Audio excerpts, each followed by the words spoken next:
welcome to the Tekken World Tour Finals 2025, and it is my pleasure to welcome you here to beautiful Malmo, Sweden outside. It is freezing, but over the next 4 days, it is certainly going to heat up as we head towards the final bracket on Sunday. We will be populating 20 of the best Tekken players in the world into that final bracket, and we have got a long road ahead of us. Not as long as the road as some of these players have been on from May through to November. They've been competing across dojos, challengers, Master Plus events, all to earn the right to be here on this stage and fight to be the greatest Tekken 8 player in the world in 2025. It's going to be an incredible 4 days of action, but today we kick off with the regional leaderboard group stages. Of course, as I said, Sunday, it is all about the finals bracket. 20 players facing each other in an elimination style. Saturday, we have that last chance qualifier. That is going to be electric. And of course, Friday, it will be the global leaderboard, which sees 16 of the very best players who have qualified throughout the world fighting it out for places in that finals bracket. That brings us, however, to today. And we have 15 players that have qualified from around the world, supporting their communities, turning up for their dojo events and earning the right to represent their regions and their countries right here on stage and possibly break out one of the biggest performances of their career. It is going to be an incendiary first day here at the Tekken World Tour Finals 2025, and it is my honor and privilege to bring that to you here on stage. It's an even bigger honor and privilege to introduce to you the two huge personalities, legends in Tekken, that will be opening up on the desk. Please, can you make some noise for Tasty Steve and Markman? That's what I like to hear. It's an honor to have my boy Logan Sama hanging out with us at a Tekken event nonetheless, and he's an esteemed stage host. And like he said, my name is Tasty Steve, joined by my brother from another mother, Markman, holding it down for day one of what's to come of some amazing Tekken matches. Like he said, we will be crowning a brand new Tekken 8 world champion by the end of this, but we got 4 days, counted 4 days of Tekken 8 action to decide who is that going to be. But we first start with the regional side of things, and this is going to be the breakdown. As you can see, regional leaderboard, global leaderboard, and then we have that last chance qualifier, which will put some extra player in there, but we're going to stick to this side of it, the regional leaderboard. That's all about today, Steve. As you mentioned, again, lots of love to everybody from around the world that is tuning in to watch the Tekken World Tour Finals here for 2025 regional leaderboard. We have one player from each of the 15 regions. They're going to be battling it out. You guys can see the players that we have here representing all over the world, and these guys are going to be going at it. Groups of 5, round robin style. We're going to find out who's going to make it out and qualify, hopefully, into Sunday. Yeah, it's going to be a best of 3, first to 2. Not everybody's going to make it out alive, and that's the whole point. These guys have been traveling a lot, so they already know what's on the line. The regions that they come from are definitely the strongest Tekken territories in the world, but even more so, knowing the matchups going head-to-head in each group, because like we said before, only 2 make it out. Only 2 make it out, but again, we're going to find out who's going to be able to make it in, and I've been excited to see how this is going to play out. Of course, we have players from all over the world, as mentioned, a lot of them making it through their dojos, a lot of them making it in just, you know, based on how you perform throughout the year. And again, these guys all have their work cut out for them. Yeah, and obviously it's the rankings from the top 1 player from each of these regions. And look, it's 15 qualified players. They will compete here in 3 rounds. Of course, as it is best of. And then each group will play a series of round robin best of 3 matches in which the player who wins 2 sets, and the first of 2 sets does win. Now, the thing about that is when round robin comes into play, the better your record, the better it is for you to make it out of that group. But once again, they're going head-to-head with the best players in the world. So getting a 2-0 versus another player in this group is not going to be easy. But once it comes down to it, of course, it's going to go to that head-to-head, right? We need to make sure you come out with the best record. And if it does go down to a tie, we already have those rules set up for you guys. And again, it's the top 2 placings from each group will advance to the final bracket on Sunday for that phase of the tournament. Yeah, and look, coming from Group A, which we will be calling for you guys, they will either fight Arslan Ash or Atif coming out of this. It depends on who, if they get out either first place or second place out of the group. Again, a lot to kind of strategize as they go into that because, again, the final day, everybody's on the winner's side of the bracket. And it's not going to be easy in the slightest. As you can see right here, it's all lined up. You see this round 2 where we have all our global placers already waiting and willing to throw down. But, of course, you see that LCQ top 1 that will be going first. But that Redemption group, which we'll be good to later, we'll tell you about it. But the regional Group A top 1 is going to go right here where Farzine is sitting and waiting for you guys to be played. And then, of course, the next player will be coming from that top A, will be going up against Atif. But once again, it depends on where you make it out of that group. Yeah, and then you guys can see the players that are already in the bracket. The top 4 from the global leaderboard, we had Mulgold, Farzine, Arslan Ash, and Atif. Those guys are going to be waiting until Sunday. But the tale of today is we're finding out from the winners round 1, that regional group, who is going to be making it out, who's going to be playing on Sunday, and of course, the other players that are going to be beating them, as we talked about, that Redemption group, but also the LCQ winner that's going to be happening on Saturday as well. So we got a lot of Tekken lined up for you guys, and it is not going to be easy. We've been seeing these guys all year compete year in and year out, and I'm sure they ran into each other a couple times, but the homework has to be done, and now it's time to put pen to paper because the test is who's going to make it out of Group A alive and who's going to have the opportunity to make it to that big bracket. Yeah, Tekken 8, of course, celebrating its 2nd anniversary very recently. Happy anniversary to all of us, the entire community. I'm excited to see how these battles are going to go, and of course, I'm getting ready for the next battle. Yeah, man, and the next battle is going to be a doozy because like we said, this is only the first day, man. This feels like a festival of Tekken 8. And look, now that we have gotten to this 2-year mark, people are a little more acclimated to the hot waters of Tekken 8. And look, we've got new characters been introduced as well. But we also got some characters I feel like don't get as represented as much. But that's also one of the beauties of having one of the Tekken World Tour spots. Because what happens is you're going to see these guys played at a maximum level. Those characters you might not see as much, you're going to see them played at the highest level possible, especially if they want chances to make it out alive and be a chance, have a shot at being a Tekken World Tour champion. Of course, we are going to be throwing it over to our stage. We got Logan Sama and the players, where we're going to talk about Group A. Logan Sama, take it away. Thank you very much, Mark. And right, if this is a festival of Tekken 8, right here is the main stage, and it's start to get the festivities underway. Group A will commence, and as you can see, I'm joined here on stage by our 5 players. So let's introduce them. First up, from Bolivia, 850 points accrued. That's the highest point score thus far on the stage. Let's make some noise for Noel. Representing Madagascar, 570 points accrued this season. Let's make some noise for Yondaime. From Kuwait, 800 points accrued so far this season to earn his place. Let's make some noise for your Reds. Representing the Ivory Coast, 195 points. I am so happy to introduce onto this stage Xiaoling. And lastly, but absolutely not least, representing South Korea, 250 points. He's here for the pride and the money, as you can see. Let's make some noise for Breadman.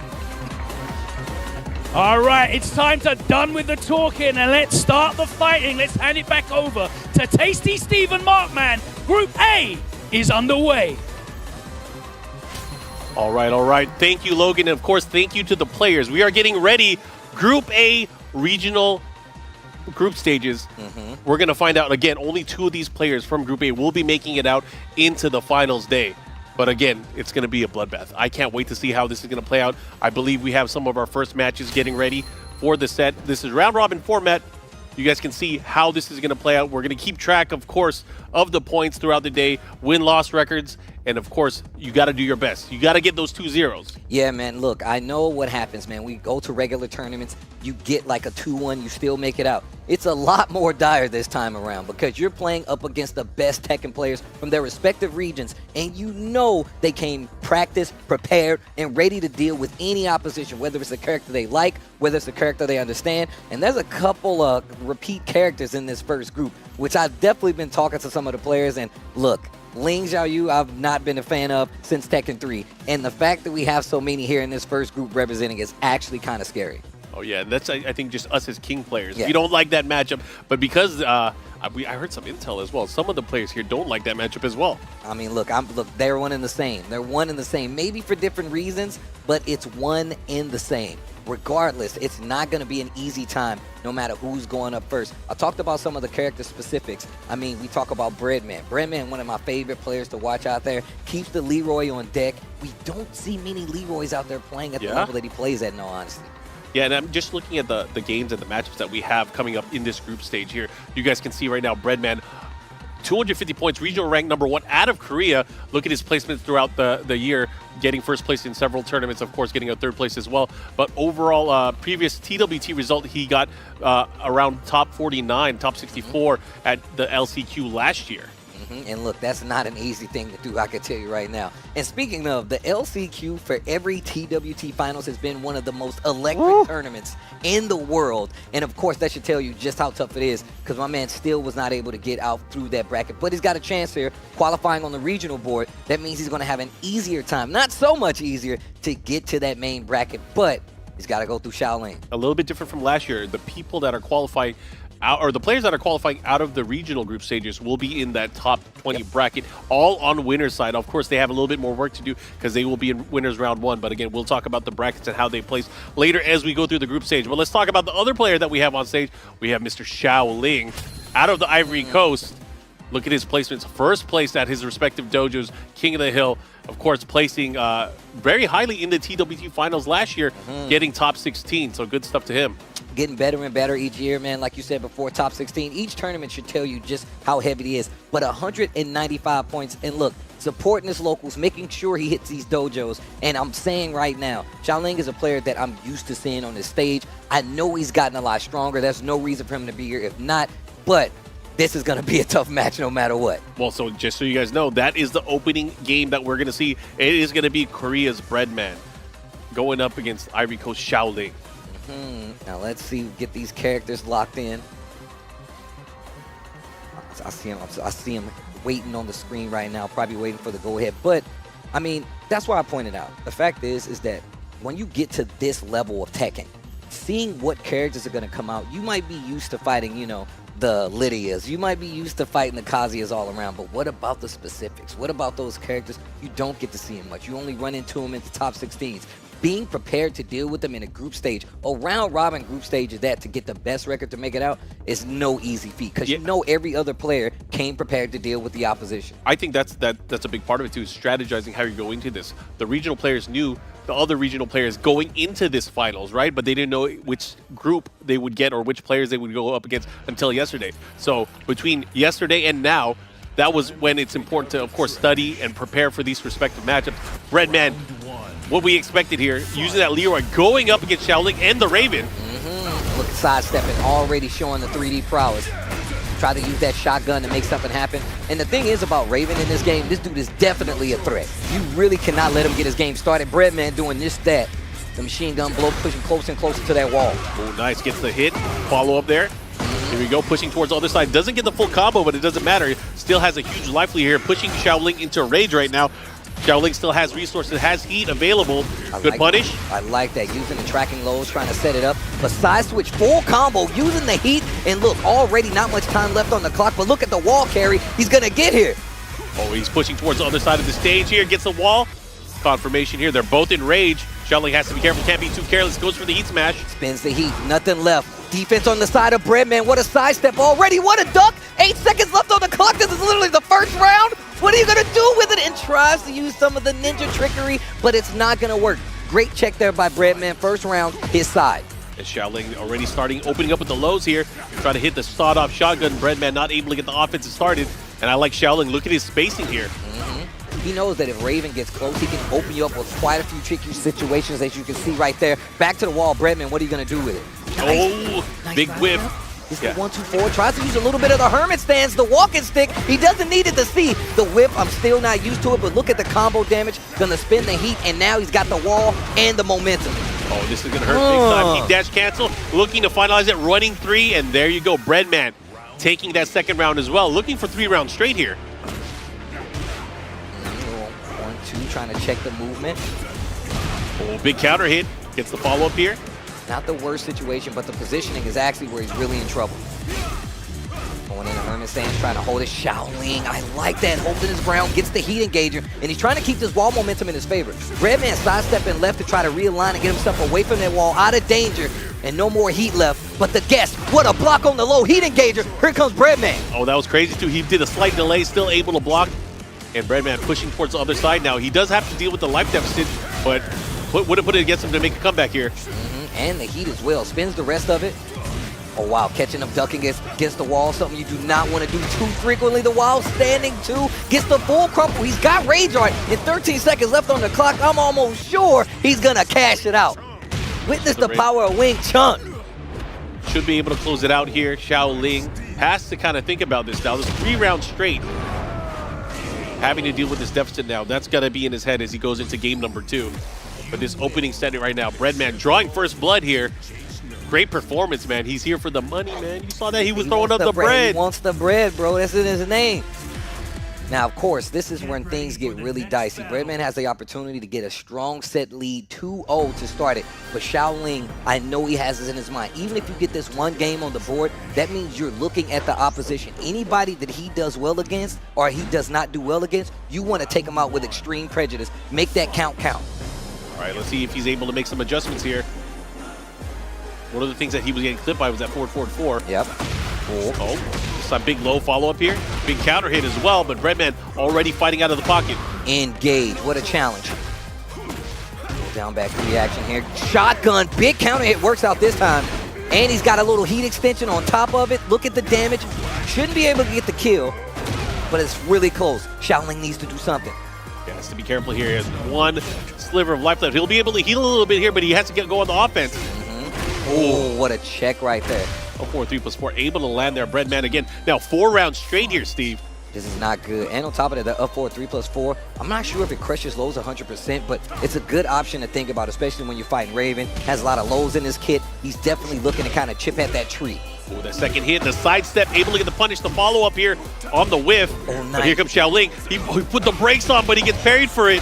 Oh my gosh, the 2-2 punish right there, 1-2-4 in the Herman stance. The movement from Breadman is amazing. Speaking of movement, Shaolin, what a series. This time he caught him. Great advantage here for Shaolin. Misses the cane follow-up. Here we go. Heat activation. I like that. Low. Using a lot more of his stance pressure coming on the side of Shaolin in the Raven Herman stance. He gets clipped. This next interaction can be it, and it's gonna be a mid. Breadman running away with the rounds. 2 rounds in the second game after winning 3 straight. Yeah, hasn't lost a round yet here in this set here. Shaolin has to wake up. He has to put it all on now. He has to win 3 rounds straight just to tie things up. Okay, starting off good though. Big stage here as well. We know those walls could definitely help out Master Raven, but he's got a lot of work if he's actually going to travel to 1. Okay, good check here from Breadman. Now starting to back things up. Shaolin, here we go. The success on that heat engager, we got to talk about it. Shaolin's been getting opened up quite a bit. Going for this low back turn string, starting to work out. Sidestep right to try to get out of there. He hasn't gone for quicksand at all yet. This is big. Is that going to be enough? Just a sliver left. Has to activate. What's he going to do with it? Oh, he whiffs. Got to be careful. And again, the forward 4 able to land. Breadman, 6 rounds straight and an exclamation point to start off the group stage here in Group A. And that's definitely the way you want to start it. Once again, it's not typical tournament format. Getting a 2-1 or getting a 1-1 definitely helps you out. You get another chance to breathe, but in this instance, it sets the record for that round robin status. That means, once again, you better hope Breadman doesn't do well versus somebody so you can get the one up on him by taking him out and possibly getting a 2 over your own. Yeah, you can't be free. You have to put up as much of a fight as you can as possible. But again, lots going to be happening here. We see Breadman, of course, now on the leaderboard, 1-0, the big 2-0. 2-0. So he's going to get all the maximum amount of points in that particular matchup that he had.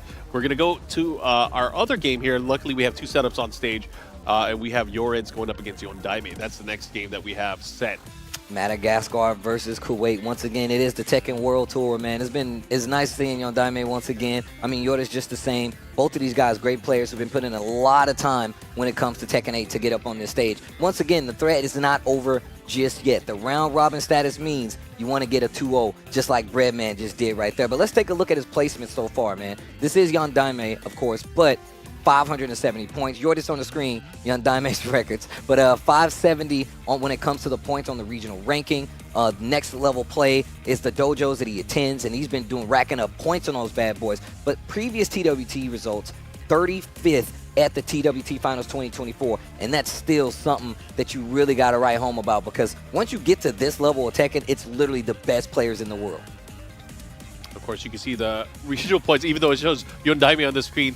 We have Yoreds, of course, doing very well in his region, winning dojo events. Of course, this is his first appearance for the TWT Finals here through the regional group stages. So let's see how he does representing Kuwait.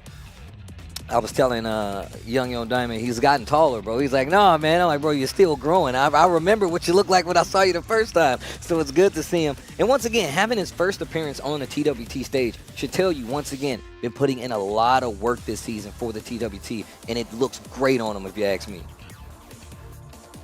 Particular matchup going into this, from your ends, he's been doing a lot of Xiao Yu, and for the most part, I don't see any other character in tournament play from him.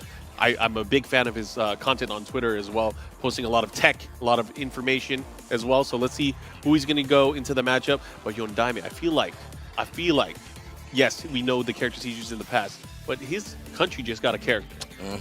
I wonder if there's any allegiance to try to use that character in a particular set or in tournament. Don't put that pressure on him, man. He's I'll put all the pressure. W. You better be able to handle it. If you can't handle bro. the commentators, what are you doing?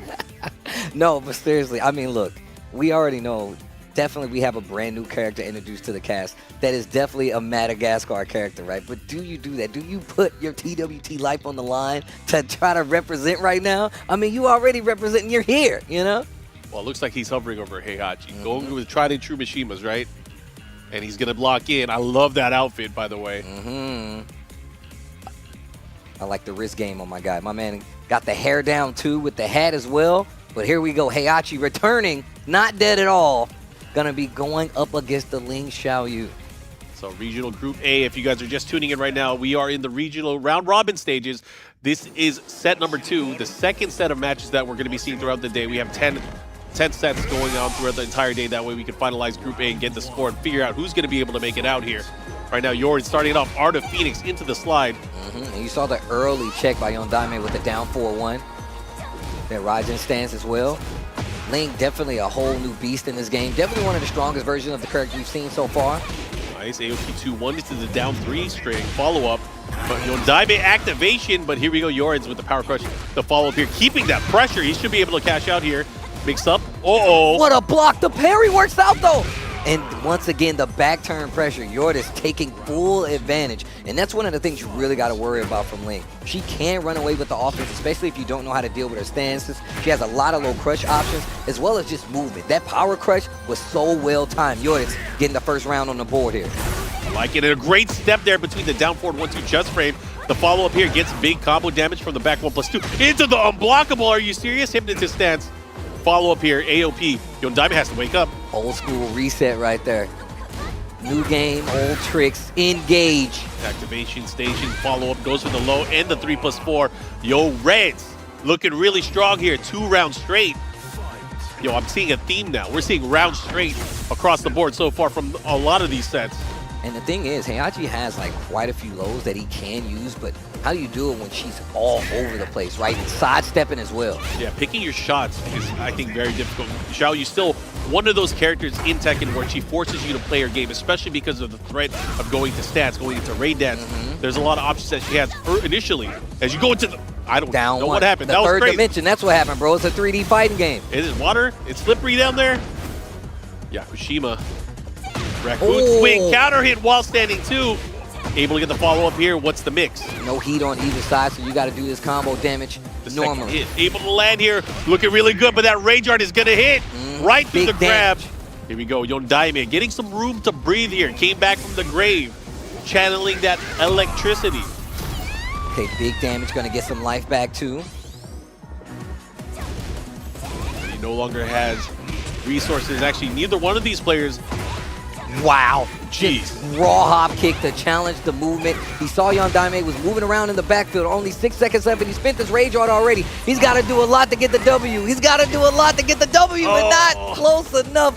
15% on the side of Yordis. But you saw that. My man was instantly like, you know what? I'm not moving anymore. You're going to have to hit me on the ground if you really want to do that damage. Well played. 3 rounds straight on the side of Yordis.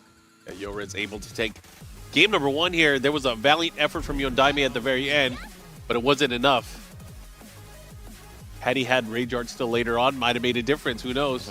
I mean, but look, he was just laying on the ground, right? He made sure. He was like, you know what? I'm actually just going to stay on the ground. I'm not going to even give you an opportunity. That's where it's safe. Well, And takes a lot harder. about it? What is he thinking about? He's talking here. What are we doing? Yo, Reds is Reds for game number 2. I wonder what you tell him in this instance, right? Once again, I think just the matchup itself and dealing with Ling, who has all these options to just crush, duck under, sidestep, move around, and just get around like your general tactics, right? Yep. It's not easy to do it. All right, looks like the players are set. It looks like it'll be a rematch. They are going to be sticking to their characters. Now we're going to the Rebel Hangar. Okay. Down a game, but not out just yet. Once again, it is best of 3 rounds. Oh, wait a minute. He picked Oscar. Oh, the Oscar switch? Whoa. Wait a minute. Yo, she has a different set of artillery, this character. And she's got some pretty blatant lows to deal with as well, so. She has a lot of low-hitting mid-attacks as well that can scoop out of AOP. Wow, gets the float to the wall we go. Firecracker goes for the grab, trying to catch him on the sidestep, but Daime already fighting out, but he has to deal with this wall splat mix-up. 3 wall splat, big damage as well. What's the mix? Mixing in the lows out of stance. Okay, tries to keep him there. He has a huge life lead here, but Daime, this is where he gets scared. He got thrown out of the Tooth Fairy. I like that option. Gets up backwards and finds the hit. Yordits still running away with the Ling in game 2. Yeah, I like that 1+2. Keep it nice and safe. Let's see what he does here. Pressure again. Little down forward one to check. Ooh, big counter hit. Yep. Do you spin the heat now, though?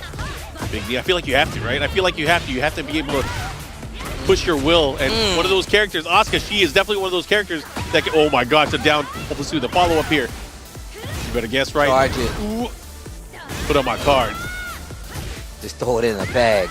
Down 1+2 again, and Daime stops the round count, gets one on the board. This could be a change in the wind, a change in the Rebel Hangar. I mean, that was really the first round here for this side. Let's see what he does. Very important here. Goes for the low. I like that just to be able to stop the action. I'm getting triggered, bro. Just watching the movement from Ling Xiaoyu, I'm like, bro. How do you deal? I like the defense on the side of Daime, though. Goes for the string, finding a few hits. That we're playing a lot slower Tekken right now, and it's because Daime's picking his spots a lot more. Gets hit by the second hit of the string. Yeah, second hit there, able to land. Activation, back 1+2 hits. The follow-up here, gonna cash in some damage, has the wall. Not on the breakable side, but the situation. I like that. Good sidestep forward. Look at this pressure from Yo Reds. You can't block that. And that wall made it a lot harder to avoid. Goes for the mid. Yordits 1 round away from getting a 2-0 here versus Daime. Yeah, he definitely wants this. Again, you want to be able to get as many points as you can. Have the strongest score in every particular set that you play. Oh, down 1+2. Able to land again. Tooth Fairy follow-up. Naniwa Gusto. Oh. Look at the patience from Yo Reds. He's like not afraid to get in his face. And Daime as well. He was in a bad defensive position, but now a series, so many hits on his side, still has the heat. Oh, he put the brakes on. He go with the whip punish. Using the 3rd dimension, what a big launch. And he still got heat. The wall is right there. This is not over just yet. Yep, he's got the follow-up here. The spike goes for the down one this time. Keeps him there. Okay. The onslaught of lows. Fire. Oh my gosh, Oh. gotta be careful to slap. How can she slap? How can she slap? Gets life back because of the rage. Oh, be careful. He has rage as well. Oh, my the parry. God. No The way. unblockable one and interrupt. Oh my gosh. Wow. I'm so glad he hit a button because that would have been a heartbreaker. Feeling himself. Final round here. Game number 2. 3+4 after the knockdown to get the follow-up hit. Oh, I like the hop cancel second hit. Able to land. 4-1 has him. No. Oh my God, he pressed the button. Starting to add up. Breaks the throw. Down one. beats it out. The follow-up here, he has X. No way! And the momentum had to be stopped. Yorditz takes it 2-0 over Yondaime, tries to use the switch to go to the Oscar, but it still did not work out. You talked about before how much tech my man keeps in the bag, and you saw a lot of it on display. I'm sure he's got more, but the 2-0 is something you can write home with, especially in this round-robin format. He joins Breadman, getting in 2-0 in his first match. Yeah, that was good. I mean, looking at what we've seen so far, I mean, the offense, especially after getting the wall combos here from Red, he put him through the blender. Sidestep 4, down 1. Mix-up after mix-up as well, and you guys can see how we ended up so far. 2 back-to-back 2-0s from both of our players, and look at the next game that we have set here. For game number 3 in Group A, let's go. It's going to be the 2 winners from the previous set that we just saw. I'm excited to see this. It's going to be Yoreds, who we just saw, going up against Breadman. Going up against Breadman, and just to set the stakes, right? Yeah. If I'm Shaolin, I want Yorditz to beat him up. I need him to get a 2-0. Yeah. That's what you want. But of course, if you're on Daime, you want Breadman to win. Of course. That way, the matchup goes Cancels a little out, kind and of. It kind of cancels out a little bit. It won't change those numbers, but it cancels out, because that's what you're doing is you're hoping that when you play them, that you get the 2-0 over them, and that will definitely help you out going further. But this one is an important one because these are the 2 leaders so far. I mean, we've only played 2 games so far. This would be a clear leader for Group A so far. So this would put them into a very, very, very favorable position. And once again, one of these guys will be either fighting Farzine or Atif, bro. That's kind of Oh, yeah, this is crazy. Again, you got to think about it because, again, first place goes up against, I believe, Atif, and then second place goes up against Farzine in the same group. Anyways, I'm excited to see how this is going to play out. These guys, I think we're going to see Xiaoyu versus Leroy. That is more than likely what we'll be seeing going into this.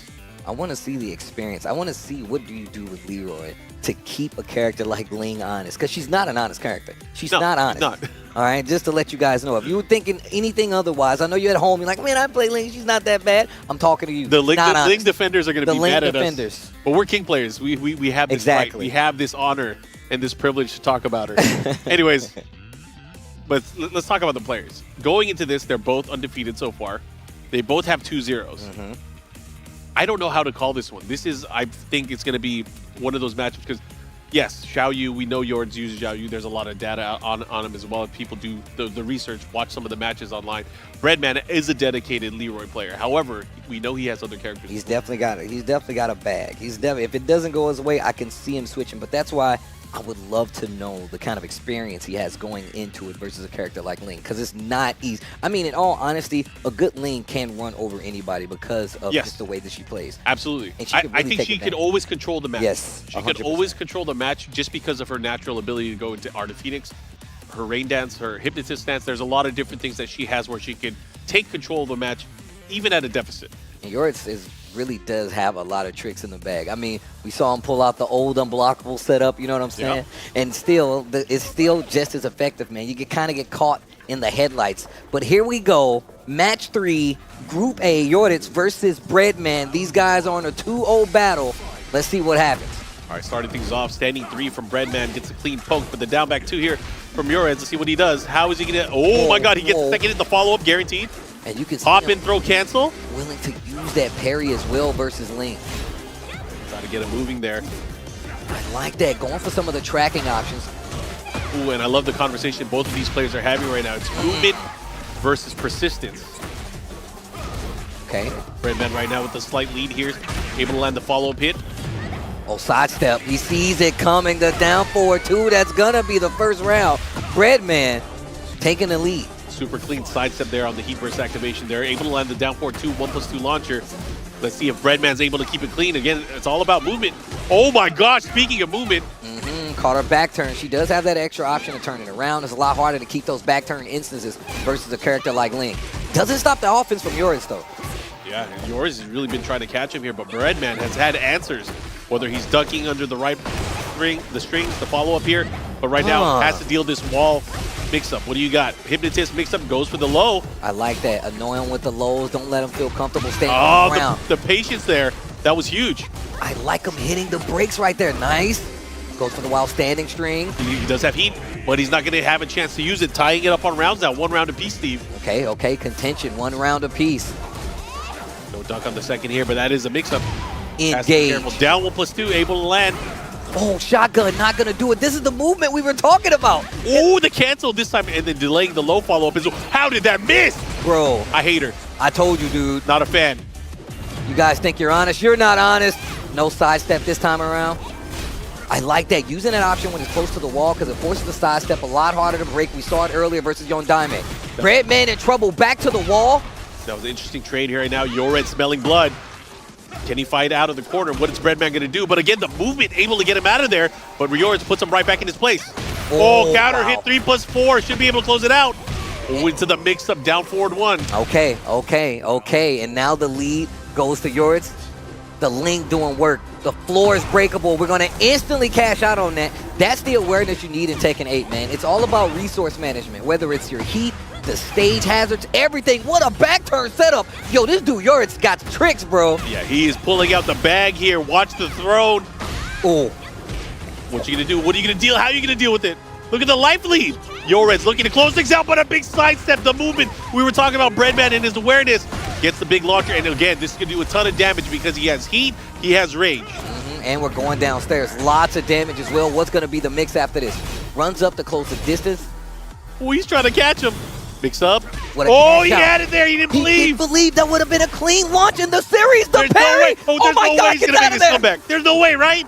13 seconds left on the clock. Oh, you have to be careful what a block. Low, and this guy, yours, just can't be stopped, bro. Every time you think that Breadman has got a chain on him, he's keeping him under lock and key. He literally just moves out of the way. Yours takes game number 1, but it wasn't clean. It wasn't easy. Not clean.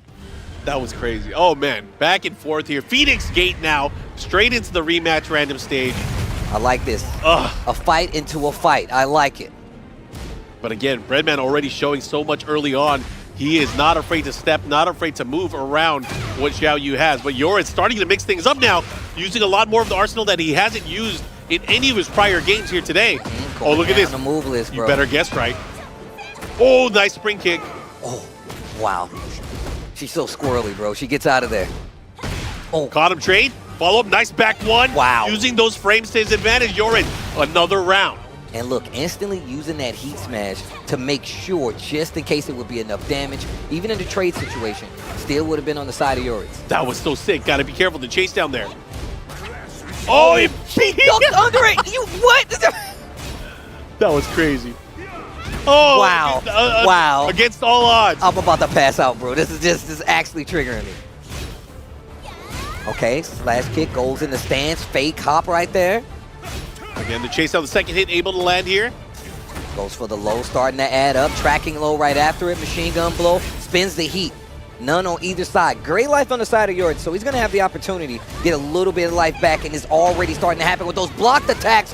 What a low. Why was he prepared? The wall saved Breadman's life, and he ducked the throw right after it. Second hit, able to land. My gosh. Sometimes you're just so in there wanting to start throwing blows, but the second hit will come out. Nice block. Oh, my God. Why is he so prepared? These guys are playing. Yo, the moon is waning. The follow-up here. Nice combo. Gets this mix up into the hop and throw cancel while standing to counter hit. Goes for the mid. Oh, my God. He caught him fishing. He caught him pressing a button. Sidestep. No, he canceled it. What a call out. Breadman with the big launcher. He's got a big opportunity. He's still got access to heat, and the wall is right there. Oh, good presence of mind, too. He's going to hit the wall splat. The follow-up here. Oh! Now what? Are you going to be able to cash in for even more damage? Look at the damage. Half your life bar. I'll take it. All right, down 3-2. Mixed up here. Okay, spins the heat. Takes his turn. What a duck! Gets him with the Wild Rising 2. You better kill him. You better kill him. You better kill him. Look at all that gray life. Killer! Oh, okay, and the closeout Breadman. 2 rounds to 1 in the second game. Yored's was looking so strong, but Breadman, you can see him coming in the rearview mirror. He's coming back. Oh, the new resource comes into play. We got the floor blast as well. Might get cashed out early if I'm looking at Yored's. There it is. Stage hazard already gone. Great management. Take it away from your opponent as well. Wow, the hop. Tail spins. Really adding to the creativity here. The sidestep, the follow-up here. Goes for the running 3. No. Bro, I'm terrified right now. What a block. Into the throw right to beat the parry. That was unbreakable. That was so good. One of those options in Tekken 8 you really got to be aware of, especially if you can get a read on your opponent's options. Oh, he's looking to close it out. He's looking to end it here. defense looking solid. Not so. Oh my gosh. He's going to tie it up, and he does. Final round here, game number 2. This is huge because Yoreds will either go up 2-0 or Breadman's going to tie it up 1-1. Again, a lot on the line for both of these players, and it's a matter of being up 1 in the group or being up 2. I like that. Stay on the ground. Take that Oki option away. 4-3+4 gets the knockdown. What are you going to do with it? Oh, Breadman is starting to turn things up offensively, but he gets the scoop, the standing 3, the follow-up with the raccoon swing. Big combo here. Here comes Yoreds. Okay. Heat burst. Wall's right there. And we've seen how good he is at forcing that guess against the wall. Uses heat burst to try to take his turn back. Gets a few hits. Gets the hell sweep on top of it.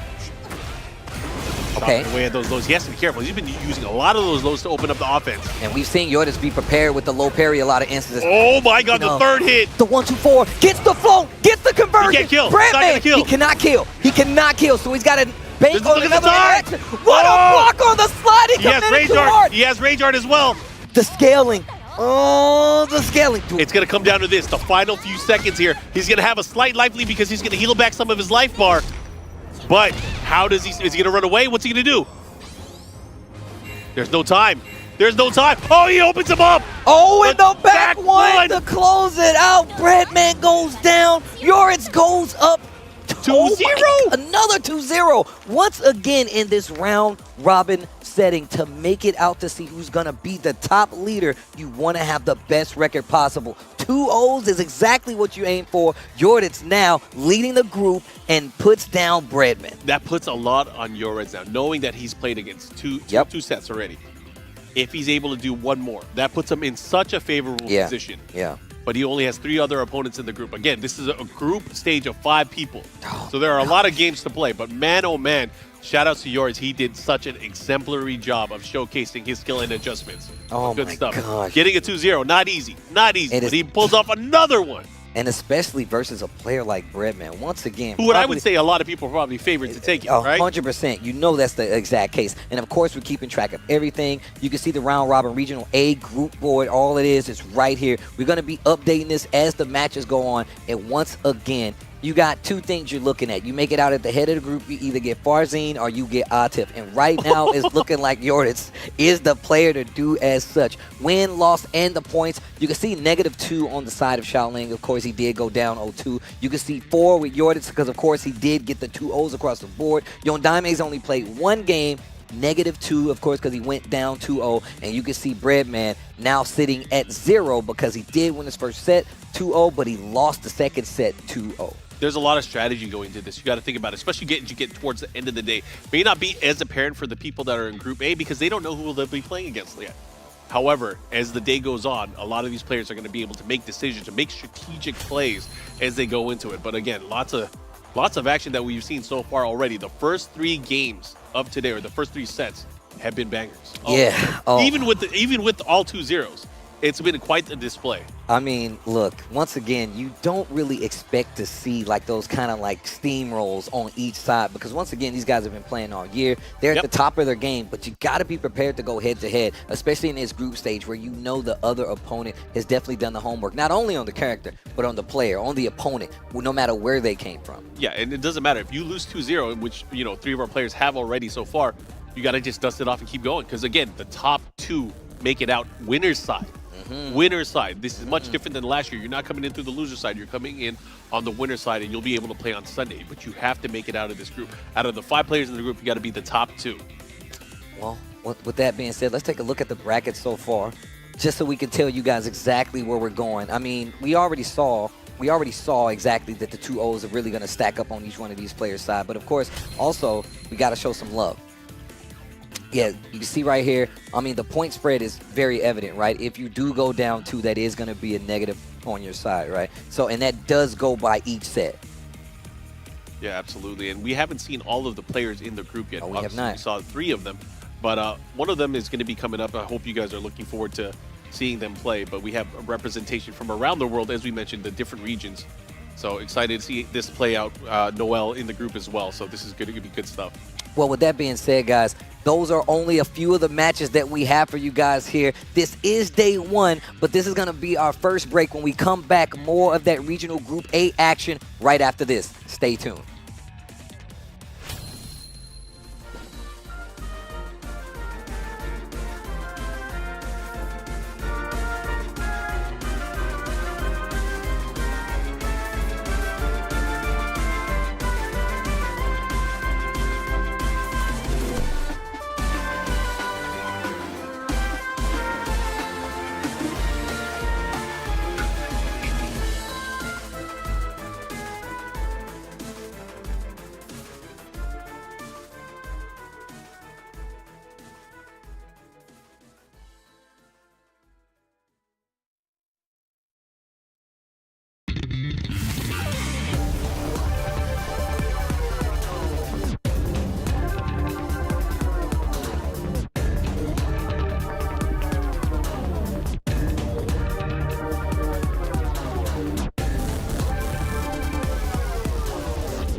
beginner days to where you are now, I've seen you win. I've seen you lose. And I've always been here, right in front, lighting it all up. We were together when you first discovered gaming. That feeling, the discoveries, the friendships. You never shied away from me. You've cried. You've tilted. Your bursts of joy. You've discovered fame. You felt everything, fully. I've seen you become you. We've always been together on your gaming journey.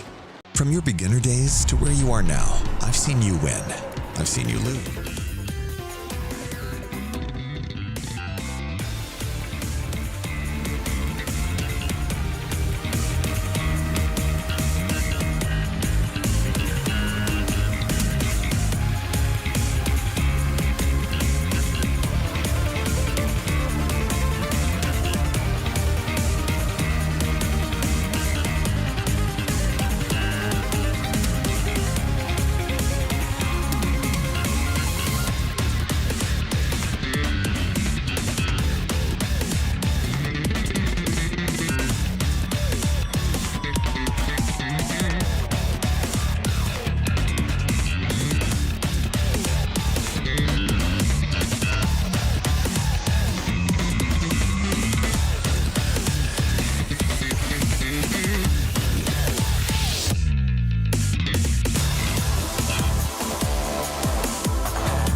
Tekken World Tour Global Finals 2025. Markman and Tasty Steve live from Malmo, Sweden. Getting back with more Group A action. We already saw 3 amazing sets between our players, but we got more for you. We got more for you, Steve. We do have more for you, but first, we got to let you guys know, shout outs to M.Rage. They actually have a brand new Tekken collab coming up. I believe King's going to be in there. Reina's going to be in there. I honestly cannot wait to see it. It is dropping this summer, so make sure you stay tuned. Shout outs to M.Rage. They make some of the coolest stuff out there. And if you've seen some of their other work, I've seen people all over the world wearing this stuff, and they have no idea where it comes from. And I've seen these guys firsthand. So shout outs to M.Rage. Stay tuned this summer. They have a Tekken collab. You know me, I love a good collab. And King, Reina, and I'm sure many other characters will be present. So make sure you keep your eyes glued for that. Yeah, of course, stay locked for more announcements coming soon with the friends over at M.Rage Cross Tekken 8. Damn, I'm kind of excited about that. But I'm also excited about this next match. This is Regional Group Stage A. And look, we've already seen Shaolin coming back up, representing the Ivory Coast. 195 points, we've already talked about this. But my man is a little bit in trouble right now. He needs to get W's on the board, and it is not going to be easy considering these next matches he's got coming up. We've seen the Raven go and do some work already. Definitely knows that he's got the chops to do so, but I don't think it's going to be that easy. Oh yeah, he has his work cut out for him. He's going up against Noel. Noel's the first time we're going to be seeing him here in Group A play on stage. Yeah, I'm going to tell you right now, man, I've seen Noel a couple times, man, this year and, well, last year and the year before at Bolivia in Punishment. Once again, just going over and seeing the community out there play so well, play so hard. Seeing him get to the Tekken World Tour Finals is actually amazing. 850 points for his regional rank in first place. And, of course, Bloody Encounter, Hadoken Capital Gamer 2, Infinite Fight 5.0. Make sure you support your locals. And, of course, not his first time on a stage, not a first-timer. Did get 29th in the TWT Finals 2024, so he's trying to improve that record by being here this time. And since it's his first match, he's got an opportunity to set the stage in his favor if he can get a 2-0. But Shaolin is not going to give it to him easy. Definitely not going to be easy. We saw Shaolin representing with that Raven earlier in the day. Noel, how is he going to approach the matchup? We know he uses Steve Fox. Let's see what he does as he goes into this. What is he going to be planning as he goes right now? This is his first game, so he does not have any points in the group yet. However, he will have either a point or a deficit that he has to deal with going into this. Shaolin already 0-2, as you mentioned earlier today, so Shaolin definitely needs to get a win on the leaderboard here. Top two making out of group stages here. He is locked into the Raven, and we have the Steve. Pretty much what we expected from these two players. It's going to be the Ivory Coast versus Bolivia. Here we go. Let's see how this plays out. Remember, Noel trying to get the best record possible. Shaolin trying to redeem himself and potentially get back to just a 0 on the board. But once again, it's only the top two players that make it out alive, and we'll have that opportunity to go to the big bracket. But here we go. Game one, Shaolin versus Noel. The Raven versus the Steve. Midnight Siege and Big Launcher. I'm done playing around. Right. Big combo to start things off here. Dirty boxing into the guard break follow-up. Look at this offensive pressure. Spins it all. No rage left. No heat left. Excuse me. Another guard break. And trying to run away with it. And only a punch between them. Bolivia, Noel, taking that first round. That was nasty. He did double guard break, double dirty boxing. Was not phased at all. You know what? He's going to start to open him up. You're going to stand there and block. You're going to get beat up. Speaking of damage, that Vampire need big combos. Gets him to the wall. Noel takes his turn back instantly. Okay, sonic bang, no punish. Ooh, gotta be careful. The pressure here, again, pushing towards the other side. Ooh, stays ducking. Oh, wow. Gets the engager, and he switches sides. Welcome to the 3D realm. And he gets the wall splat. Didn't even use the stage hazard. Look at this combo, and he's got plenty of heat left. Into the mix-up. Oh, because of the situation there. Has to be careful. Great presence of mind there from Noel. Able to convert into the massage punches. Oh, wow. Tried to go for a low. My man was ready with the low parry. The Wild Rise was one, though. Yep, looking to close things out here. Goes straight to the Rage Art. Keep it simple. Keep it clean. Take that round. Yo, the Kage Bushin? Hold on. I wish I could do this.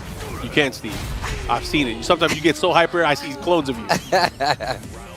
Okay, wait a minute. Round for round right now. Shaolin. Yeah, sometimes, man, I only got 2 arms, but you ripped off 4 of them one time. That's how hype it was. Anyways, going into the action here, Skyscraper punch. Follow up here, gets the screw. Tornado. Yeah, Lionheart into Skyscraper, gets the wall again. Ooh. Goes for the mid, and now sticking to the lows. Finishes the string, and look, he's still got plenty of heat, so you know he's going to pop it right now. What's the mix on the wall? I like that option to stay on the ground. Are you serious? What a call out. Stage hazard still there. Not gonna get a chance. The wall, caddy quarter combos. Oh, and then down 2, able to land his mark again. Noel doing such a great job here. 2 rounds to 1. Xiaoling's in trouble. Okay, down back 2, able to land. Keeping that pressure. Full activation on the string. Trying to get a reaction out of Noel. Holding his ground though. Defense getting a lot more solid on both sides. He had the counter hit there. Nice duck. Little down jab to stop the pressure. Noel moving forward a lot. Those down jabs definitely going to make him second guess it.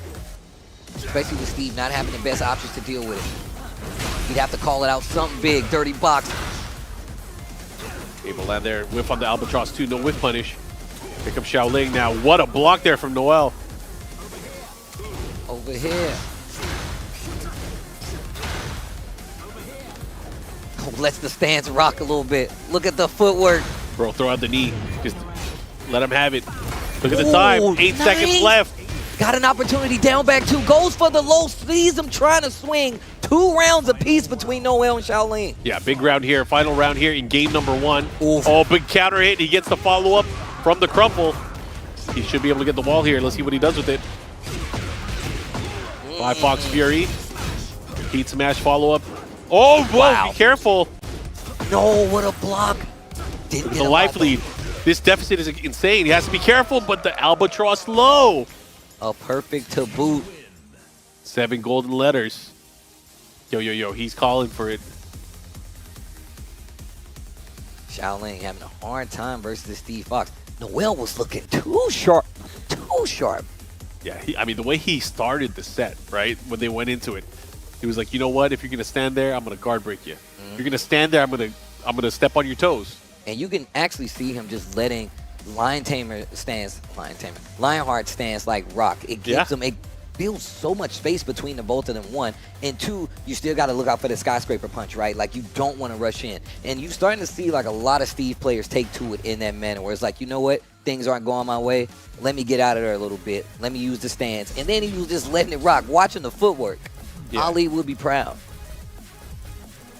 Right, Xiaoling probably thinking about how, oh, he's switching to his namesake. We got Xiao Yu. And this is one of the things that I was listening about. I heard that this is not something Noel likes to deal with when it comes to the Ling and the Steve matchup. I don't see why anybody would want to, in all honesty, but I don't blame you. Now, let's see if it makes a difference here. 1-0 on the side of Noel right now. Xiaoling is in trouble. Okay, nice shoulder check. Gets the follow-up here, but now Xiaoling, again, fighting against Xiao Yu, you are forced to kind of fight her style. But I can't believe he went for that forward too. Bruh. That was crazy. Gets the wall. I like that. Takes the low-key 5 Fox Fury. Tries to keep him there with the low jab. Wow. Into the Sonic Fang. Noel able to continue. Okay, down 2. Yep, gets the counter hit. The follow-up here.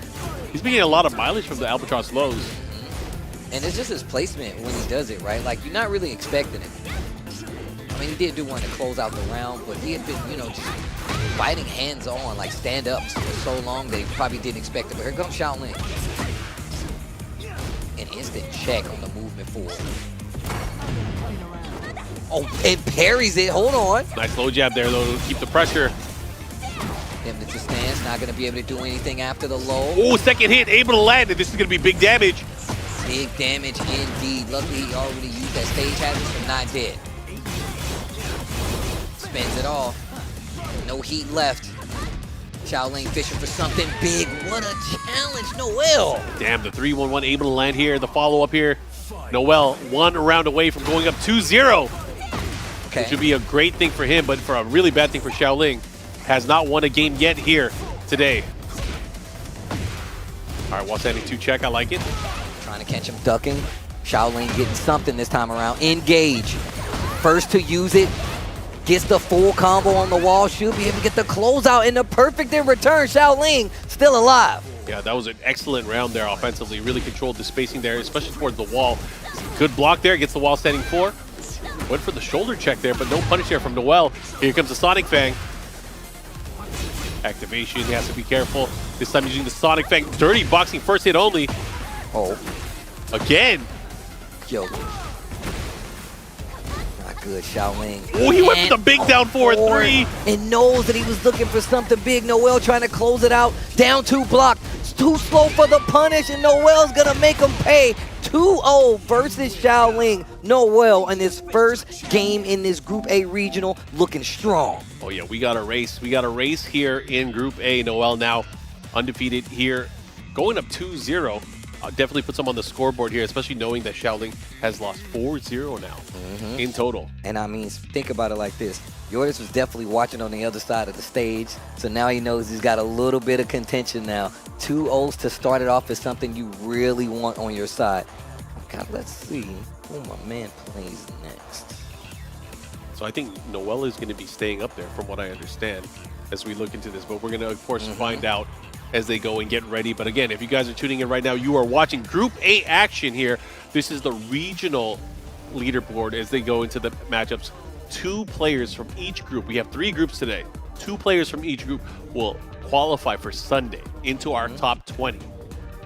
And look, of course, the other players that don't make it out, they still have an opportunity in the LCQ, but that LCQ is going to be crazy on Saturday. Yo, good luck with that. Good luck with that. That is shark-infested waters. Sharks with guns, I'd like to say. Sharks bro. with guns and Sharks with wizard guns. hats. And wizard hats, they got and wands, teleportation. right? They can talk. They work a 9 to 5. Everything's plus. Anyways, you guys can see the leaderboard right now here for the round robin here. Group A, we are close to halfway through. But you guys can see some of the matches that have been played so far. So far on the leaderboard, we have Yoritz undefeated, 4-0 so far. Noel just won 2-0, so that puts him on the scoreboard. But Xiaoling losing 0-2 twice now puts him at -4.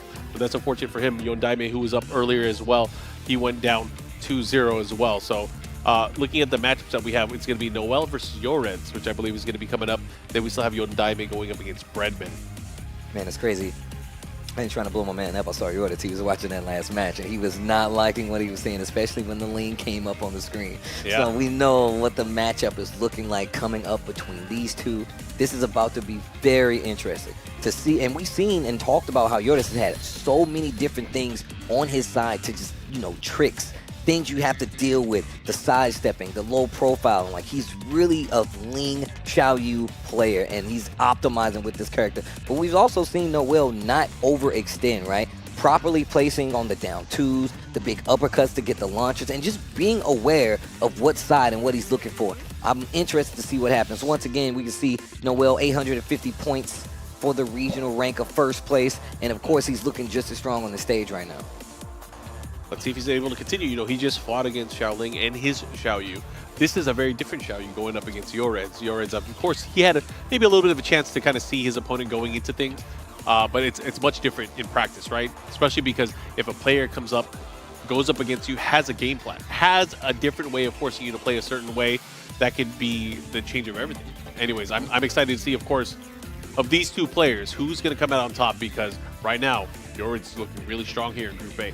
He is looking good, and I want to say this: if he's able to get this, he might go all the way. Yeah, he might go all the way. I mean, it'll be really hard to dethrone him if he gets a 2-0 here. Even if he gets this set, going down 2-1, not the worst. But once again, this is round robin. You don't want anybody to have any points against you, because it could come back to hurt you. Granted, a lot of these matches in this group have already been played.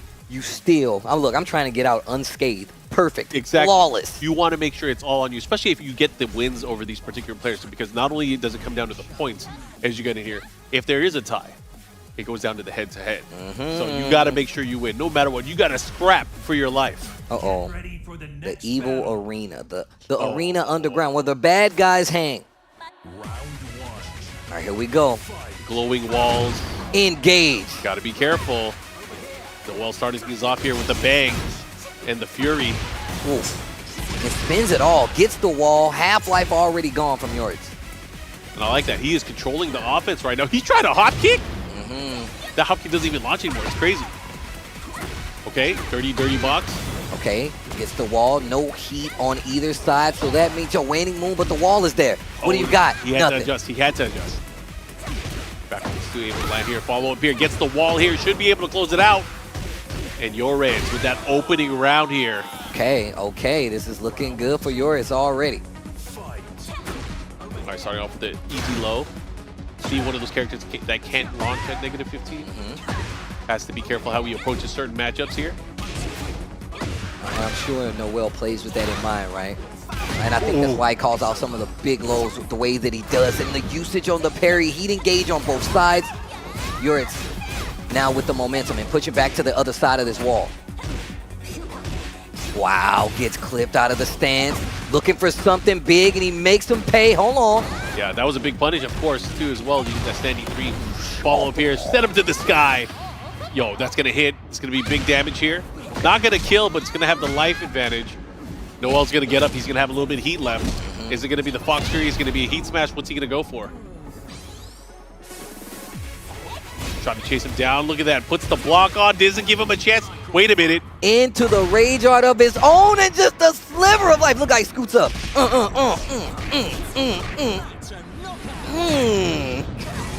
Dead. Wow, what a call out with the rage art. And look, the calculation to be like, I'm going to live. Come on.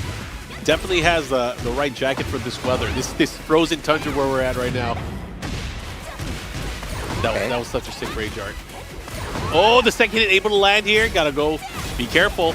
Back to the wall now, though. Yoris has to be careful because Steve can turn things around here. The glowing red right behind him as well. Oh, he tried to get dirty. Speaking of turning it around, the Albatross has him up against the wall right now. Break on the one throw.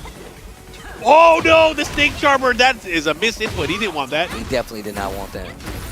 Uh-oh, Yoritz. To the wall. Needs something big. What a block while standing one. Oh, gets the counter hit. The Albatross goes for the low this time. Shooting star not gonna work. Skyscraper punch rage art is there. You gonna use it? The wall's there. That's another one on the board. Noel. Why's my man prepared to deal with everything? He was able to get it. That was important. Knockout. I like how he shake the fist a little bit.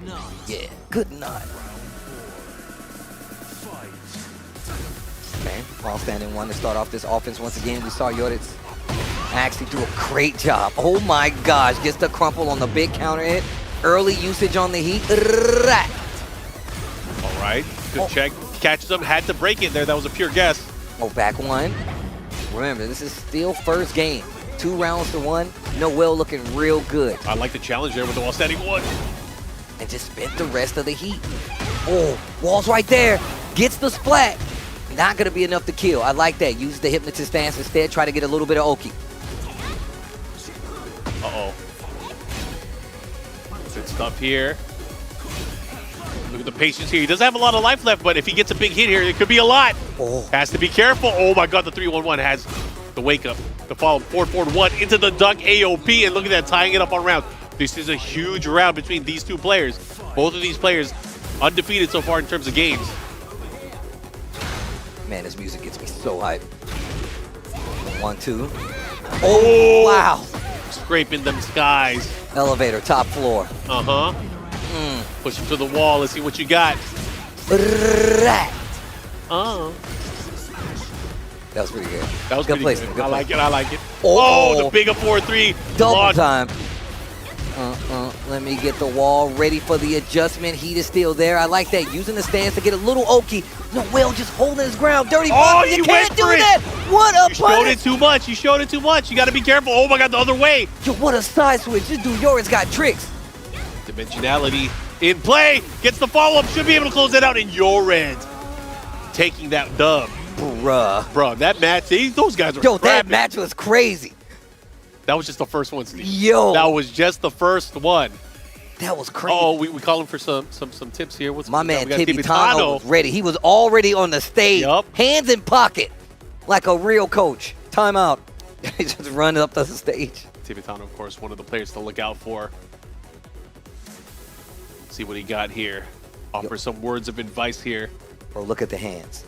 When Tekken players tell you what to do, they always got to act out. You see what he did? I don't even know what he was like. You got to look for them. And then He's in down 2 blood. He's in do something. That looks like a down. I don't know. Never know. Anyways, Rebel Hanger. Let's see how it's going to play out here. Yoritz taking that clutch first game, man. That was such a performance here at the end of game number 1 here. That final round, those guys were going back and forth. The offensive display here from Yoritz really putting his opponent into a mix-up state. oh, We're going into it. Sometimes you can't mix them up if you're boxing the whole time. If my fist is out here, you're not gonna mix me up, right? Oh, the low parry. You're definitely right about that. Okay. Okay. Didn't get a full connection. Great break on the throw. It would have changed positions, but still, Yorit's in trouble. Oh, what What a punish. I like. Oh no! How did that miss? The low parry. Noel was ready. Stays up on the ground for the down two. Not gonna work. And tries to hit him with a little trickery out of the stance. Down for him. What to call him out? Noel. Yeah. That was good. Good check there with the down forward one. Right now, using a lot of that flicker too.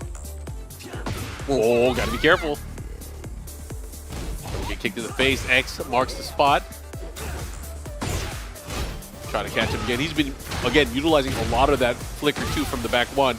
Oh, what Let's see if he changes things up. Look at the offense here. Yored's putting him in a mix-up state. What a series there. AOP 2-1, able to land there. Natural combo. Oh, this is huge. Going back the other way. Yo, the hard stop punch. Takes the momentum back, spins it all. Heat still on the table for Yoritz. Oh, be careful. It. Oh my God, and he got the wall splat. That's crazy. That was a thick-ass conversion. I can't believe that. That was nuts, though. Oh, the albatross. And now Noel. Noel trying to take the momentum back. Uh-huh. Has another chance here. Good block. Skyscraper punish. Let's see what he got. Oh, Well, man, I don't know what Team Itano told him, but he said punch him, and it started to work. you gotta hit him. Use your hands. Yoritz finds a hit, spins the heat, calculates the wall, uses stance for the Oki, down jab to stop the pressure. Spins it all to keep the momentum. Yoritz into the Rage Art call out. Noel goes for the Rage Art, and it's definitely going to work. He's going to get a little bit of life back. That huge gray bar over there is definitely going to get a little love, but Yoritz is definitely trying to steal this back. He still has heat as well. Back 1+2. 5-box Fury. Keeps him at the wall here. Oh, dirty box. Dirty. Oh, Again, there's no way, right? There's no way. I'm out of there. Goodness. There is a way. Where there's a will, there's a way. Could have had the splat there. The check. He canceled it out. Yoritz. To the low. Yoritz staying alive here. Does not want to give back a game. Okay, engage. Put a ring on it. Okay. Follow up here while standing 1-2. Able to follow. I like that. Sprinkle in the lows. Make them duck. Yo, Yoritz. I don't like Xiao Yu, but I like the way this guy plays. Wow, gets the throw. Counter hit. Okay, follow up here, pushing. Well, look at this pressure. Oh, but finally. Ding. Over takes it to the here. top floor. I'm done playing around. Oh, How did what's going on? the Fury. Oh, wait a minute. It good. Oh, Catches him off guard, maybe. Has to be careful here. we've seen him use these Rage Arts when he needs them the most. Dirty box it down 4-1. Noel answers back, and Yoritz instantly does the wave up. Here we go. Raif coming up on stage here, going to offer some words of advice here to Yoritz, maybe. Noel, whatever happened between that last game, he battled back. That was a very brilliant display of just clean boxing. And heavy contention on the side of Yoritz too, right? Like, it was a couple times where he could have just gave up and be like, you know what, I'm going to move away from the wall. But just use that opportunity, use the wall attack, gets out of there, steals the momentum back, but not able to stop Noel from taking the game. Yeah, there were a few instances where he started to get the mix-up going on. The AOP cancels, goes for the low, go for the mix-up. That was when he was by the wall. In this particular game, Noel didn't find himself back to the wall. He wasn't in a situation where he would get mixed up on, no pressure, and he was ready with that down forward one. He was ready with the counter punch when needed. And I like that he's going for, like, not the biggest, like, call-outs, right? Like, a couple times we've seen him. I mean, we saw him versus Shaolin go for the big uppercut instead. We see him go for that big up for a 4 a lot of times. So, but not going to it, keeping it small, smaller tech. Maybe that's what he wants here. Maybe he's setting him up for a big swing. Who knows? Anyways, we're in this final game. This is a very big one for this group. Okay, the check here. Oh, gets the counter hit. Just low, follow up. Good adjustments here from both of these sides. Up back 3, power crush gets interrupted. Good break on the throw. Follow up again with the crush. Yo, the waning moon. The wall is there. You got a combo. Had to wait for him to fall. What a block. Spins the rest of the heat. None on either side. Oh, the second hit able to land. Here we go. Yored's continuing. Now with the lead here, this is the final game between these two. This is a race to 2 games. Over here, body, yo, Albatross. Cross 2-0-4-2 pressure. Spending a lot of their heat. Spends the rest of it. Yurit's got a chance right now. Takes the opportunity to start an offense of his own. Back one against the wall. Oh, I'm out of there. Gets the counter hit this time. Yeah, gets a nice spike follow up here. Has the pressure on the wall. This is where it could be trouble. But he sidesteps along with them. What a, oh my gosh. Goes for the How? straight shoulder. The follow up here. One more hit can do it. What a block. Oh my God, he goes into the parry. Oh, he finally did it. Rage art, rage art. Rage art. That's going to be big damage. That is big damage because not only was it straight into the air, into the tornado, he had one hit right before it. Might not kill, I don't think so. but it'll be very close. Oh my gosh. Now what? Now what? And, tried to use the get up attack. Down 2, gets it out of there. 1 round apiece in this final game between Noel and Yurit's. Yo, he is going at the ankles right now. Second hit, land here, caught him moving. Again with the swing, got to be careful, but a back 1+2. Counter hit, tornado, now has the wall. Let's see what he does with it. Breakable balcony. Haven't seen it used much this set. Lost that 2. Smash, follow up here. Uh-oh, this is big. This is what he does. This combo. That could be the round. He's got to get the wall, I think. It's the round. And that's going to be the round. One more, and Yurit's could be cashing out and taking the set 2-1. Noel has fought back every time, though. They'll break on the throw. Trying to catch him there with the side step. Cancels the rain dance. Into the up forward 2 again. This time getting the big punch, the big uppercut. Now what? Here we go. Follow up. The Fury. Tries to keep him there. Good patience there from your end. Stays on the ground, goes for the low afterwards. Hypnotist stands. I like that. Low. He's just so we can keep the pressure going. Repeat offender. Noel in trouble. Oh, Oh, trade. the trade. Got to be careful. Oh, back 1. Wait a minute. Lights out. Can't give up this round. Yoren's looking to close things out, but he has to be careful. Slide step 4 into the Razor. Did he press anything? No. He did not. And that's gonna do it. Yurit's takes it 2-1, making him the clean leader in this Group A regions. And that was such a well-played set on both sides. Yurit's was looking really strong in every one of his sets. Noel came up looking just as strong, especially being the last player to play. But he started off very well with the 2-0. Unfortunately, runs into Yurit's, and that is what's gonna stop him early. But I mean, if I'm Yurit's, I'm feeling real good right now. You got to be feeling good. I mean, that was a brilliant display. He bet it all on that Rage Art. If he had that Rage Art, that would have been a different story. Maybe would have went to a final round. But 2-1, not too shabby, right? I mean, definitely not too shabby. We're going to take a look at the points so far. And look, that puts Noel at 1 because he did unfortunately go down 1-2. But that still puts him at the head of the pack right under Yurit's. So yeah, that is still a good spot to be in. However, Breadman is not too far away as he's sitting steady at the 0. He went down to Yurit's 0-2. Neither is Yondaime. You got to think about it. Yep. These 3, it's now a race to who's going to be getting out the top 2. Breadman and Yondaime are coming up next. The outcome of that can change the trajectory of who's going to get second place. Noel, of course, having to play against both of those players later on today as well. So there is a lot on the line here. We got Breadman, we got Yondaime on the stage as they're getting ready to play out this set. And this is, again, probably going to be Heihachi versus Leroy. That's a lore match, yeah? Yeah. They're buddies. Oh, wait, are they? I don't even remember. They're old homies, him and Heihachi? Yeah, man. I mean, I feel like all the old guys got to stick together. There's not that many of them left. Facts. That's facts. That's facts. Uncle Tekken, huh? Uncle Tekken. Yondaime from Madagascar. You guys can see his placements here. He's actually one of the players that has really been doing well on the dojo scene for the past few years, actually. For the past few iterations of TWT.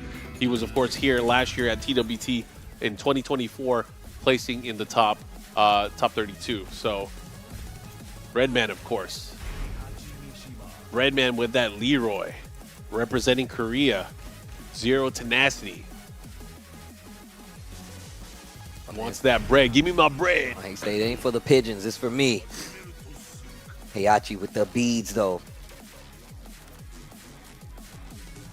But This is gonna be another He interesting said, set. turn up my headphones. Turn my headphones I up. can't hear the symphony. I can't hear it. No, I'm serious. But yeah, man, Breadman, premier Leroy player out there. Definitely one of the reasons I feel like he's you gotta be careful. But Heihachi versus Leroy descended away. Oh, first time on a new stage. Let's go. Get him, Sugar. They say I nip this evil in the bud. Oh, look at the wave dash. 2-back-2 uses the, I like that. Uses the parry to get through. Answers with an electric. This is the second, but still gonna get something from it. Yep, that's important. Just to be able to clean it up, get a combo. Now pushing towards the other side of the stage. Got to be careful on the whiff, though. Redman, we already saw him earlier today. His ability to sidestep, create openings for his character to take his turn back, and a big counter hit conversion with the combo there from Leroy. Let's see what he does here. Okay. Good damage here on the exchange. I like that. Holding the Hermit stance, spends all of his resources to keep the momentum in his favor. I like Yondaime holding his ground, though. I like the jab check as well. In between the down 4-1-2. Redman looking with a huge life lead right now, looking to close things out. One more hit could do it, and he hits him with the mid right on the top of his head. Redman up 1-0 right now. Right where the meteor hit him, huh? Yup. He blocks those with his head, you know that. He got a noggin. Oh, Speaking of noggin, speaking of which, forward 1+2, guaranteed follow up there with the quarter circle forward 2 as well. Heihachi, one of those characters. We haven't really seen it come into play, but every time Heihachi comes up on stage, there's that fear. The Warrior's Instinct, that special install he gets if he's able to use heat 3 times during a match, gives him access to ultra powerful version of Heihachi. Oh, nice. Cancel stance, gets the headbutt. Nice block. Third hit able to land. Oh, nice. Get off of me. All right, not going to be able to get the kill, but the life lead is definitely about to be in Breadman's favor. Oh, the wall still gets the conversion. That's big damage here. One more mix-up could do it. Goes for the low attack to follow up the second hit. Using the follow-up. Getting the launcher. Catches Yondaime moving. 2 rounds to none. 4-4-1+2. Nice down 2 check here from Breadman. He's putting him through the blender right now. See what he does as he swings here. The back 4 there has to be careful. That is something that Breadman will probably sidestep. Counter hit. Okay, heat burst. Right now has access to Warrior's Instinct. Don't think he'll use it this early, but he does have it for insurance maybe in later rounds here. Big damage early on. Gets the triple God Fist. 3 of them things, though. Back 2. Let me get the charge. That. Let me get that 3-piece combo. Okay. Nice jab check here. Breaks the throw. Met with the down jab. Uh-oh. I like that he did down 4-1-2, no delay that time. It was able to interrupt because you could tell Breadman already trying to react to it. And the thing is, like, it's a guess. There's no way you can react if he does a delay. Ooh, catches you moving. Gets another electric. Yondaime waking up. Hell Axel, heat burst, charge on the back 2, electric again. Wait a minute, Yondaime waking up though. You think he's gonna pop it? Nah, not yet. Okay. Health sweep, bang. Let's see what he does with it. Breadman starting to swing away. Decides to use it, goes for the down 2 pressure. Right now, still has a decent amount of life left. He interrupt again. Interrupt the down 4-1-2. What a backdash! What a whiff punish there as well on the grab. Oh, wow. Back 2, able to land into the heel drop, and there we go. Final round. Game number 1. Yondaime is definitely going to use it. He's definitely going to pop. But when is he going to do it? That's the question. Warrior's Instinct activated. Enhanced forward 2. Enhanced Demon Breath. Hell Sweep enhanced as well. Oh, what a block. Bad punish. Okay, going for the lows. They're starting to add up again. Breadman with the life lead low. Y'all must have forgot. See what he got here. Pushing to the wall. Yondaime has to use his heat as well. Does not want to let it go away. One more hit can do it though. Uh-oh. Oh, he gets the big low. Damn, he didn't even have a chance to play Warrior's Instinct. Man, maybe he should have popped it. Maybe he should. I mean, he did pop it. He just didn't get to use it. Yeah. He had heat too, and that's where it gets extra crazy, extra crispy. All right, Breadman taking 1-0 so far right now. Yondaime has to think about what he's going to do here. What adjustments are you going to make going into this? Yondaime was waking up though. The electric started to come out a lot more. The combos got a lot crispier. All right, he's going to stick to Heihachi. We are in Pac Pixels, Pac-Man stage. This stage offers a lot. There are a lot of hazards on the floor. You got floor bounce, floor blast. Let's see what he does. Anyways, we're going to go into this. Okay, down 4-1-2 charge. Pinky, Blinky, Pinky, and Clyde. Okay. I'm glad this song is just here now. Get the full stage. He gets to stick around. Impact. Look at that. Yondaime has really been switching up, using just the down forward one check, not finishing. Oh. But look at this. Oh, man. Demon follow up. Big damage. Oh, down one. Counter hit, too. I think that was Hell Sweet. Oh, counter hit.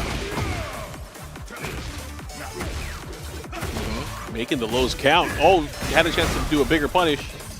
Oh, heat dash.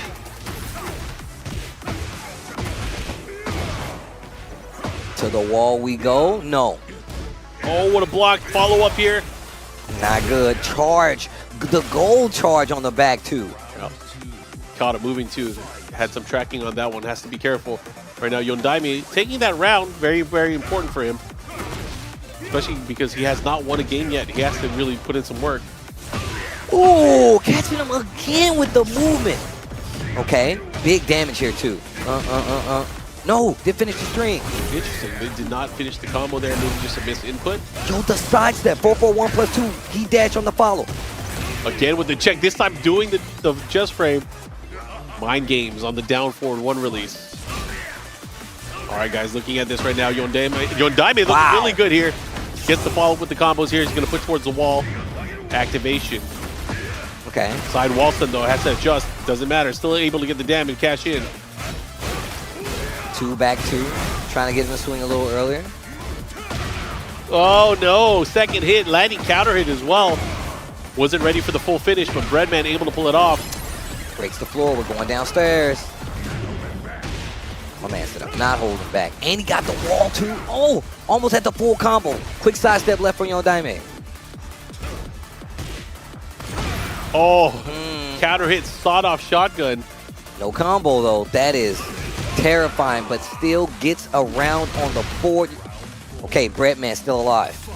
Even that Bread, down 2, counter hit, follow-up here. Gets a guaranteed second hit. Now, again, with another big counter hit in the grounded attack.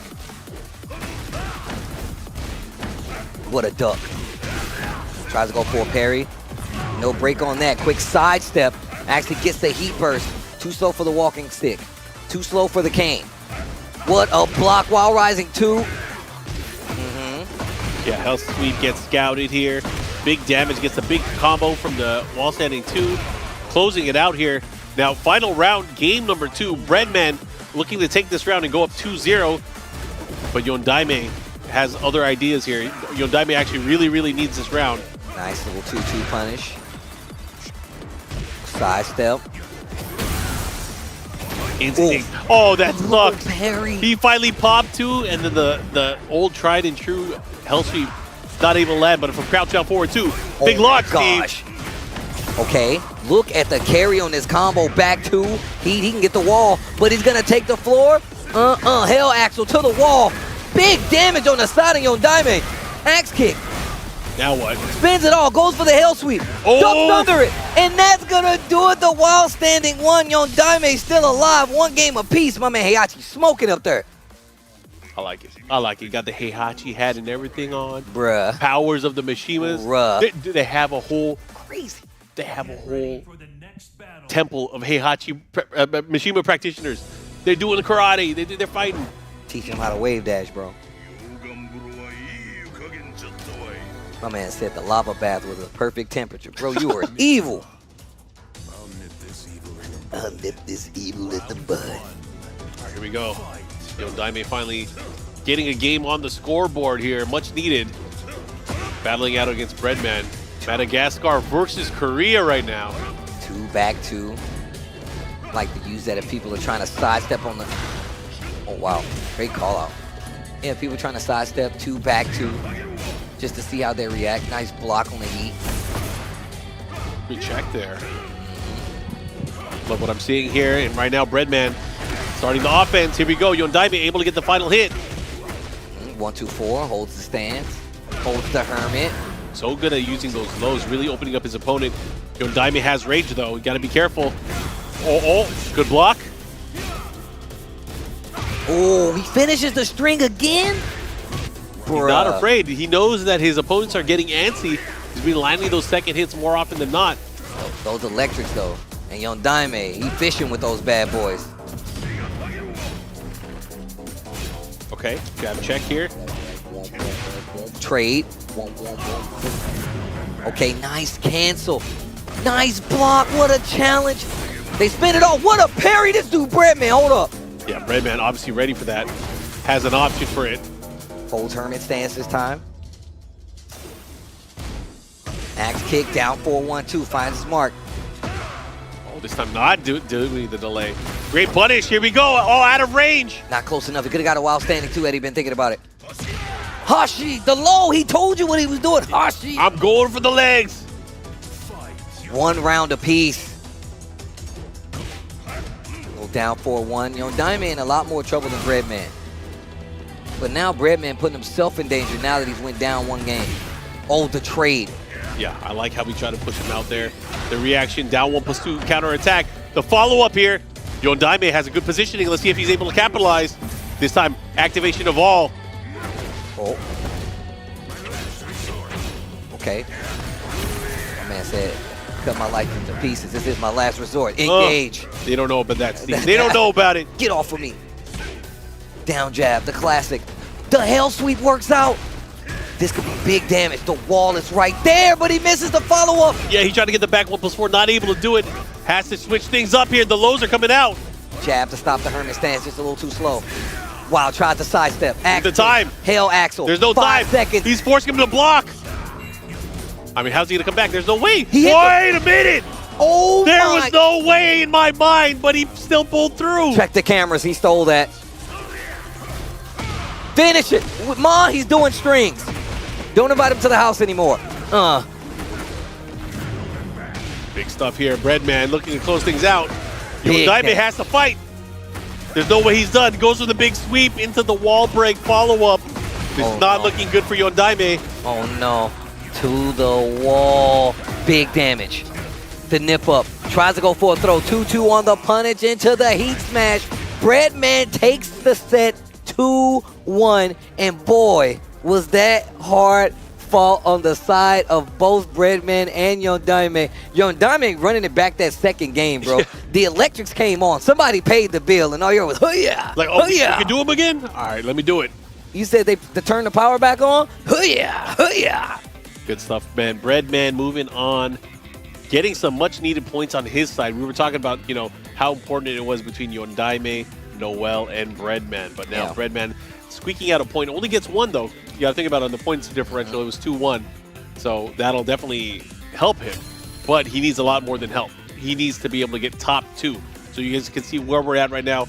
Round Robin Regional Group A from these 5 players. As a reminder, the top 2 in points will make it out. If there is somehow a tie, whether it's for first place or second place, it goes down to the head-to-head. Those points will make a difference. Win, loss, and points. You can see it right there. Noel has 1. Breadman has 1 as well. But, of course, Noel still got games to play. Breadman does as well. Yondaime at -3 now and Shaoling at -4. But still, the contention is on the side of Noel and Breadman, where they still have games to play, and they could potentially be the second player out of this Group A region. Yeah, I mean, you guys can look at the scoreboard right now. Your is looking really good. Obviously, with Breadman and Noel tied up, there's still a lot to say. And Yondaime, he's not even done yet. He's not even done yet. We have 4 games left in this group stage. And only one of these players will make it out first. One of them will make it out second. And we know that that will qualify them for Sunday. Yeah, the matchups are going to be intense, especially down between Breadman and Noel. I mean, obviously it is a game difference, but Yondaime, Breadman still has to play Yondaime as well. So, I mean, well, Noel has to play Yondaime, so still have games to be played. But with that being said, guys, we're still in this Group A region with games left on the board, but you guys don't want to miss any of the action. We got more on the other side of this break. Stay tuned right after this. Boom.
From your beginner days to where you are now, I've seen you win. I've seen you lose. And I've always been here, right in front, lighting it all up. We were together when you first discovered gaming. That feeling, the discoveries, the friendships. You never shied away from me. You cried. You've tilted. Your bursts of joy. You've discovered fame. You felt everything, fully. I've seen you become you. We've always been together in your gaming journey.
All right, everybody, back with the Tekken World Tour Finals 2025.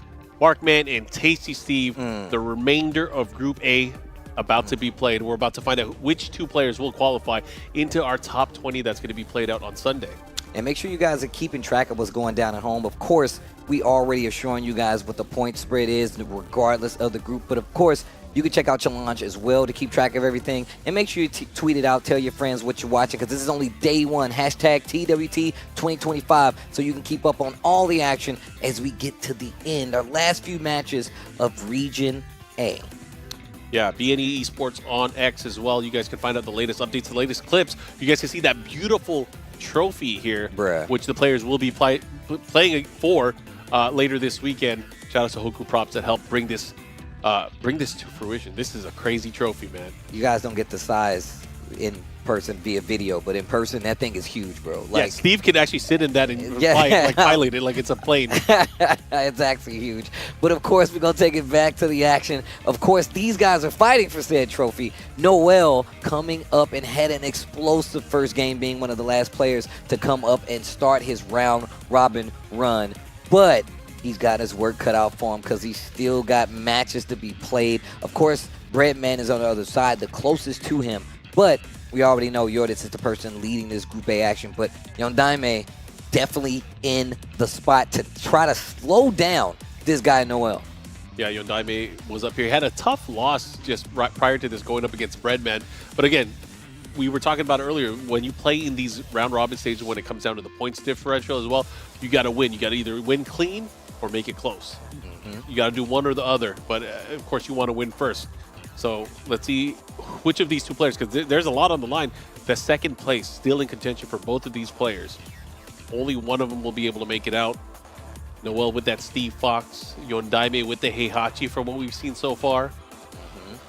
My man Yondaime got the Madagascar flag. While he's playing the game, he's playing with it always in mind. That's the kind of dedication I like to see. But Madagascar versus Bolivia coming up as the next match here for this Group A regional action. And Noel needs this. You know he's trying to get a good lead, especially so he can get closer and be the person that makes it out of this group right next to Yoritz. Because like we said before, he's looking in charge. But it's going to be the Heihachi versus the Steve Fox. Yondaime, Noel, let's go. Game 7. Back to the Rebel hangar here. Both of these two guys playing it out here. This is a race to 2 games. Let's see who's going to come out on top. The power dunk. Power.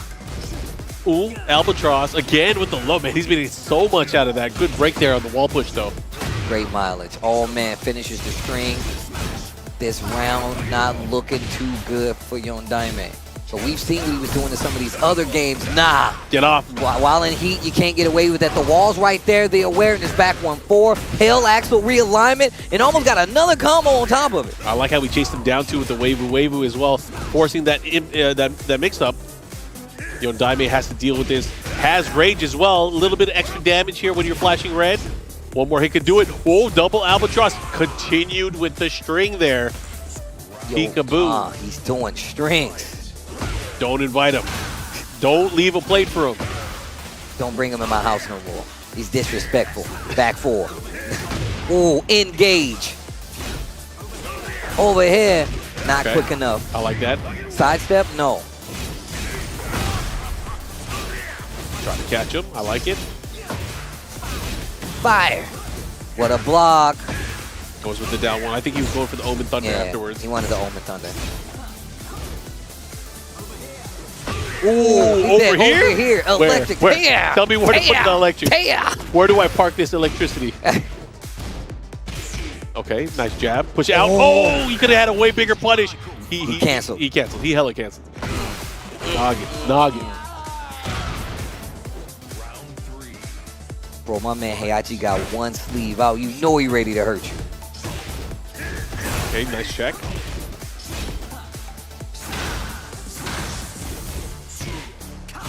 Okay.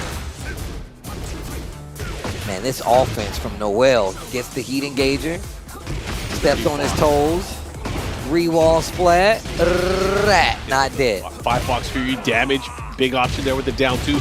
Very safe option because, you know, he has a follow-up as well. If the opponent were to commit to a low parry or a crush, that might be a different story, but man, it's so hard to do in the pocket, right? Especially against the wall. Breath of the Demon. Tried to go for that power crush, not gonna work out. Engager.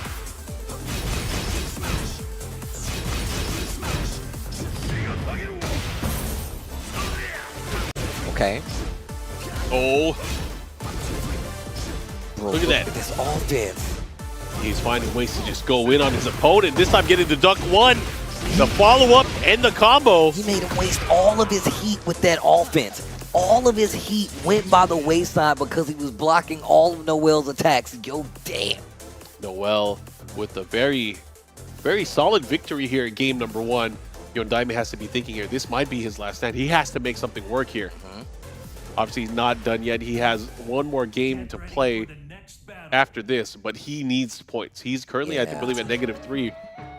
He needs to start getting some points here, and it's going to be tough because at best he could do -1 now in this set. He has to win 2-1 now. Oh man, engage right out of the gate. Soon as it said fight, nice full crouch down 4-2. Okay, heat it up. Axel to the wall, big damage. Into the hell sweep, back 4, gets the low option block here. Whoa. He's liver, man. He got that little axe kick on block. Man. Big damage. Okay, the chase down here, good break. I like how everybody's prepared to deal with it. Yo, double dirty boxing, Are you triple dirty serious? boxing. Bro, you can go to jail for that. That's illegal. Illegal hit. Oh, he lucked out. Ducks under the 1-2, hits him again like a real boxing match over here. These guys are swinging. It's only a matter of time before Yondaime is like, you know what? Let me turn up the electricity. Oh, be careful.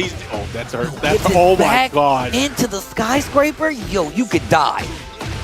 with Now- the perfect. Brilliant movement sequence here from Noel. And just like that, looking to close things out 2-0 here. I would say the momentum is almost insurmountable right now. Yondaime has to pull out a miracle here. Can he do it, though? Good check there with the kicks. Oh, the Limber trade. Timber. He still got the combo, man. Oh! To the wall. Rat. Oh, this is big. Gets the follow-up hit as well. Grips him up. He tried to do it again. Okay, gets the omen this time. You see the damage. That's why you want it. Oh! Okay, let's see what you do. Yondaime, do you have it in you? Okay, whip punish. Gets the knockdown with the heat. Sidestep 2-1, the follow-up here. To the wall we go. Big damage. And he's going to get around. Okay. That was much needed there without a 4-2-1. And it was 2-1 here. Yondaime finally on the scoreboard in terms of rounds, but he needs the game. He needs both these games. Axe kick, electric. Yo, tell me where to park it. This electric that is. Back two. Activate on the heat. Big damage on the board, Yondaime. Full crouch down 4-4, not close enough to get the knockdown. Heat smash, guillotine, dead. Chopped him on the back of his neck here. We're going to a final round. Decisive round. Very important round for Yondaime. But for Noel, if he can get a 2-0 here, this is going to help his case quite a bit. Oh, wow. Warrior. Instinctual. Oh, where you trying to going? move in the backfield. There ain't no angels here, bruh. Big damage. Oh, we reset. Hits him with the Thunder Omen. Oh, he Fire. get punished. Heat smasher. Back 1-4. You are dead, good sir. The Demon's Breath, a perfect at that. And Noel flagging down the coach. Oh, yo, this coach has had a high success rate. Last time we saw him on stage, he came back with a 3-0. Can he offer the same power-up, the words of advice? Yondaime obviously had a brilliant last round there. He really showcased the strength of Heihachi, to showcase the strength of Warrior's instinct. My man said you thought it was over? Nah, it's never over. You thought it was over? I'm dead. You know how many times I came back Bro, from the dead? Come on now. They said I was dead and I still wasn't dead. He called Raven a liar. Right? To his face. No one's ever going to trust that guy again. Nope. He lost his job. He lost his He lost his job. medical insurance. Anyways, we're going into this. Here we go. Starting things off. A final game between these two. Noel versus Yondaime. Swinging at the gates, Noel. But this time, Yondaime catching him with that from crouch down 4-4. Now has the wall positioning as well. Good interrupt. Nice challenge with the down 4-1. Tried to give him a hug. Woo, get at it. Parry. Nice pickup with the combo. Spin the heat to keep the momentum. The wall's right there. Oh, full charge. Put it in the bag. Broken toy. I don't want to play with you no more. Heihachi is the type of guy that'll step on Legos and not get phased. Oh my gosh, the building blocks pushing towards the wall. Oh, the damage. Oh!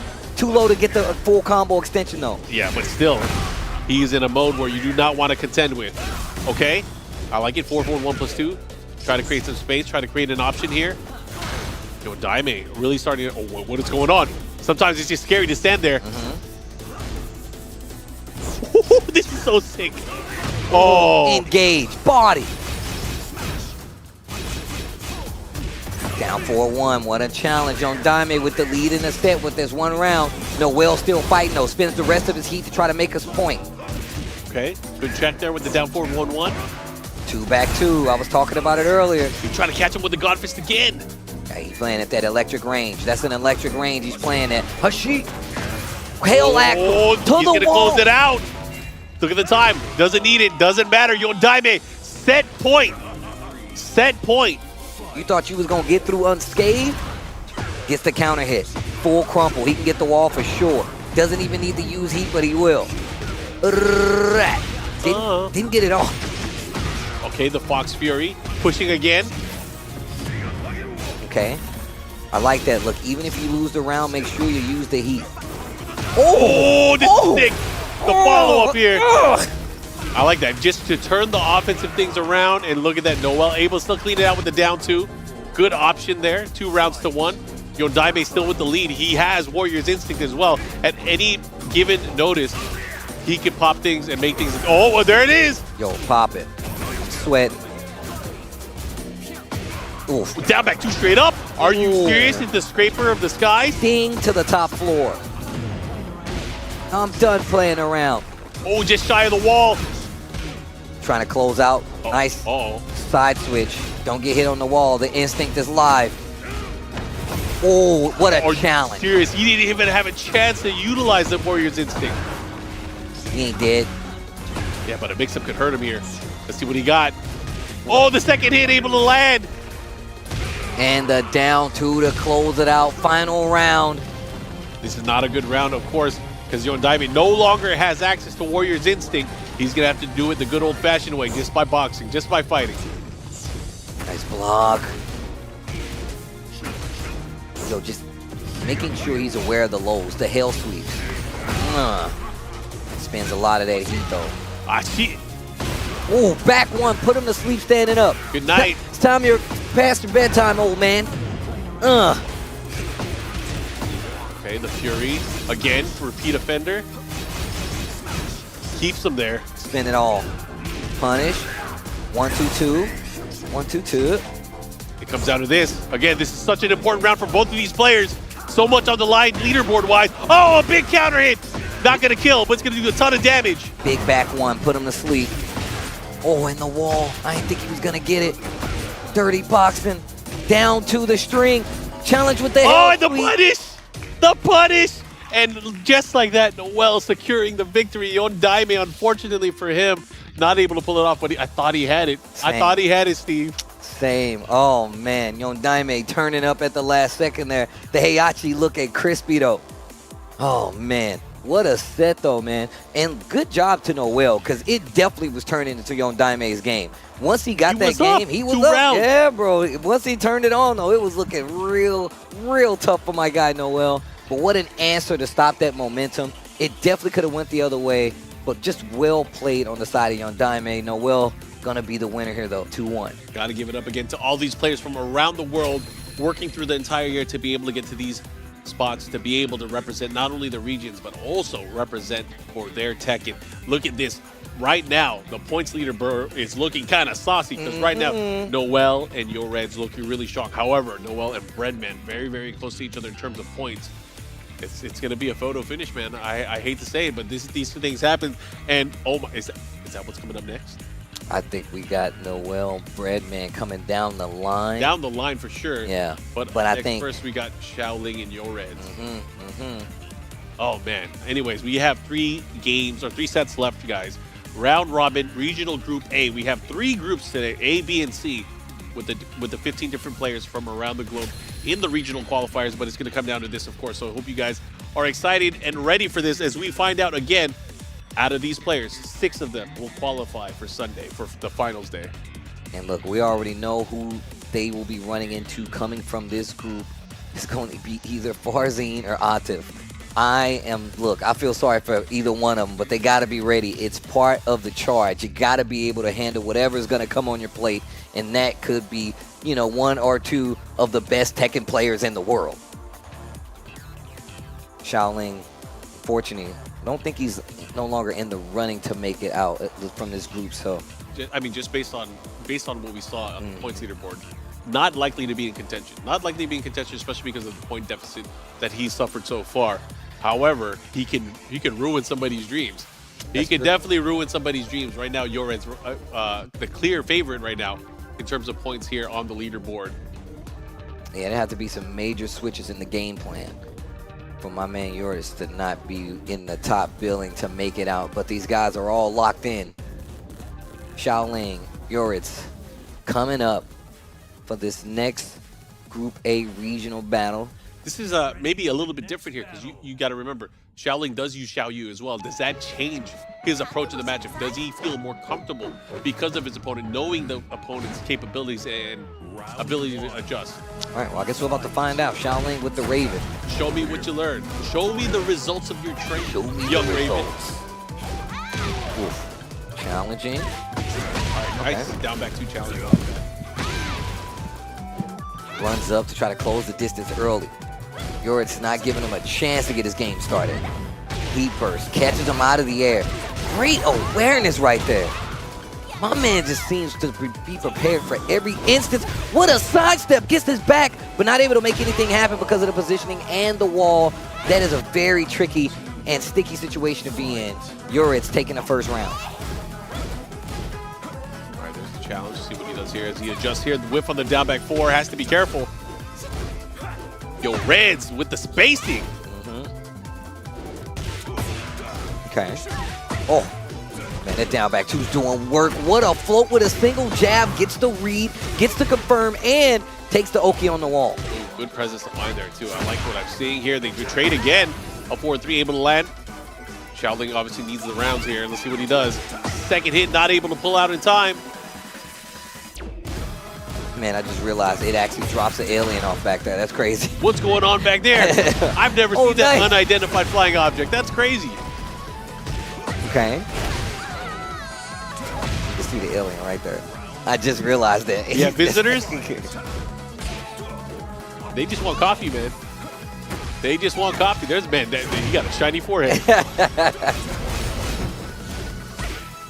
Oh, I got some baby powder. Downstairs. The gold doubloons hooked me up. The lost city of gold. Yo, the combo. Oh, no, but he drops and commits to the string. It's going to give Xiaoling a chance, actually. Or Yoda, excuse me. Damn. I like here. Good choice there. Just to be able to extend the combo, extend the mix-ups even further. Heat smash. Look at this momentum. Bro, the sidestepping was crazy. But unfortunately, not able to get a better combo out of that. One more hit can do it, though. Has to be careful how he approaches. Down against him with the low, the wall setting 4. Okay, here we go. Okay. Yo, Xiaoling showing his comfort in the matchup here. Hey, man, you said it, man. You actually brought it up. He plays the character. Definitely going to be a lot easier for him to deal with a Ling, even if it is the caliber of Yoris. Yeah, he knows the options. He knows how to pick his shots here. Ooh, Second hit, counter hit. Marks the spot. Did the Z. Big damage. Okay. Ooh, tries to do something. Yoris. Nice smash. I like it. Here we go. Final round. Game number 1. Xiaoling fighting to ruin somebody's day. Yoreds looking to extend his lead in Group A. What's he gonna do though? Ooh, do you see his movement? His movement is Stance cancel. Oh, he burst. Oh, wall splat in the stage hazard. This is not looking good for Xiaoling right now. Yoritz with the momentum. Double wall from wall to wall. Oh my gosh, what a call out. But it's caddy corner combo. What you gonna do with it? All right, gets the It's not here. over. Now to the mix. Goes to the low. Try to get him with the sweet chin music to follow up here. One more hit. The nice back one there from Yoreds. Good jab check. Duck. Follow up here. 1+2 heat dash activation. Should be able to get a rage art here. Does he do it? No, he doesn't need to. Oosh, off the wall. Explosions everywhere. Into the rage art. And man, you know what I just realized? What's up? He's wearing the Master Raven outfit. Yeah, man. I never realized that. He has ascended. You remember the results of his training. It's not just the skills, it's the fit. Good stuff here. Xiaoling able to use that round. Get that much. I think that might have been the. Is that the? No, that's the second game that Yorens has lost so far. Okay. But Xiaoling. I mean, can you imagine if he gets a 2-0 here? He's gonna make the race for first exciting. Let's see what he does.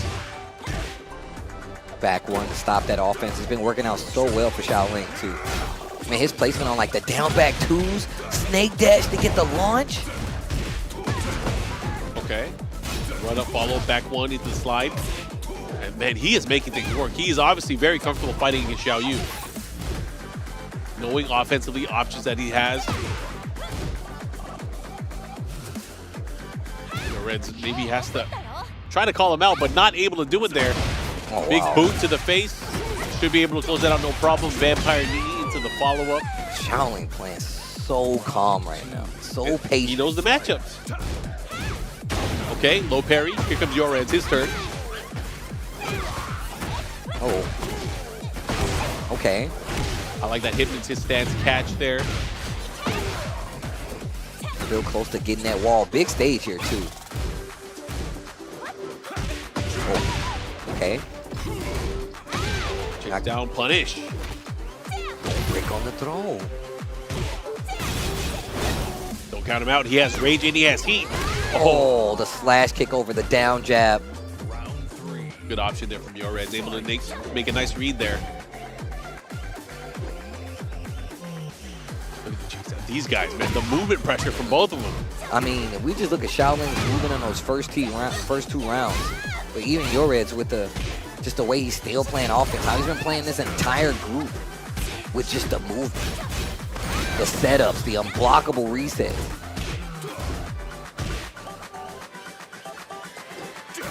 Engage. Nice 4-4-2. Back one, able to get the interrupt. The quicksand. That's the first time we've really seen him use it the entire day. I mean, he's really not had to use it, especially in this set. But we saw it early, I think, versus Noel in that corner situation, but it just got blocked on the first usage. Yeah. Second hit. Smashing. Oh, wow. Good one break. What a challenge. What a sidestep this dude. Shaolin steals another round. He's 1 round away from 2-0 in Yoreds. Yeah, Yoreds, who was clearly the favorite so far in terms of points, just his performance so far. Shaolin looking to extinguish that with a quick 2-0. Man, yo, this music is crazy. Yeah, it's going ham. Okay. Puts the brakes on here. Shaolin looking really, really comfortable here. Look at the way he's moving. Weaving in and out here. Got caught that time, though. Yoreds pushing back the other way. Let's see what he does. Wow. Into the mix. Oh, What the- my goodness. He's Oh. the ninja. Quicksand. Oh, did he? Shooting star, but here we go. Final round in this second game. Shaolin can't 2-0 Yoreds if he plays this a little better. Will Yoreds be able to extinguish the flame that is burning from Shaolin right now? Oh, but Shaolin with a counter hit jab. Able to land there. Got to be careful. Oh, okay, heat burst. Could have been worse. Oh, careful. Watch the whiff. Second hit able to land here. The follow-up. What's the mix? Oh, be careful. Wow, what a block. That was tornado disaster for sure. 3+4, he's still alive though. Goes for the mid. Let's see what he does with it. He has a sliver of life. The down jab. Spins the rest of the heat. Great defense. The back one gets the float, but nothing. Oh, wow. my God. How did that hit? Bruh. Oh my gosh. That lingering low kick, able to land, takes the round there, and Yoreds on the scoreboard now, 1 game apiece. Get ready for the next battle. They go right back in though. I like this. Resist. Same stage on random. Here we go. Round 1. Fight. Shaolin really showing his comfort in the matchup there. It came down to the final sequence in that last game. Yoreds really starting to mix things up. Good block. Down jab. I love his placement on these down jabs. It's really been saving him. Okay, back to the lows. Yeah, again. 2 times. Sidestep just a little too slow on the trigger for that punish. Armor to get through. First round still looking good for Shaolin. He's moving around and trying to get something out of Yoreds, but he's not taking the bait. Trying to catch him looking there. Good break on the throw. This time, does he land it? He does against the whiff low jab. I like the crowd letting out the collective. Oh! Gonna be close, but not enough. Oh my God. But Shaolin has resources. Not gonna get to use them. Yoreds takes the lead in the set now. Fight. Good check there. Look at this offensive pressure. This back and forth between both of the players. The raccoon swing misses up 4-3, not able to land there. Gets the punish there. Ooh, engage. Okay. Oh, the parry didn't make anything from it. Got something small. Not enough to stop the onslaught of offense coming from Yoreds. Okay, the low. Yeah, gotta watch out. The evasiveness, just having the realization that the Art of Phoenix can dodge a lot of the attacks that Raven has going in. That just shows how comfortable Shaolin is in the particular matchup. Look at them. These guys are trying to create space. There's no time left. I mean, Shaolin don't mind because he's got the life lead, but all it takes is one big hit. And he's still there too. Oh, got to deal with the rage too. He has rage art as well. This is going to be big. This is going to be important. He has to be very specific about how he approaches this. He's not going to be able to heal enough life, but he might have the life lead here. It's going to be tough to say. Oh, lots of hits in that combo. Yeah, a lot of hits. It's close, Steve. It's very close. It's close. Who's going to get it here? Oh, God, he was able to get the jab at the very end. Yored's set point right now. I'm going to be real. I don't know who was winning with that life bar looking like that. We should have been like, hey, stop. Let me watch. Let me watch. Let it rock. Xiaoling, after, making so many adjustments, coming out with a huge lead, having a chance to close it out, but Yored's fighting back, making adjustments. I like that. He's utilizing that really annoying low kick as well. Okay, 1-4. Oh, he went for the taunt. Looking for something big right here. Down back 2. Trying to get something started. Yored's defense is just so good, though. Oh, has to be careful. Goes for the throw. Good break. Yo, I love this last phase part of the song. Has a chance to mix here. Goes for the Rage Art again, but Xiaoling ready to block it here. Looking to close things out. Gets the big kick follow-up and closes it out here. 2 rounds to 1. Xiaoling fighting back here. Can he turn things around and go take it to a final round? We're about to find out.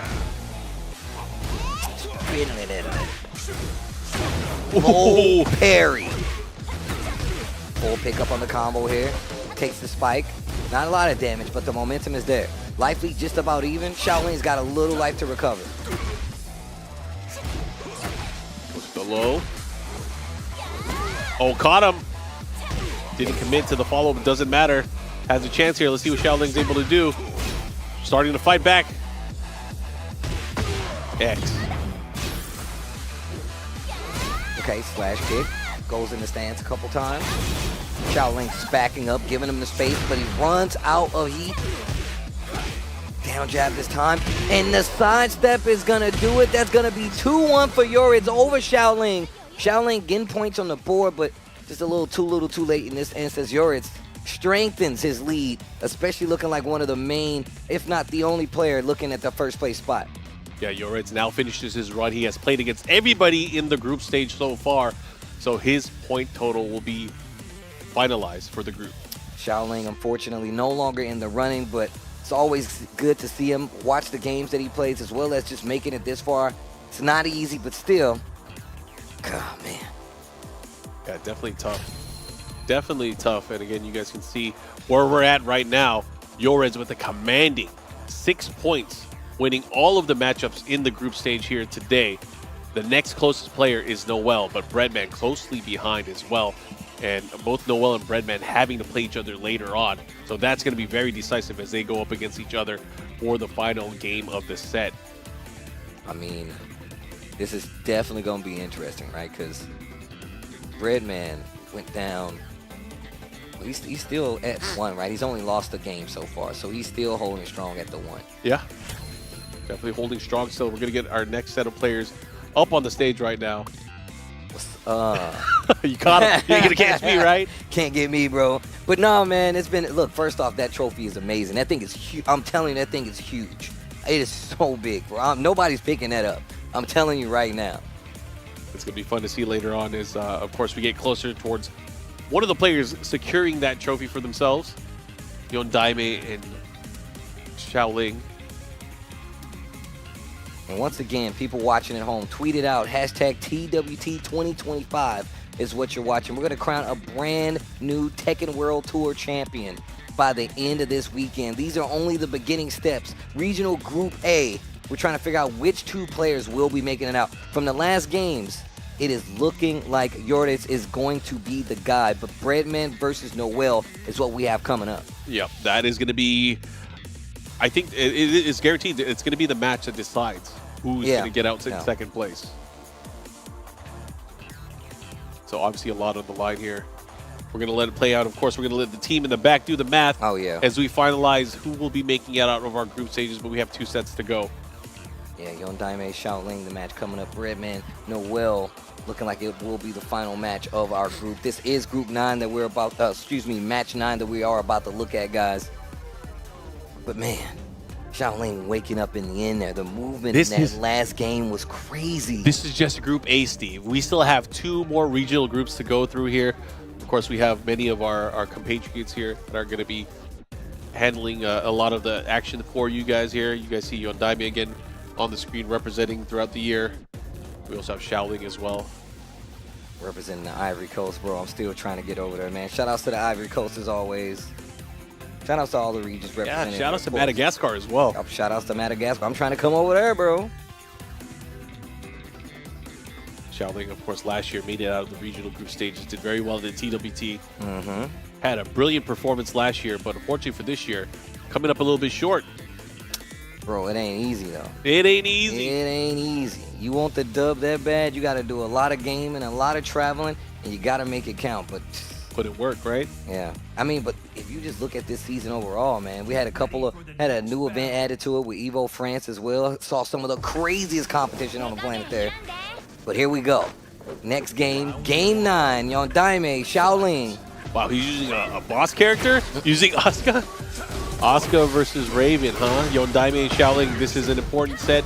Just to cap it off. Mm-hmm. Just to cap it off. Pride's still on the line, I can tell you that right now. You're always gonna have pride. That's what we're here for. Oh, vampire knee, side wall. Ooh, at first you don't succeed, try and try again. Jackknife uppercut. There's the heat. It's not over. Boot, cancel, dead. Okay. Starts it off with a perfect. Trying to catch him here. Good sidesteps against Xiaoling with his amazing sidestep movement. Trying to create opportunities for his character to be able to get in. Okay. Look at this pressure. But you gotta watch out. This is where Asuka can be very scary. When she has heat and when she has Nani Augusta. Oh, gets his back. Xiaoling just looking like he's in full control at this point. Look at that, forcing the whiff. This time contesting with a down forward 1, but still able to counterattack, find his way back. Oh, that's gonna hurt big time. Oh, the wall saved his life. He's dead. Oh, he missed the input afterwards. Oh, man. That's super unfortunate. Yondaime slapping himself. It's like, yo, wake up. Yo, wake up. Okay. Okay. Damn. Gets the follow-up here. Downstairs. Oh, that's a cool floor break. Extent of some punches. Jin Kazama and his trials and tribulations, right? Right? That's how you know you messed up in the head. I You gotta gotta fight in the stage. Let's talk about the beauty of the stage. These are throwback stages from past Tekken games. You have the Hell's Gate. You have this this stage for Tekken 6. Yep. Then you have the Tag 1 intro stage at the very bottom. Man, it's crazy. Love letter to Tekken fans for sure. Oh, okay, wait a minute. Xiaoling, 3 rounds, gets that first game. Here we go, here we go. Oh, he's thinking. Get ready for the next All right, goes battle. right back into the Rebel hangar we go.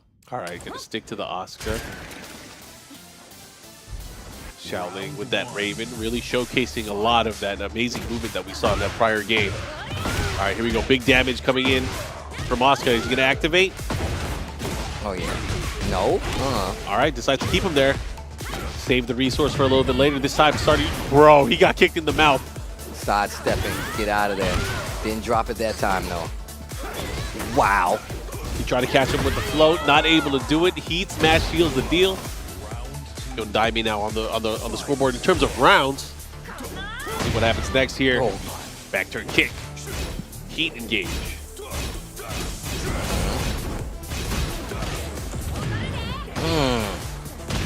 Oh, counter hit. Gets the pickup. Yondaime. Both of them. He's still active, though. And gets a big chunk of damage. Makes it work. Okay, wait a minute. Xiaoling answers back. Breakable wall right there. Plenty of knees. Oh, the second hit drops out of the combo. Doesn't matter. Finishes it. Doesn't get the follow-up hit. That's unfortunate. But the brakes on, gets the punish. Xiaoling going for the grab. Counter hit. Gotta be careful. Follow up here. Down 1+2 into the Tooth Fairy. Gusto activated, looking to close things out. He should be able to get it here with that running 3. Yes, he does. 2 rounds. Okay, Yondaime, he's fighting back. He's got some fight left.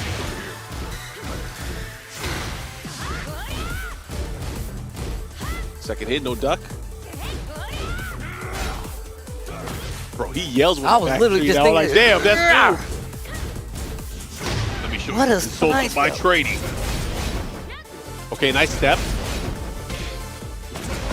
Finding the opportunity, this time getting the big hit follow-up here. Decides to keep him there. One more hit can do it, but hey, she slapped back. Okay. Daime looking full in control in this game. Inner strength. Has the knee with gusto as well. Gonna go for the running attack. No, decides to put the brakes on with the low. The follow-up here, straight up into the rage yard. I like it. Clean damage, good damage. Has the life lead now going into this. It's a matter of mix-ups. The Raven, get up. It's like she hit me 3 times.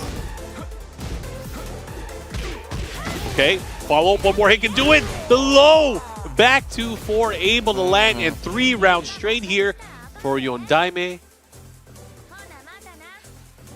Trying to get some more points on the scoreboard. Madagascar, Ivory Coast going at it. This is a World Tour fight. Last game between these two, we're going to Pack Pixels. Pac-Mania in the building. Round 1. And Shaolin going with the classic Raven. Okay, follow up here again with that down back 4. See what he does, how they're able to approach here. Good breaks on the down back 2.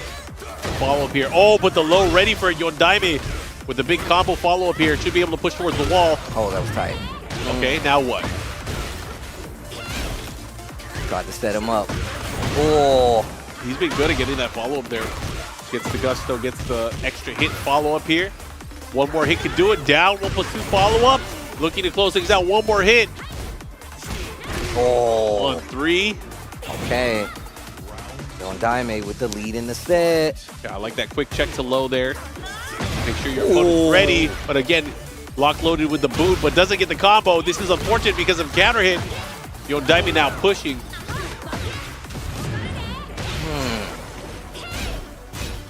Try to catch him again with the counter hit. He's getting so much out of that. But this time ready. You're going to go for that big gusto high?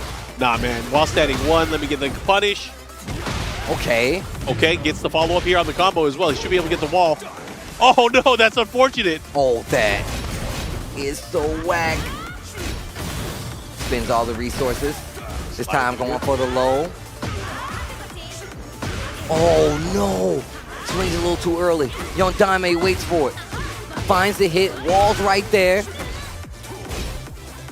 Has to be careful here. Both players having rage and access to rage art. Oh, they trade. 5 seconds left. Who wants it more? What a block. Big punish. Follow-up. Looking to close it out. He's not going to have enough life. Shaolin stealing one away. 2 seconds left on the clock. 1 round apiece in his final game between them. Uh-oh. Elbow check. Again, he's been so good at using that low, getting the follow-up as well. Engage. Activation. I'm out of there. Counter hit. Full combo conversion. Heat active on both ends, but the wall is right there. Oh no. Oh no. Daime running away with it. One more round. And he can close out this game against Shaolin. Oh, this is crazy. A lot on the line. Uh-oh. Sidestepping. Step to it. Big activation, follow up here. Running out of heat. Able to use anything, not able to use it. Here comes Shaolin. Shaolin has to get in this. Ooh. Power crush. Down with this, able to land here, gets the follow up. Oh, he caught him looking with the unblockable. Okay, wait a minute. Small whip punish. I love that move. 20 seconds left on the clock. There's almost no time left. 4-4-2 on block here. Goes for the throw. Oh, breaks the floor. I'm going down. He can get the life lead with this. And there's very little time left on the clock now. He has rage as well. Into rage art. Okay. Okay. I like it. He's not going to kill him, And it's not going to run the clock. but he can help run the clock with the follow-up heat smash or the clones. Let's see what he does. How is he going to utilize it? Has to be careful how he places it. Doesn't need to. Doesn't matter. Here we go. Shaolin taking it to a final round. Hits him with the head fake, hits him with the heat smash, and just gets launched for his trouble. Yo, Daime. Yo, that down forward two, able to land here. Big damage, looking to close it out, but he messes up the combo. That is unfortunate. Wolf. Wolf. Oh. Another one. This time, this is the explosion. Yeah, Bouncilla. Follow up here. See what he's got. Oh, he misses the combo there. He wanted the jab string afterwards. Oh, wait a minute. The can kicks. I bought one for you and for me. Oh my Wow. gosh. This is crazy. Okay. Who wants it more? Who's going to get it? It's going to come down to this. Damn, summoning technique. Summon more shadows. Let's go. Oh no, I did he got press? one too. Did he press? Oh. He did press. And I don't know, that might be it. I think that wrap. big counter hit. Rage art, and she hits like a truck. Oh, and that's gonna do it. Daime takes it 2-1 over Shaolin in a nail-biting set between these two, man. Once again, not gonna be in the running any longer to make it out of this group, but still putting on the show no matter what, man. Mad respect to both of them. Shout outs to Madagascar and the Ivory Coast. I know it ain't the last we're going to see of either one of these players, so it's good to see them up here. Great placement overall, and still number ones in their regions to make it here. So, again, lots of love to everybody from around the world that participated throughout the year. We're going to go to our final game in our group stage, our final set, and it's going to come down to Breadman versus Noel. oh man, and let's just take a look. Like we said before, -6 on the side of Shaolin, just to let you know. -3 on the side of Daime. Not sure if there's a possibility for these guys to make it back from here, but we're going to let the people in the back figure that out. But Breadman, you can see him sitting on the stage. Noel sitting across from him. They are fighting for a second place, especially to get out of this bad boy alive. And once again, it's only 2 players that will effectively make it out. Everybody else, see you on the other side. But still, fighting to see who's going to fight Farzine and Atif. I don't know how you have the mental fortitude to make it out of a group and then go fight one of the best players out there. No matter what, it's not going to be easy. Yeah, it's crazy too because, again, it just brings them into winners round 1. They have to fight an extra set to be able to go into contention with the other great players that are in the top 20. The players that you mentioned, 2 of the players that you mentioned already qualified because of the global leaderboard top 4. They bypass the group stages straight into the final bracket that's going to be taking place on Sunday. Right now, these 2 players are fighting to be able to get into that final bracket of the top 20. Right now, we have from Bolivia, we have Noel, who has been doing well throughout the dojos throughout the year, but he's going up against Breadman from Korea. And it comes down to this. It is going to be Leroy versus Steve. Oh, man. It's one of these matchups I feel like we don't get to see that much, right? We don't really get to see this matchup as much, but now you got 2 of the best on the planet doing it. Breadman definitely probably the premier Leroy out there. Yeah, it's going to be fun. He definitely always puts on a show. He has so many great options. He's really good at utilizing the lows as well. So again, really excited to see how that's going to play out. Just so you guys know, we have Group B coming up next, right after this. And then we have Group C to close out the day. But again, shout outs to everybody from around the world that has been supporting the Tekken World Tour throughout the entire past season. And of course, everybody that's watching this weekend. Or this week, I should say. It's still Thursday. Yeah, we got a lot of It's games. still Thursday. We got a We're lot not at of Sunday games yet. to play. So hopefully you're ready to watch some Tekken. I know I am. But here we go. Breadman with the Leroy. The Steve being lined up by Noel.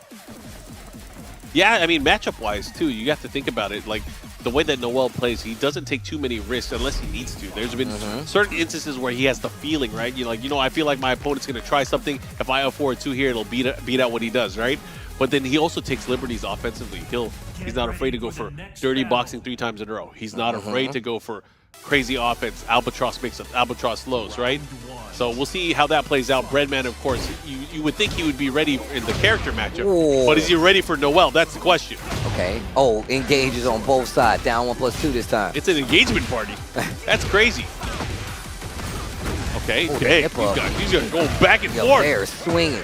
Spins the rest of the heat. Gets the momentum. Breadman has the wall advantage and big damage on the board. Yeah, that's the first time we've seen that super big combo from him early on. Down forward, 2-1+2, able to land here. Breadman securing that first round here against Noel. Okay. Again, decisive game here. These guys are fighting to be able to make it out in second place here out of Group A. Okay. Oof. Albatross 2. Walks around, tries to swing, gets hit for his trouble. Shotgun not gonna do it. Ooh. Counter hit. You're going to the wall, good sir. But I'm still alive. My man says not for long. Down 4-1 with after the delay. 1 round apiece. Follow up here. Let's see what he does. Running to offense. Gets ready. Gets the punish. Nice. Great block on the low full combo here. Like the realignment. Heat's there. Pretty close to that wall. Gets it, but no combo follow-up. Gets the counter hit. Oh my god. Big damage here. Let's see what he does with it. He dash cancel. Gets the wall. Is that enough? It might be. It should be. It is. Yo, that series was crazy. This Breadman guy, he's making a sandwich. Yo. 2 slices. All sauce. Breadman putting on the hurt right now. Noel has to get out of that corner. That's one way to do it. That's one way to do it. Gets a big hit. Wall splat. Follow up here. Gets the combo. Whoa, he misses the follow up. Steps on his J's. Step on him again. Oh my gosh, look at the damage. Fire. Not afraid to swing. 2 rounds apiece in his first game. Best of 3 for second place. It's on the line. Okay.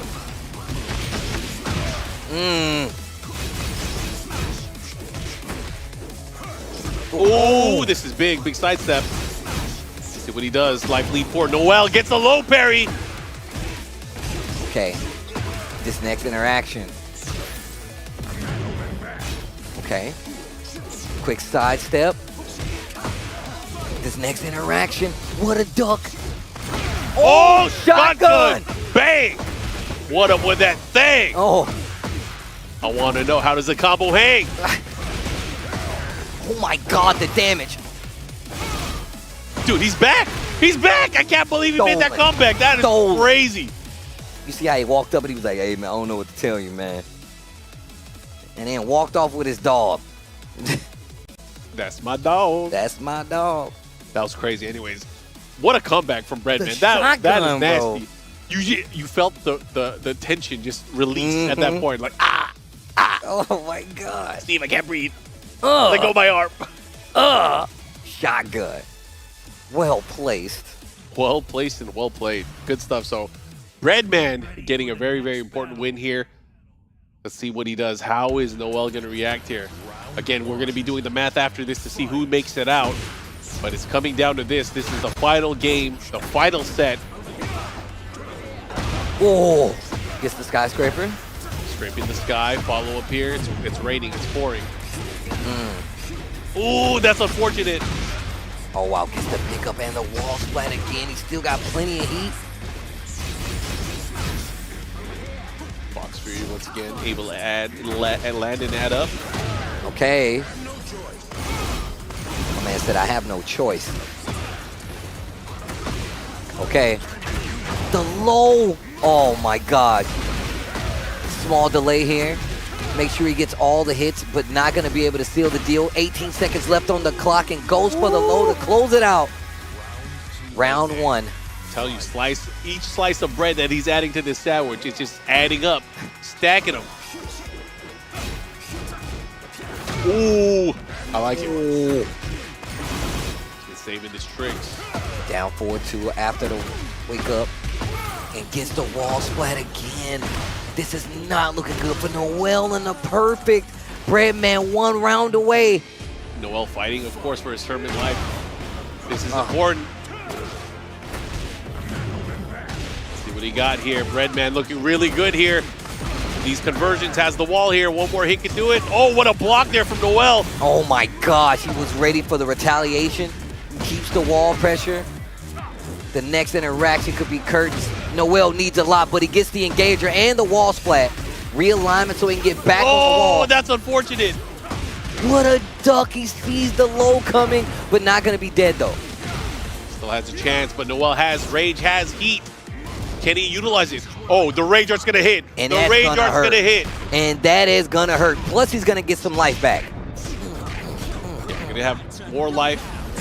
Can build it up more, has heat. Should be able to do a mix-up 5 Fox low. What's he got? Heat dash cancel. Oh, he sidestepped. Has to be careful. Oh my God! Skyscraper over here. Oh. Over here. Noel staying alive. Watch the views from the skyscraper, bro. Down 2 to start it off this time. Noel starting off with the offense. That was crazy. What a call out. Albatrossin. Where, man? You keep telling me over here. Okay. What am I looking at? My man's pointing like he a tour guide, bro. Oh, gets his back. Oh, the back no, throw. jamming the ribs. Noel, engage. We're launching rockets today. Somebody call the satellite. Tell them, let them know. Going to a final round here. Let's see what happens. Oh, again? Oh, the crowd is up. Rocket launcher again. The follow-up here. Okay. Playing back a little bit. Down 2. Oh, Counter hit. has the Hits wall the splat. wall. Yo, this could be big. The A adjustment, wall you gotta be again? careful. Redman with the lead, life lead. Nice block. Oh! Nice block. Gets the wall. He gets No the hit. combo. Okay, great block. It's come down to this, the low. Oh my God, the trade! Oh, He got a the combo follow. over that! He's dead. He's dead, Steve.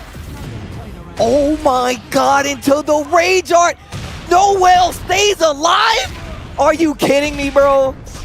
Are you kidding me, bro? I can't believe Oh. he converted off of the trade. He made it happen, and Noel taking it to a final game now. It's come down to this. Breadman Noel, Bolivia, Korea. What the? Oh my God. This is literally the first group. This is This definitely is actually the group. first group. This is tight. Final game of Group A regional qualifiers. One of these two players is going into second place, but who's going to get it? Is it Breadman or Noel?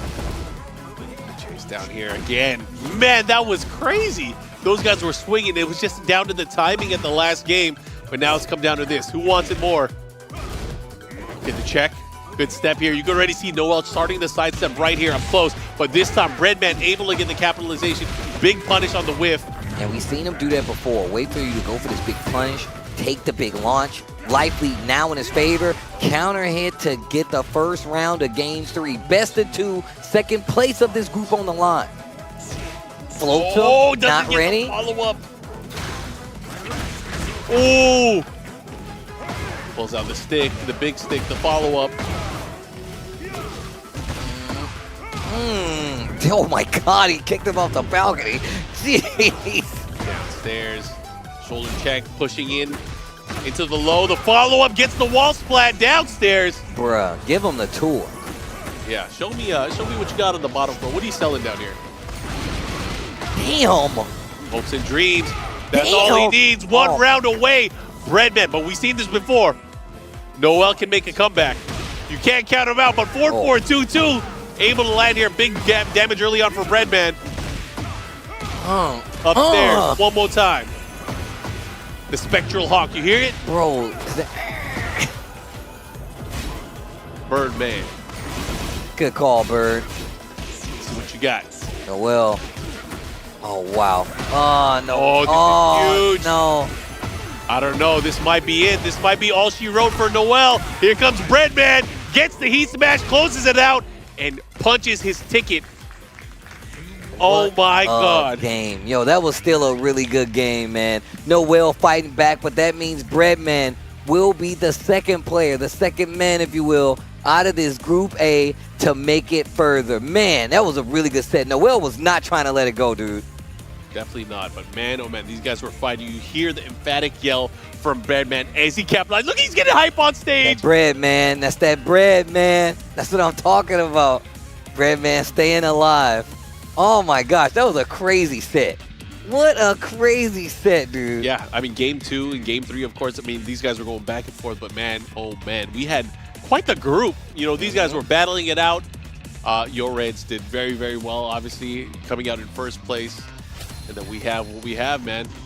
So let's take a look. You can see it points on the right side of the screen. It was so close for Noel, too. It was really close. It was really close. I mean, just to talk about it, right? Breadman got to play first. Yoritz kind of set it up, hitting like the double 2-0, and then he came up against Breadman, who we were expecting to actually, you know, looking at one of the favorites to make it out, and he went down the game. So that just let you know. And Noel had one of the best advantages. He came in last. You kind of know the lay of the land. You're like, well, look, I can't lose here. This person's in the lead. I at least can't lose to this person. And he had such a strong showing. And you can see 2-0 versus Shaolin, 2-1 versus Yondaime. Unfortunately, 1-2 versus Yoritz and 1-2 versus Breadman on his last game. But you can see that Breadman 2-1 versus Noel, 2-0 in his other matchups as well, and just looking extremely strong. Breadman, like we said before, definitely one of the favorites to make it out. It was great matches all around. Shout outs to Shaolin as well as Yondaime. Noel, what a showing. But we have our 2 players that will be making it out of Group A and staying alive here. And shout outs to them both. Yeah, I got to give a lot of love to these players, of course. All of the players in the group stage, they've done very well representing for the regions throughout the year. And unfortunately for some of them, they're not going to be in the top 20, but they have still an ability to be able to get in there. But for the 2 players that did make it to our top 20, they're going to be sitting pretty until Sunday. And it's going to be fun to see how they play against the other best players from around the world. We still have Group B that's going to be coming up, Steve, and I can't wait for that one. I think we have the brackets ready, but also I would love to hear what these guys have to say on the stage. Let's take it to Logan Sama. Oh, well, actually, we're going to take a look at the bracket first. Excuse me. We actually have it all set up where Yoritz will be going into that regional Group C to fight against the top 2 player. Whoever makes it out between those 2 will be going up against Farzine. Breadman will be going down to the regional Group B top 1 where Atif is playing. So whoever makes it out will be fighting Breadman. Yeah, so the following group, again, it's time for people to strategize. As they go into that, whoever wins Group B will know for sure they're going up against Breadman. Whoever gets second place later today in Group 2 will go up against Yoritz. And they know after that opening round for winner's side, they have Farzine waiting in the midst. They have Atif waiting in the midst as well. Man, that's a tall order. I mean, you already know at least 1 or 2 of your potential matchups later on today. I mean, look, or later on this weekend. We got to fill out the rest of the puzzle, though, right? We only got 2 pieces in there that is from Group A, but we got another group to get into. But once again, like I said before, a little early on that shot, but this time we got it for sure. Logan Sama ready with Group A up on the stage. Let's take a listen. Thank you so much, Steve and Mark. An incredible start to the Tekken World Tour Finals 2025. This group definitely delivered. On the stage, we are going to be saying goodbye for a short period of time to 3 of our players that are no strangers to Tekken World Tour Finals. Noel, Shaolin, Yondaime, of course, were here last year. And they'll be back for the LCQ. Do not go anywhere, guys. You still have another chance. But going straight through to Sunday, we have our qualifiers, Your Reds and Breadman. Let's make some noise for these 2 hard-fought. Your Reds, let me ask you a question. You cruised through 4 straight wins, doing it with Ling as well, the Ling fan base out there watching. You put on such a show with that character. Do you feel like you can take her all the way? Well, I'm trying my best, but let's hope. Let's hope. Well, I hope so, and we'll see you on Sunday. Breadman, you had to work very hard. It's your first appearance at the Tekken World Tour Finals. You did make it out. It went to the last game, last round. Did you realize it would be this difficult when you came? Yeah, very, very difficult. But thank you, everyone, and thank you for my team, Jelton. Thank you for open the dojo JYP Pub, and thank you for PS5 preparing me to Youngspark. Thank you.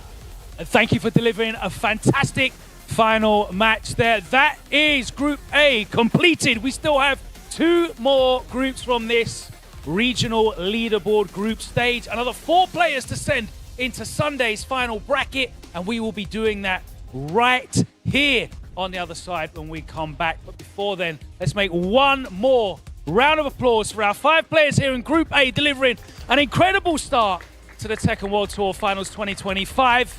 We will see you after this.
beginner days to where you are now, I've seen you win. I've seen you lose. And I've always been here, right in front, lighting it all up. We were together when you first discovered gaming. That feeling, the discoveries, the friendships. You never shied away from me. You've cried. You've tilted. Your bursts of joy. You've discovered fame. You felt everything, fully. I've seen you become you. We've always been together in your gaming journey. 鉄拳 5DR。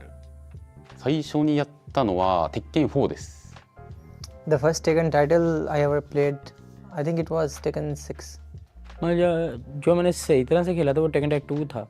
हाँ, taken मैंने खेली थी, taken 3 खेली थी मैंने। I started play Tekken in a high level at Tekken 7 and also still playing right now.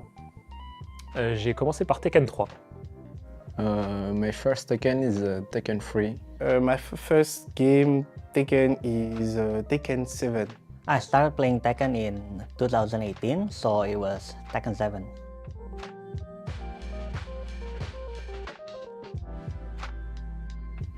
ये तो बड़ा मुश्किल है सवाल है। 誰をってよりもいろんな地域に行っていろんな人とやりたい。そうですね。パキスタンが結構オフラインでみんな強くて練習集まってしてる感じがするので、ちょっとパキスタンにオフ練習はちょっと行ってみたいかなと思いますね。If I teleport from Pakistan and play with any player, I don't know actually. I mean, I need a player or training partner that play multiple characters. I need to find that one like Atif, you know, I can just play with him for hours because we play multiple characters. जॉन्डिंग होगा वो, क्योंकि मैं शुरू से जॉन्डिंग की game देखता आ रहा हूँ, क्योंकि वो एडी का प्लेयर है तो मुझे इसका गेम स्टाइल भी पसंद है और वो दूसरे कैरेक्टर भी खेल लेता है, तो इस वजह से मैं तो प्रेफर करूँगा, मैं तो वही प्लेयर जो है ना जो पसंद करूँगा वही करूँगा जो करैक्टर खेलता हो सभी, जिसके साथ मेरी प्रैक्टिस अच्छी हो सके। मुझे लगता है नी भी सब करैक्टर खेल लेता है तो मैं नी को चूज़ करूँगा। I think it's a very hard question because the also Korean and Pakistan scene is Japan scene also is everyone is strong, I think, but in my opinion I choose the Pakistani scene with my local scene, and the training partner I think choose the Atif. Étant donné que oui, la Corée et le Pakistan ça domine bien en ce moment. J'aurais bien demandé un Arslanash, un Atif ou un Ni ou un JDCR de m'entraîner. Maybe Aslan Ash, between Aslan Ash and Atif Mat.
Welcome back to the Tekken World Tour Finals 2025. It is the regional leaderboard group stage, and we move on after an incredible start with that Group A into Group B. And as you can see, I've got the 5 players assembled with me here on stage that have managed to qualify over the last year of battles across dojos around their respective regions, the top-rated player in each of their regions. So let's introduce the 5 players that we're going to be enjoying competing for these next 2 spots in the finals brackets on Sunday. First up from Pakistan, accruing 540 points this season. Let's make some noise for Usama Abassi.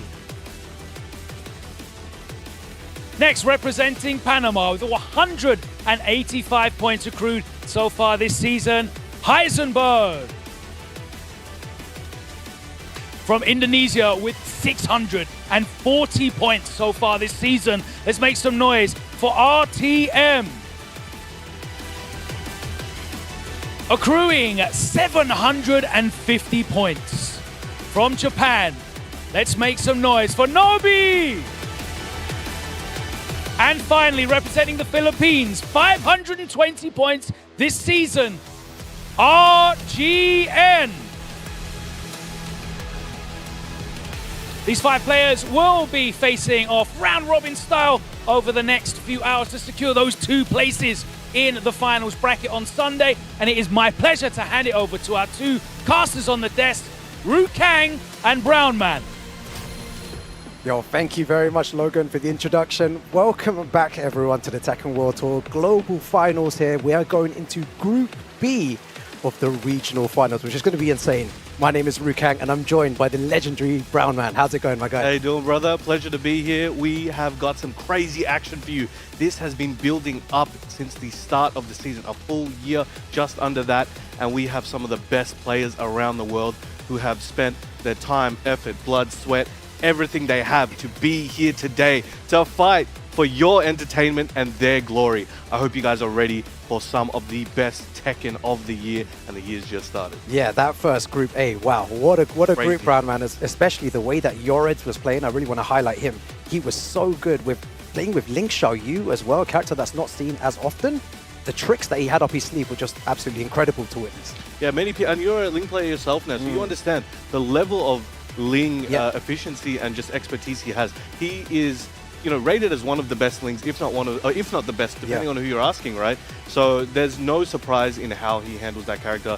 Obviously, he had a little bit of trouble against Xiaoling as well. Xiaoling, another, you know, co-mains Ling as well. So that was one of those challenges that he did quite well in overall, but it really was very entertaining to watch. Yeah, it was really good. But this group here, another group of death in the regional finals as well. We've got 2 of the players already sitting up on stage ready to play as well. But this group is going to be crazy. I don't think I can call it on who's going to go through, Brownman. This should be very interesting. We're gonna get these. We've got the group stage bracket up right now. So again, we do have Usama, Nobi, RTM, Heisenberg, and RGN. First up, of course, RGN and Nobi. Now remember, the scores that they get from their wins and losses, that total, like the total amount of wins in sets goes forward.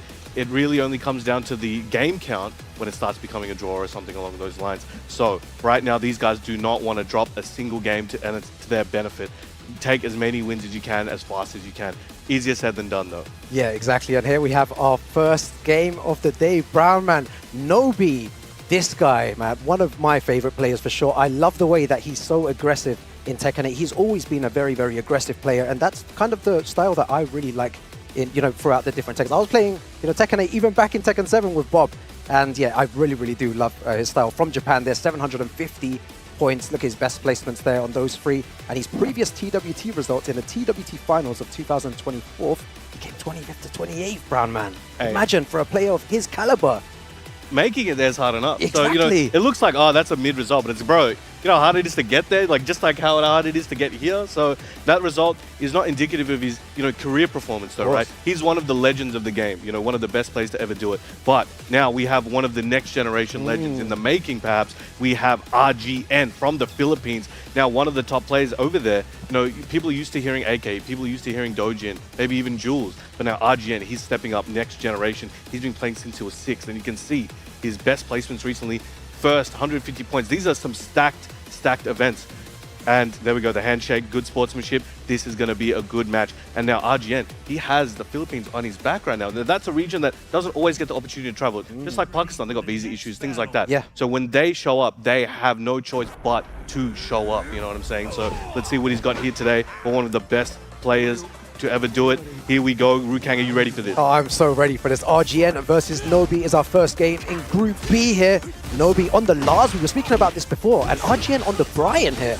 And it's a good pick. You know, he does switch between, he can play a few characters, but Brian and Dragonol are his two top picks at the moment. So we're seeing that on the board. Let's see what Nobi has. He surely has that Brian experience.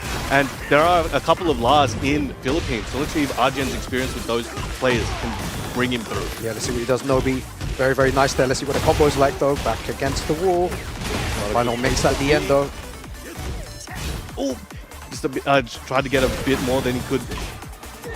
Running 3, gets the plus from into the red. Is that going to be enough? I don't think he's going to be able to tank that. There we go. Okay, very long. That's a long first round, but Nobi able to edge it out there. Let's see what is held in the second round for us. Nice block. Now goes to the last standing forward, trying to take his turn back. Yeah, very nice there as well. Just putting on a lot of pressure. Both players actually pressing loads of buttons here as well. No one playing super defensive. It's really nice to see as well. Both players just really taking it to the opponent here, and the trade in his favor. RGN is going to get huge damage here as well if he gets the wall and the wall pressure as well. You know, Brian, when he has your back against the wall, it's so dangerous. Yeah, just might as well just go to the next round. Yeah, sometimes. exactly. But Nobi has the proficiency, fighting back, gets a big low counter hit, and no, he's a travel agent when it comes to his combos, man. He's going wall to wall. Oh my god! Oh, so unlucky with the wall there. Oh, nice! Threads the needle with that while standing one. Big uppercut there. RGN looking primed to be able to take this round on the wake up. Nice block there from Look at Nobi. that low. He's going to punish that as well. Heat smash back against the wall. +5. Oh, the plus range goes for another low. Yo, he's like, yo, let me shine your shoes. Oh, I missed the spot. Let me run it back. Exactly. This is what I really like about Nobi as well. Just taking those risks. Even though those 2 moves at the end there, Brown was so risky to do in that situation, he still went for it. Full confidence. And that's what you got to do. And I think that comes with experience as well, where you know you can just turn it on, not let up, and just let it run, right? And it seems to be working out for him really well. We did see RGN break the ground with that guillotine as well. So now he did get a little bit of a combo. He has a little bit of a life lead, but now activating heat, see if he can start dominating. Yeah, RGN's really trying to like find a way to navigate around this aggression, and that's a really good way. Sidesteps into the launch there. This is going to be a great situation for RGN. Let's see if he can take this one to the wall and get some big damage. Now, he's not going to be able to kill here, but goes for some Oki, tries to go for the grab, but excellent break there from Nobi. It seems like all the rounds have gone like this as well. Just RGN getting a good wall combo, and then after that, Nobi finding a way back. He needs to stop the bleeding now. Close the gap. Oh, the lightning has been struck. Mix up time. This is another. Again, he's got to go. Still into the last round. Nobi's just too clutch in these situations. That's the thing where it comes with that seasoning, right, of those years of playing where you're a lot more calm in those situations where you've been through that a million times. You have the stability, and he's able to, what seems like a more risky situation, he's like, no, I'm pretty sure it's going to hit. I can smell maybe the fear, maybe the hesitation. You're right, yeah. And you can see at the end of those rounds, that is displayed perfectly. Yeah, many times there as well. RGN getting him all the way to the wall and him finding a way out of that situation. Even though the down back four might have been risky there, he got a huge counter hit with Lars and then took the round. He stole so many rounds there. So RGN has the right idea here. It's just the end game that he needs to work on. And it's easier said than done, but we can see he's trying to work on the defense here. He's worried about Nobi's offense. It's so strong, and that's the thing. I think in the first game, oh wow, I thought I let that one go. Again, hesitation there from RGN, but trying to make this one back, has a huge health deficit, has his install. Let's see if he can bring something, but no, not this time. Nobi continues the lead. Yo, is that 4 rounds straight already? Yo, he's going in. Yeah, it is.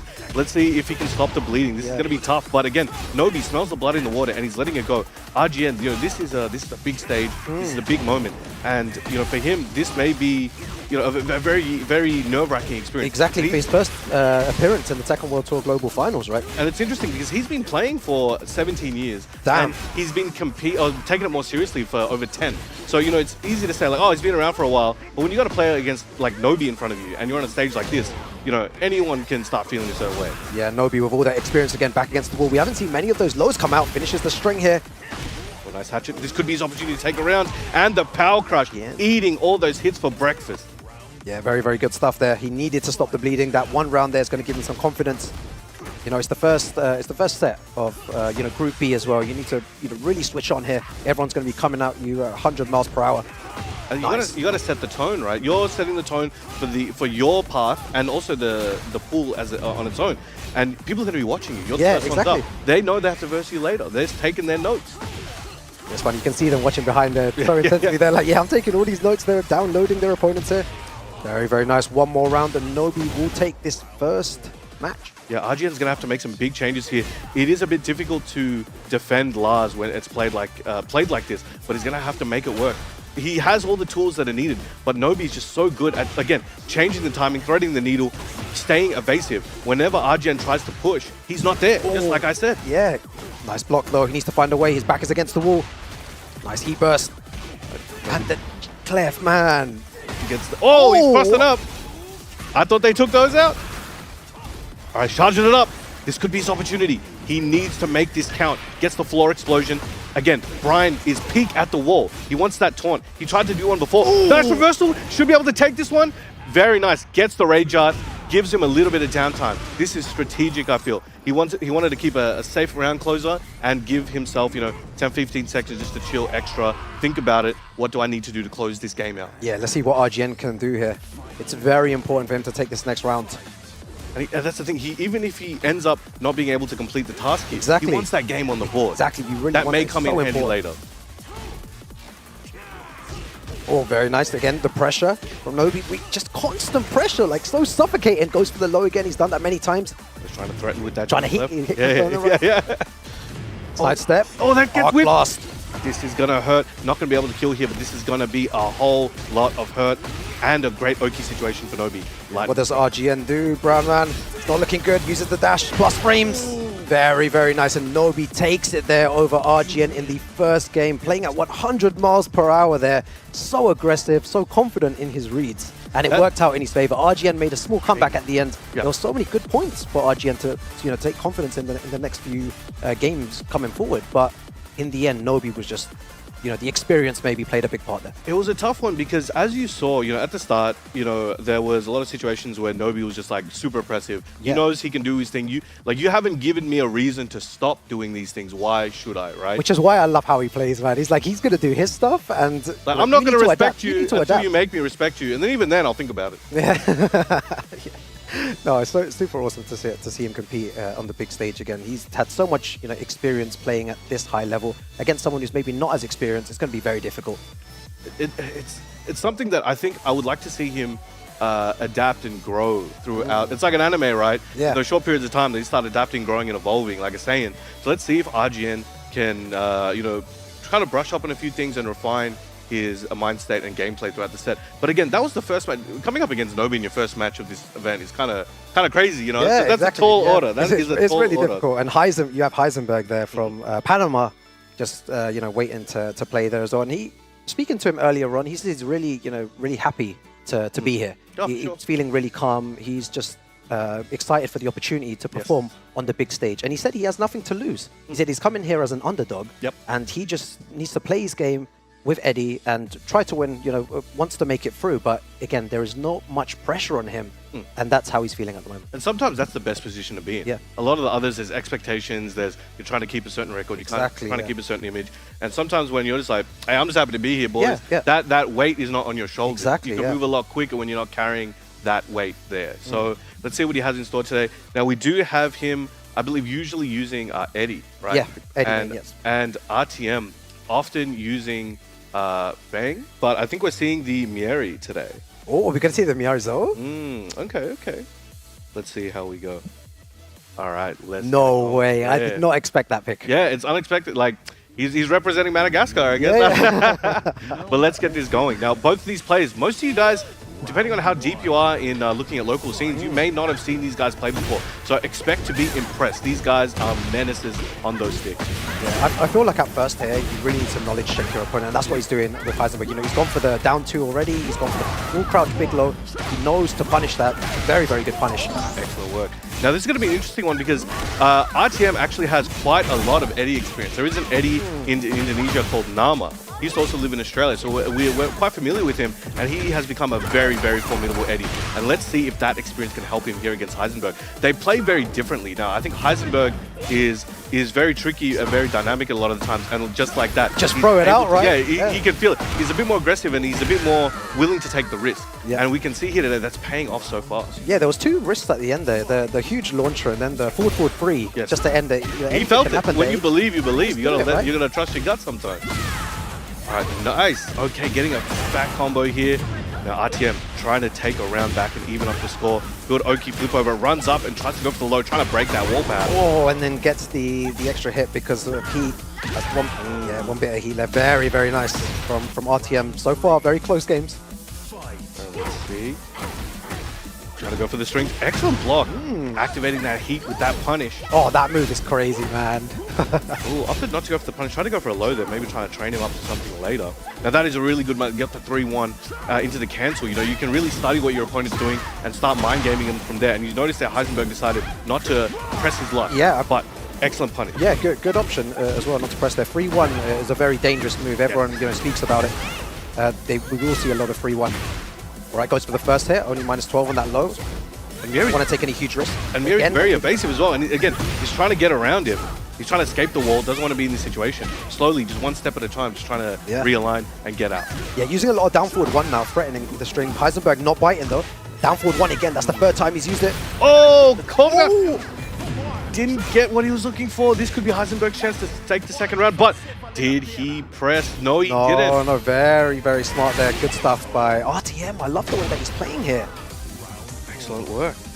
Okay, 2 rounds to 1. Now, RTM has that lead. Now you can see him. Now, Heisenberg on the back foot. You can sniff it though. He's like, he wants to press. And RTM could feel it. He's like, I'm going to step over here and see what you do. Worked out perfectly. Back to the wall. RTM. That was so good. Heisenberg in trouble.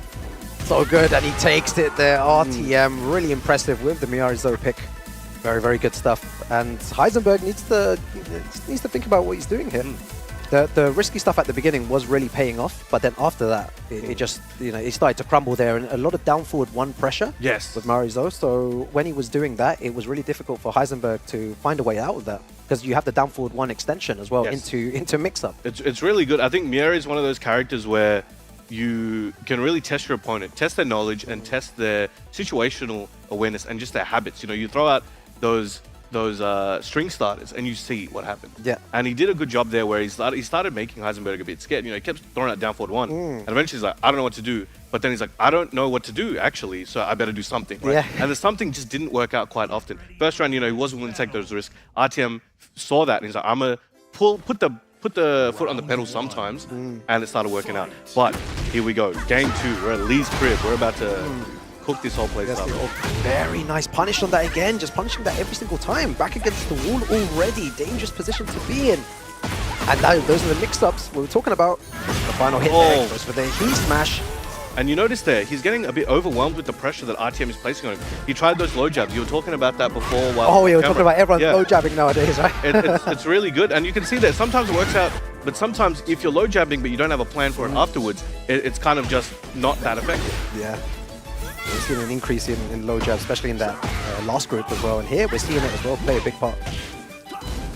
He's trying to fight his way out, but RTM, again, is just kind of laying some traps and then waiting for Heisenberg to fall into them. Yeah. Maybe Heisenberg playing a bit too patient though, here. Just trying to find the right opportunity to attack, maybe a bit scared, but RTM is just pressing those buttons there, gets the whip punish, really nice with the 3-2. Oh, gets a big launch, that heat exclusive move. What's his combo like though? Right, still good situation. Oh, that's gonna be dead. RTM set point here against Heisenberg. Yeah, I know his confidence must be going down. He tried that, in the first round of the first game, it worked, and then tried it now, not working here. And RTM on the front foot. He's getting pushed back. Again. Plus frames. Yeah, needs to try something here. Heisenberg needs to wake up. He needs to put it all on the table. Rough situation. Heisenberg in trouble. RTM just spending all his resources, feeling very comfortable, waiting for Heisenberg to come to him. Nice block. All right, this is going to be big damage. Yeah, hasn't got any heat here to work with though. Has the life lead though. Heisenberg needs to find a way to activate heat. Nice sidestep as well. Mixed up into dead, and RTM takes it there. 2-0 You could over see how Heisenberg. comfortable he was in that matchup as well. And I think, again, it was RTM was comfortable and Heisenberg was not. I don't know how much Mieri experience he has as well, because it looked like he was just not sure where he could place his buttons, place his situations. And, you know, that's one of those things where you can run away with that. And RTM was very successful in that. But we will see both players at it again very soon in their next matches. Yeah, that was really impressive use of Miari as well, using the stance pressure a lot of the time. Very good blocks as well. It seemed like Heisenberg was taking a lot of risk there as well. And here we have the groups already, and you can see there Nobi and RTM both winning 2-0 here, and the points getting 2 points and the other two on -2 at the moment. And Osama Abbasi, a player that we're going to be seeing later on as well, yet to play. And it's very interesting as well with those 2-0s. Again, you want to, you know, if you got to, even if you feel like you might lose a set, you got to claw your way to try to get that extra point. It may come and save you at the end of this. We'll see how it goes, but so far it has been 2-0s across the board. Yeah, round robin is such a difficult format. You need to train a different style of way, you know, compared to the you know, the normal Tekken World Tour, you know, master events, challenger events. You need to, you know, slowly pace there, but here you need to go at 100 miles per hour instantly. All right, here we go. RTM again, stepping up. We mentioned this before as well. His first appearance in the Tekken World Tour Global Finals, and already performing really well. Yeah. Hopefully not the last. Well, actually, he's moving to Australia in a few weeks. Yeah, he said that. I remember. I don't know how he's gonna qualify. You're gonna give him some tips, Brahma? We're gonna build him up even further. I'm looking forward to it. But he's then gonna come back an even stronger monster. Hey, man. Yeah? And we got RGN, but he might be competing for a different region very soon. We're gonna claim him.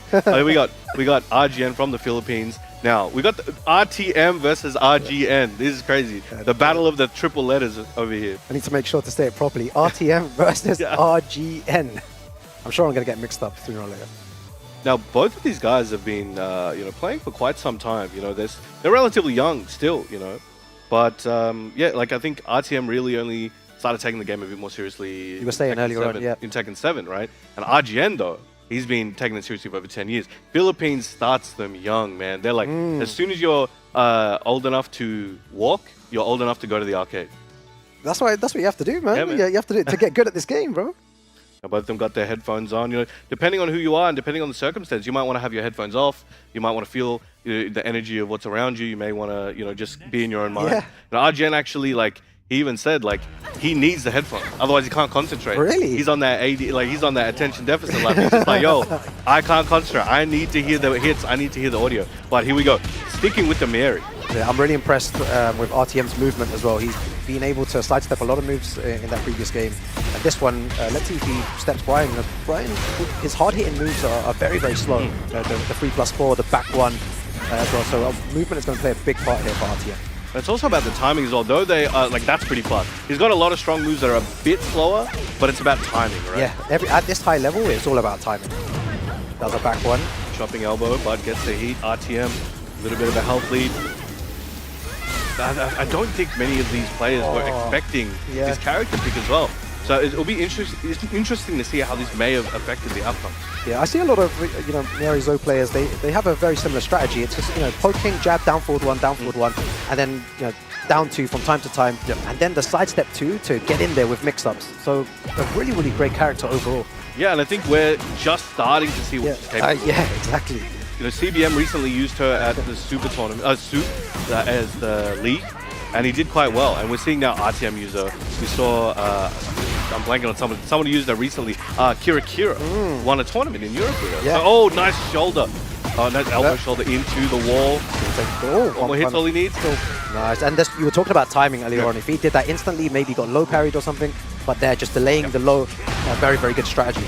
And dashed up as well, made it seem like, okay, he's going to press, I got to wait. And by the time he realized nothing came up, bang, kick it from the shin. I think that's the time when I feel like just breaking my pad in half. And someone just changes their time and it's like, I knew you were going to do a low, but you know, I didn't know you were going to do it then. Oh, this is going to be a splat. And that's such a good punish as well. Heat and wall splat. Slammed him down. Oh, that was sick. Oh, you got to be careful. That's the thing. That heat smash tends to go into highs sometimes as well. So in that situation where you get that jumping kick, people just press, and he knew. And there we go. 2 rounds to 1. RTM looking like a machine. Yeah, he's looking so good. I'm really happy to see him play here. Super exciting to watch him play as well. The mind games that he's using. Nice. Going for the strings. That's what I was going to say. We haven't seen a lot of down forward 2 from RTM. I wouldn't expect like them to be spamming those down forward 2s, but not a lot. Just down forward 1, very poke based, but good launch. I think he might be saving it. I wouldn't be surprised. Yeah, he just did it twice in a row. There. I was like, what? In case of emergency, down forward 2, down forward 2. Yeah. People will, it's a safe down forward 2. Oftentimes people will press, but you get launched. There we go. Amazing rage art placement. Not going to be able to take it out here. Will recover a lot of health. This is one of the sickest rage arts. Yeah, I think this is really good. It's so cool. Look at him. Bang. How much damage though? 72. That's still good. Activate heat, of course. There the we smartest go. thing to do. Now we're going to do the tailspin perhaps. Yeah, I see some time. Oh, dance! Threatening. What? That's crazy. Now at that distance, a lot of the time you will see Miaras use the heat tailspin, right? Because the range on that is super dangerous. If you get clipped, bang, you've lost a lot of health. Yeah. Bad Oki situation, but decided to close it out there. Now, characters like, what are we going to see? Going straight to the Dragon. Dragunov, yeah, we were saying earlier as well, he has a Dragunov as well. Now, I think now he wants to be able to be, a bit more evasive, but putting the pressure on. You got Russian Assault, you're going to start poking with the down 2s. Yeah, and down forward 1s and the pigeon jab. roll, pigeon roll as well, I think is a decent option. But nice sound, side step launch. Yo, do you know what? That's one of the safest moves, if not the safest. Just the single jab, right? It's so fast. Yeah. He did it just Not there. today. Side step, down forward 2, and now you've lost half bar, and you're in big trouble. Okay, now see again that evasiveness and that movement coming out here for RGN. Excellent punish. Yeah, good punish. Just goes for the power crush. Haven't seen a lot of those yet. There we go. See another one, just as you said. It's going to be rough for RGN. But as you saw at the start as well, RGN did down forward 1 pigeon roll. As I mentioned, that pigeon roll, he's trying to trying to use that to get out of the way and try and enforce his mix. So far, it's doing okay. Back against the wall though. Plus frames into the hatchet. For another rage out was going to come out here. Both need to be careful. Gets plus frames. Down forward 1. Down forward 1. So good. He went for, it was interesting. It looked like he went for a down 1 there. Maybe perhaps a misinput, not sure, but it didn't work out for him. 1-2-1. The classic. I was talking to Osan earlier. That's Yeah, my favorite move. he just keeps all I can do. What we were talking about is 1-2-1. We were talking about something else, and he's just randomly chanting 1-2-1. 1-2-1. That's the drag hypnotism, man. I don't know what's going on. It's a great move, though. 1-2-1. Oh, nice ball out. Yeah. Okay, this could be RGN's chance to get on the board in the second game. Left forward 1 check. You're right. The poking is really changing the game a little bit here. Down 2. Nice. It's challenging on those situations. Needs to be careful. He's going to get the big damage for that. Uses up that heat. Not where you want to be. Oh, with the grab, dashing in his face, instant running 2 blue sparks gets the counter hit. Okay, making a statement. Getting on the board needs to start making some heavy work happen. Yeah, and you see that, I was going to say RTM is moving a lot here, and RGN is starting to realize that, using a lot more homing moves and delaying his timing to try and catch that sidestep is a really good strategy here. And her movement is quite, her hitbox is quite small, and she's very, very mobile. And he's taking advantage of that, as you just said. And it's going to be hard for RGM to catch her. As you see, he tried to jab, and she wasn't there. Oh, what a punish, man. So good. One more round, and he takes it here. We're going to see another 2-0, Brownman? It might be. Yo, these guys have like a dinner appointment or something. They're trying to speedrun this one. RTM's punishment has been so good. Yes. Power crush. Okay. There we go. First time he goes for a big low like that, he just gets lynched for it. He gets punished hard. Alright, nice. Flips him over. Uses that pigeon roll. And gets a combo. This could be key. So what's his combo like though? Goes for a low key after that. Gets the shoulder. I don't want to jinx anything. Yeah, I was about to say it. I was about to say it. I didn't say anything. Oh my god. Maybe I should have said something else. Bro, how does it work though? As in, we didn't say anything and he drops it, right? It's very interesting though, because these aren't the usual combos I would see from RGN as well. Maybe he's feeling a bit flustered, but there we go. That's the second win for RTM, and unfortunately the second loss there for RGN. We'll see them both back again soon. But both were hailing from Southeast Asia. Shout out to them, their communities, putting out their work. But here we go. That was a tough one. It was good. Miari's just doing work. Doing a lot of work. I wouldn't be surprised if he just clears out the bracket with this. Yeah, it was definitely a stop him. So yeah, it's really good to see as well, and he's just playing her so well. But it's not just that as well. It's also the punishment and the knowledge. He's just so on point. He's with put everything. work into her for sure. Yeah. This is not like, oh yeah, I started using it last week. Yeah, no, it's not a pocket character, man. He's coming in with this character. All right, there we go. We got RTM on a clean 4 points, 2-0, 2-0. Got Nobi 2-0, waiting for his next match coming up soon. And then we have Heisenberg, -2, and of course RGN, -4. That's going to be a tough hill to climb. I don't know what you can do at this point, but all you can do is just keep fighting. Yeah, exactly. And we still haven't seen Osama Abasi play, so everyone's trying to get those points, before they have to face him. One of the strongest players definitely in that group, Brownman. It's going to be crazy, but I think there's a lot more matches coming up. I think we'll let you guys take a break, go grab a drink, grab a snack, you grab your family members, let everybody know this is happening. This moment has been anticipated for the whole year, so make sure you let everyone know, join in the action, cheer for your favorite player, and we'll see you guys very, very soon.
From your beginner days to where you are now, I've seen you win.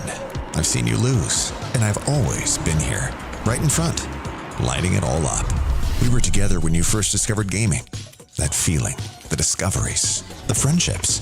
You never shied away from me. You've cried. You've tilted. Your bursts of joy. You've discovered fame. You felt everything, fully. I've seen you become you. We've always been together on your gaming journey.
Welcome back, ladies and gentlemen, to the Tekken World Tour 2025 Finals. We are here in the ever chilly Malmo, Sweden. How you doing, my man? All good, all good, all good. We got these jackets be fresh, yeah, but they're also exactly. protecting us from the treacherous conditions out there.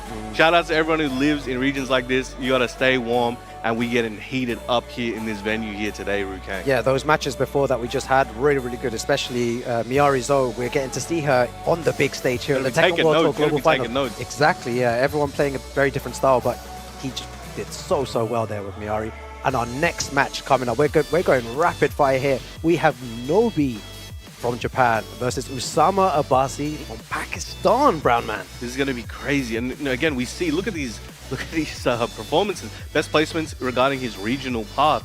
Guard breaker first, final round second, and heat wave showdown second place. Now, these dojos aren't like any other dojos. The stacked level of play in these in Pakistan are world class. So making it through that to get here, he had to go through the trenches. Yeah. What can you tell me about our good friend? Nobi, we saw him earlier on as well. Very impressive with his gameplay as well. But now going up against another monster here as well. His regional rank first, 750 points.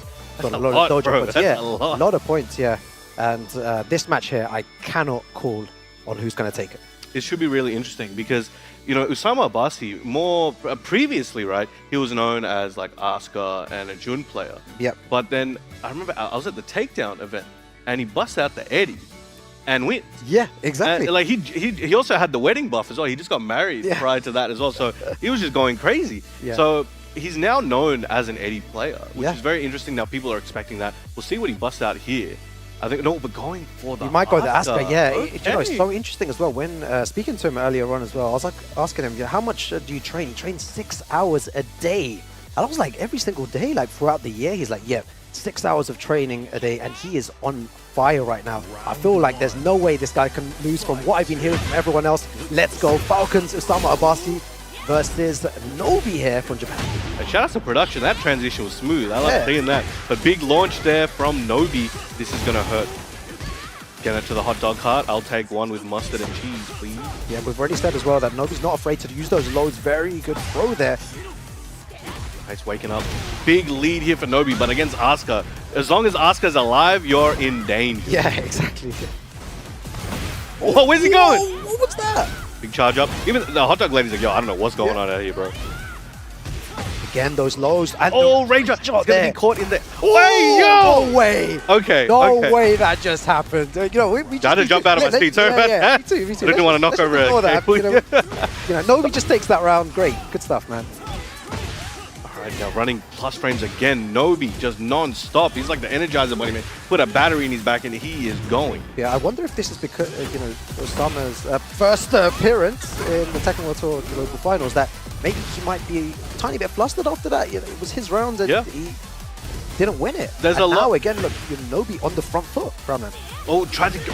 Okay. Again, a big call-out attempt there, but unsuccessful. Usama was just maybe just a bit frustrated at what he was seeing and just tried to throw something out and did not work. But Nobi feeling himself again. Big power crush flips him over. Oh, goes for the cans. Yeah, yourself as a tournament player, Brown Man, you have to just ignore those things that happen. The round's gone. You need to just concentrate on the next round and just lock in again. Just forget about it completely. Yeah, whenever I'm like coaching players or anything like that, and even for myself, it's just one round at a time. Exactly. Right? You just gotta forget. You can't forget, but you gotta let go. You gotta remember what happened, but you can't carry the emotion. Oh, starting up with the homing. Now, the homing coming out of Lars right now, it's locking Usama down. And people go like, oh, Asuka's super oppressive. You can't do anything. She has so much tracking on her. What about that move? But exactly, I was about to. Lars is just like putting her to shame. Yo, +5, and then you need to guess. Guess for your life as well. Again, those lows. Oh, there goes for it this time. Big call out, style points, and a combo. Yeah, he's showing him. He's not afraid to do that. It's like a Tekken meal deal. And now will Nobi start to back away from those lows? And Usama Abbasi, we're going into a final round situation here. Very important. Could this be the comeback he needs? But Nobi on it. Goes for that low parry. Saw it coming. Yeah, very nice. Just opts to do a small combo there. Nice for standing 4 punish. All right, big low. Is he going to go for another one here? It's plus frames. All right, trying to check with that G-Clef. Good block on that low. Activating heat now. He wants to go crazy. I can feel it. He wants to summon that lightning. Man thinks he's Zeus. You know, there was a small opportunity there for a big whiff punish. Doesn't get much again. Going for the mix-ups here.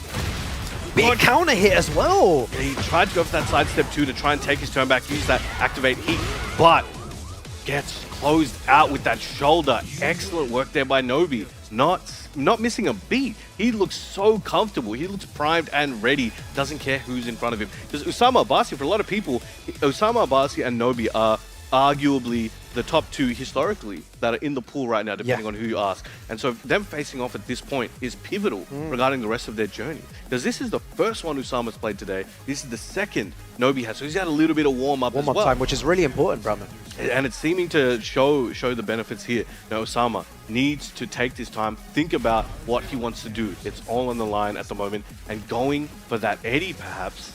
But he's got his coach some stepping advice there in. from Mr. Seven Time. Mr. Seven Time. Arslan Ash just giving him some tips there. Someone who's obviously more experienced, been on the big stage. It's really hard. We can't stress enough. When it's the first game, you've just watched everyone play and you step up on stage, it's really difficult to just switch on instantly. It doesn't matter how many hours you play a day. You know, if you're playing 6 hours a day, probably punishing everything perfectly, playing perfect Tekken. But when it's here, the pressure just sometimes can get to you, Brahman. And it's a lot, but let's see if he can subvert that and keep it going. Back to the same stage as well here, trying to get that redemption. Let's get it going. With the Eddie now. Oh, got the side swing blows off rip. Yo, he's like, no hesitation, bro. Going for all those lows though, straight away. Out of the air, gets the combo. They are all the way to the wall here though? Should be. Yeah, really nice. Still has his heat. He loves that low as well. Very nice little punish there. Check with that down forward one. Osama feeling a lot more comfortable. Gets the heat smash. Nobi in trouble. One more nice hit and the back one to close it out. Usama Abbasi, born again, a different man. Yeah, exactly. Using a different character here in Eddie. Definitely can change his style here. Asuka didn't work. Very nice heat engager. Nice walk. Yo, Eddie didn't used to be able to do that. Yeah. Now, he's Usain Bolt out. He is running. Yo, he's pressing all the buttons here. The pressure. He needs to find a way out, and that's one of the best ways to get out. He had heat as well. Oh my god, what was that? Flip inside. Yo, GPS signal lost. He's not wary. Yo, down forward one, pressure. Again, punishing everything correctly, going for so many lows here as well, very safe-ish lows. Oh, nice. Yeah, he got a bit antsy. He's like, look, he didn't want to go out without using the heat. It's super dangerous to do though, Brownman, to jab in that situation. Yeah, well, I think he reacted to the first hit with like float time. You know, that's an experienced player, that's a seasoned player. And there we go, trying to stomp on him to put the exclamation mark on that round. Yeah, very nice from Nobi to use the back one at the end there. All forward free, gets a nice punish. That's the first time we've seen that nice low parry from Usama Abbasi. Should be able to try and take his momentum. Gets it near the wall, not quite there, but a good situation. Trying to keep him in that corner, has that heat. Low kick to stop the momentum. Do you know, I feel like we've seen Nobi's back against the wall so many times. He always finds a way out to get out safely. Again, he's just out. And he's turned the tide. Usama now fighting back. Went for the mid option. And Nobi fearless with the pokes. Yeah, single low there. There he goes. Oh, trying to get tricky. How did that come out before it? God, went for the sweep, bro. He's cleaning the floor. Yo, we're going to get another 2-0 here as well. Nobi 1 round away. He's looking primed for it. And depending on who you ask, this might be an upset. Exactly. Again, another block there. Really good. Oh, wow. All in. Yeah, what's the pressure like here again? Guess is wrong. And Gonna get big wall damage. That final round, like the last set he played, he smelled the blood in the water and he's just letting it all fly. What are you going to do about it? He has such an advantage. So Abbasi not pressing anything, just playing super defensive, and he gets in there. Nobi takes it there, 2-0. Okay. Over Usama Abbasi. Nobi ain't messing around. Yeah. Putting Japan back on the map. Damn. That just definitely changes things up here, because the other players that are watching here behind us, they're maybe taking some notes on this as well. You But should be. also, I don't see much notebooks over there. What's going on? Get your Blues Clues out. Let's go. But the experience is really playing a big part here. He's performing so well so far, on course to qualify in first place. That's where you want to be. You know, look at this. Where you want to be. Yeah. 4 points already there. 2 wins for Nobi against Osama and RGN. And RTM on the same point table, 2-0 and 2-0. So I'm looking forward to this RTM Nobi match that we'll have eventually. That's going to be interesting. Currently the point leaders, but now we got Usama coming up again against RTM. Let's see if he sticks with the Miari, and let's see how much Usama has. You know, let's see how much of those 6 hours a day went to Miari. Exactly. It's going to be very interesting. Yeah, this group is shaping up really nicely as well. Just RTM and Nobi leading the way at the moment. And the strongest player in Osama Abasi, for many people around the world, he's the one that really needs to perform now, because if he loses this, it's going to put him in a really bad situation in that group. So the pressure's on, right? Yeah, man. I don't envy them in that fact, right? I think it's a skill in itself, right? As to handle this Yeah. pressure, to be on the big stage, thousands of people watching you around the world.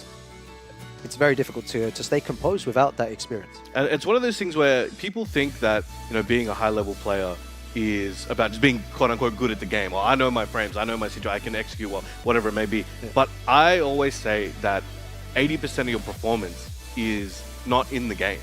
80% comes from your mental, your experience, your practice. Everything comes together in that moment. Yeah. But executing in that moment comes from all the work you did. Yeah.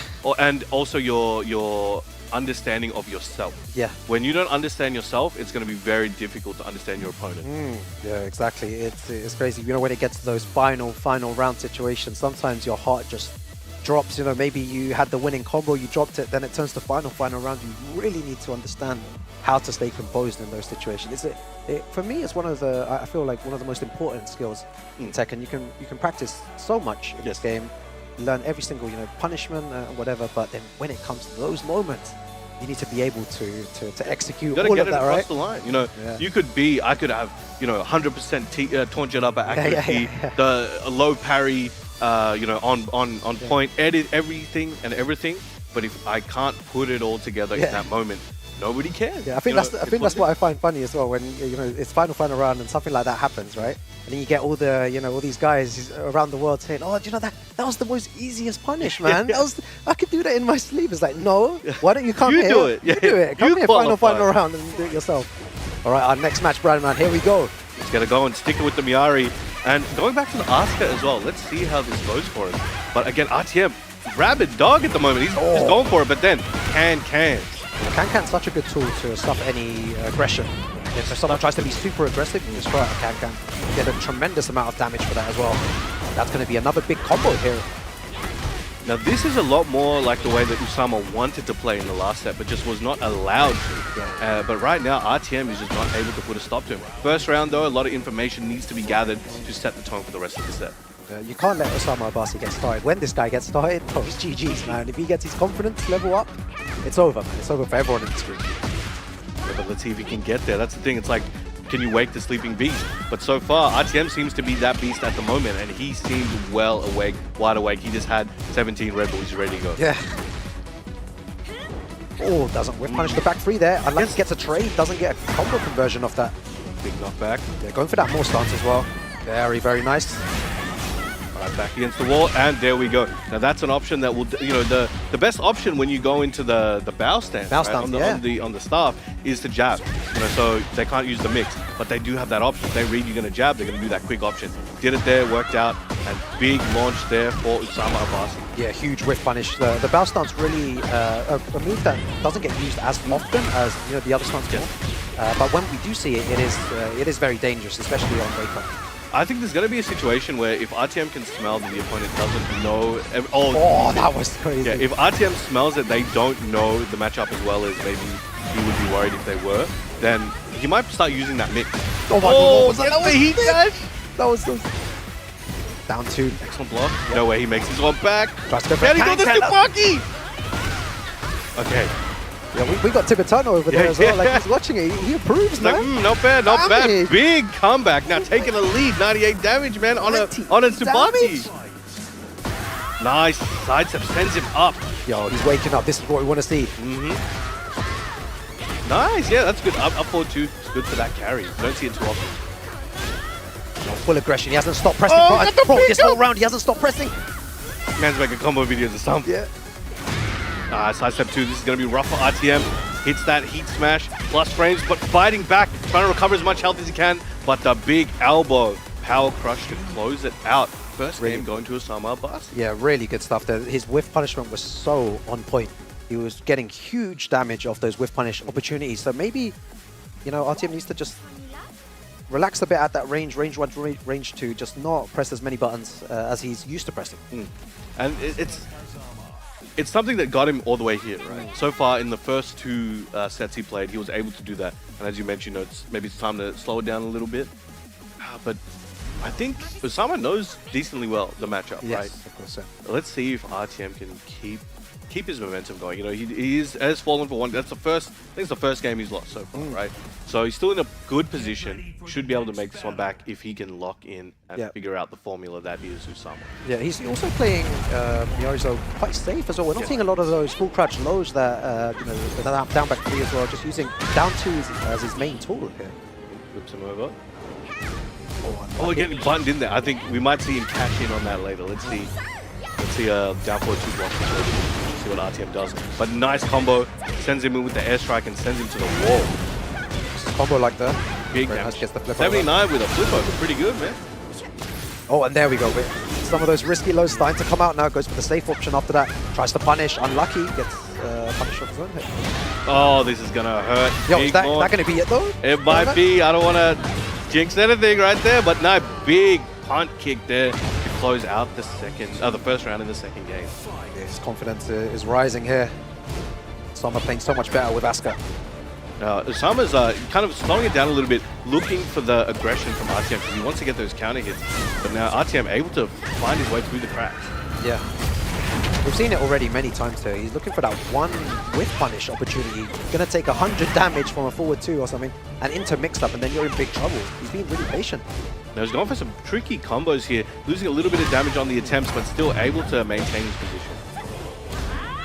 Oh, whoa, so unlucky. Oh, big launch.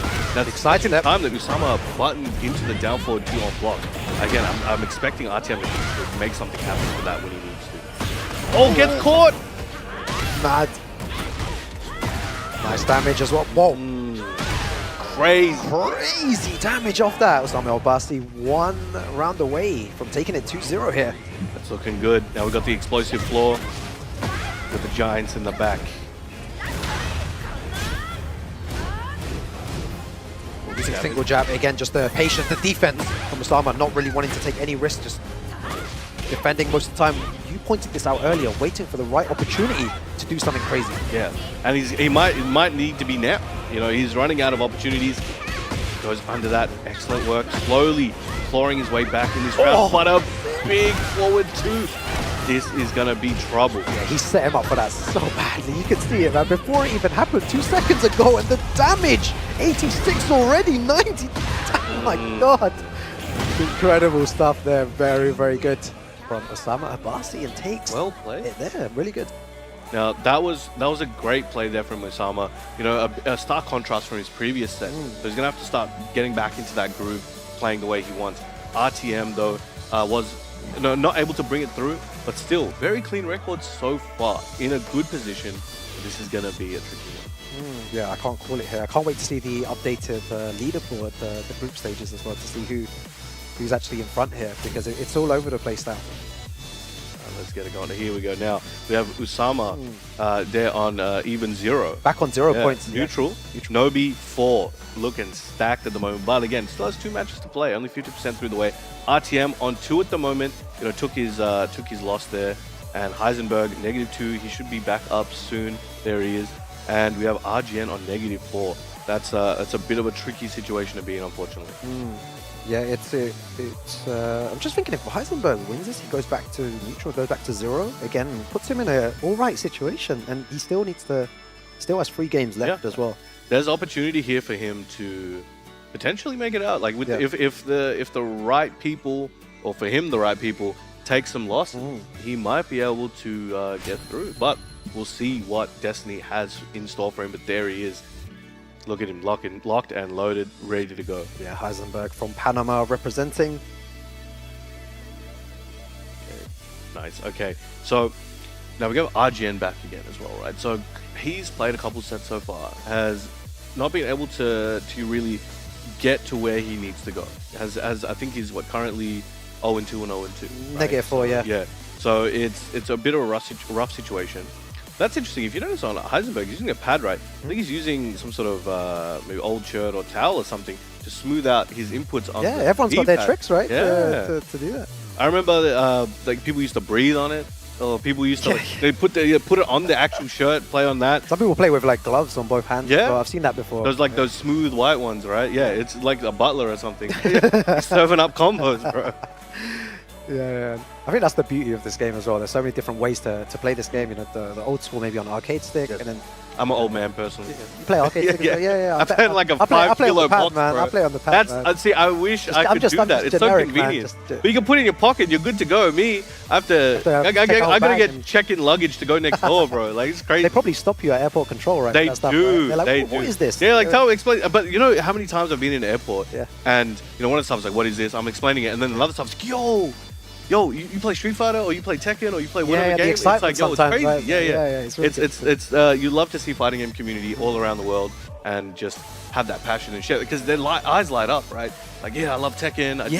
I commentate, and they're like, yo, where can I see this? And then bam, now they're watching. Maybe they'll start going locals. I always love to see that. Oh, it's so good. It's great when people say, you speak to them and they know Tekken. And the first character I hear from Tekken 3, Eddie, bro. That's what I hear from. No, but it's always like, yo, my cousin used to play Eddie. I hate that guy. I was an Eddie main. I was an Eddie main too, man. All of us are Eddie mains. You're the people. They're the cousins people were talking about. Yeah. All right, but here we go. It was so much fun as well, right? Just press with Eddie, man. It was so fun. I was a gym player, bro. I don't know what you're talking about. But here we go. We got Heisenberg here with the Eddie. These are small healthy, but their RGN activating heat has infinite install as well. Snake Eyes on deck. All right, let's go. Yeah, Heisenberg needs to wake up here. All right, the low jab, stopping that momentum, trying to take his turn back. Oh, big Brian Electric. He's going for the taunt into the heat smash. Everyone's favorite Brian combo.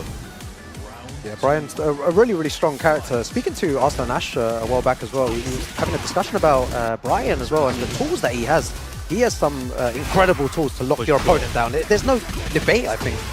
There's no argument there with the stuff that he has, the tools. He has everything, I think. Yeah, he definitely has everything he needs, and you know he's got some unique mechanics like taunt, right? And the way they've tuned taunt, it's more accessible than ever. So we're seeing that. But Heisenberg trying to take his round. He wants this one. He needs to stay alive on the board. Oh, okay. Goes for the power crush. That's it. Plus frames. Back one, plus frames. Heisenberg being really patient, similar to the game we saw before as well. He's going to get punished for that. Oh, excellent block. All right, RGN just laying on the pressure. Heisenberg waiting for his opportunity. Yeah, you can't be knowledge checking him like that. That's the thing. So RGN actually has a lot of Eddie experience. Yeah, he's said this before. Yeah, there's a player in the Philippines named Hapon. So he's one of the legendary players in Philippines, and he's been playing Eddie for a long time. So there's actually a few Eddie players around Philippines as well, but Hapon's definitely one of the most known. So has a lot of experience with RGN, one of their training partners. But looking good at the moment. He's looking very confident. He's just moving forward. Yeah. He's just pressing Heisenberg. I feel like that's one of the most scariest things when you see someone moving the way that RGN is moving, the way that he's sidestepping, the way that he's dashing with purpose. It's really scary and suffocating to play against. He's going to probably sidestep that into the... And the QCF, that little mid punch into the follow-up hit confirmed. Clean. Very clean. Really good stuff. It's always scary when you're playing in tournament and you see someone play like that. What do you do? If someone's playing with confidence, you got to play with more confidence. You got to find wherever that confidence is. If only it was that easy, bro. If only. Hey, well, I guess when it boils down to it, it's either you play with confidence or you don't. It's that simple, right? 50-50. He's getting help as well here from Noel, who you saw earlier on. Amazing Steve player. Yeah, he did quite well. I wonder what he's saying. Let me try and hear. Oh, he's like, oh yeah, okay. Yeah, because he's like, play with confidence like Brown speaking in Spanish, right? So I'm trying to. That's why I'm trying to listen in. He said "no tenga miedo," which definitely means don't be scared. That in Spanish, I heard that last bit at the end, and yeah, it seems like play without fear, which is the kind of way that I used to play as well. Just the South American kind of style. If you're Eddie, you gotta let it rock like that, right? Spanish from Spain. You know, just playing without fear, and not being scared, being confident in your reads. If it gets blocked, who cares, man? Start again. Just run it back. They can't block it every time. Yeah. Or let's see if he can play without that fear. If he can extract that and let it rock. Yeah, that's the main thing I got from that. Oh wait, you play without fear? What happens? You counter hit by Brian, right? You'll play without fear. Arjun's trying to be the boogeyman, right? Alright, nice. Heat guaranteed options. Playing right in his face.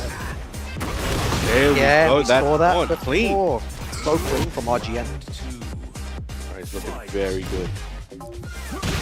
Again, the same situation. Counting the knee. Imagine if he goes for the same thing here. Oh, no, he doesn't. Okay, now back on trying to slide his way out. Excellent work. Okay, Heisenberg. That's what I want to see. Taking some more risk. Running right at him. Back to the wall. Can he lock him down? Trying to go for a power crush. Big counter hit. One more hit's all he needs, and he gets it. Okay, Heisenberg getting in the board. The crowd's loving it. Yeah, look how successful it is. It was when he started pressing more buttons and being more aggressive and mixing him. He used two very dangerous lows there that can put you in a big trouble. But speaking of trouble, very, very nice jet upper. Got a bit too overzealous there. RGN was able to find that opportunity. Heisenberg in a bit of trouble. Dash. One dash in his face into the heat dash. This is gonna be dead. But now RGN on set point here against Heisenberg. Yeah, that's gonna do damage to that leaderboard. Let's see if he just tries to catch him stepping. Combo here as well. Every round just seems so similar. Yeah. It's the same thing. He gets counter hit and it gets sent to the wall and then he's big trouble, but we haven't seen that before. Great duck into the launch. That's looking good. Could he bring this one back? He definitely wants to get on the board, but nice taunt back for high execution right there. Very nice power crush. Again, needs to take a bit more risk. Go for the mix up here. Put him under pressure. Gonna be out of the air. This is gonna be a big opportunity for RGN. Getting closer and closer to closing out the set. Just needs to... Oh, drops the combo at the end there though. And again, a big counter hit knee. We've seen it so many times. Gonna get the combo and the damage there. RGN taking it 2-0 over Heisenberg from Panama. Now flipping the script on his previous record. He was 0-2, 0-2. Now he's got a 2-0. That must make him feel good. Sending out the love to everybody around the world. You can see him on the big screen over there. So he's looking happy. He's looking happy with that one. You know, this could be, an opportunity. He's got one more match still, right? So even if you're in a position where you're feeling like, look, I'm not really able to accumulate enough resource here to get out of this pool, I want to at least put the beat down on everyone I can. Because, at the end of the day, regardless of what the final score is, where you make it in the tournament, a good match is a good match, and people love that. So if you just, even if you don't make it out, maybe you can come last. But if you have a good match, people want to watch it. People will go back, they'll remember you for that. And that is a big confidence booster for sure. Yeah, showing the world what you can do. Exactly, and here we have the regional group B. 4. So Nobi still on 4, RTM on 2 points, and Usama Abasi on 0. So those three at the top here have a very good chance of making it 4. RGN though only on the -2. I think this is going to be a little. I think the next matchup is going to be Usama versus Heisenberg. But I think we should give him a little break, perhaps. Yeah, exactly. No, there's loads of great games still to come, guys. Those matches already were really, really good. Grab some water, guys. Grab some food, and we'll be back very, very shortly for more Tekken 8 action at Tekken World Tour Global Finals. See you then.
From your beginner days to where you are now, I've seen you win.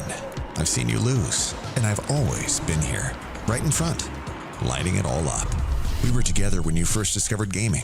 That feeling, the discoveries, the friendships. You never shied away from me. You cried. You've tilted. Your bursts of joy. You've discovered fame. You felt everything, fully. I've seen you become you. We've always been together on your gaming journey.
Welcome back, everyone, to the Tekken World Tour Global Finals here live in Malmo, Sweden. We are at Group B here of the regional finals, and we've seen some great games so far already, and we've got some more bangers coming up, Brandon. It's been, man, you know, we've had some one-sided matches, we've had some close ones, but all of them have been exciting. Nothing has failed so far. You know, we had some interesting character picks, you know, with the Miarizo, we've mentioned that a few times, and we saw Usama, who's more recently been known for his Eddie antics. He did bring that out last minute, but you know, was going with the Asuka quite a lot and did find some success. But up next, we have him, Usama versus Heisenberg. Now, Heisenberg, an Eddie player himself, he did give his thoughts on, you know, what might happen in the Eddie mirror. What did he say? Yeah, we were speaking to him yesterday, and it's not, you know, it's something that he didn't want to have to do, right? The mirror match, which is very scary for a lot of players around the world. Some people really thrive in the mirror match, but I think the majority don't really like when it's a mirror match. It kind of gets really uncomfortable facing against your own main character. So whenever, you know, in this situation, it could be an Eddie versus Eddie, and there'll be a lot of madness going on there, but probably would favor Usama Abbasi. But will he go for that pick though, or will he opt to go for the Asuka?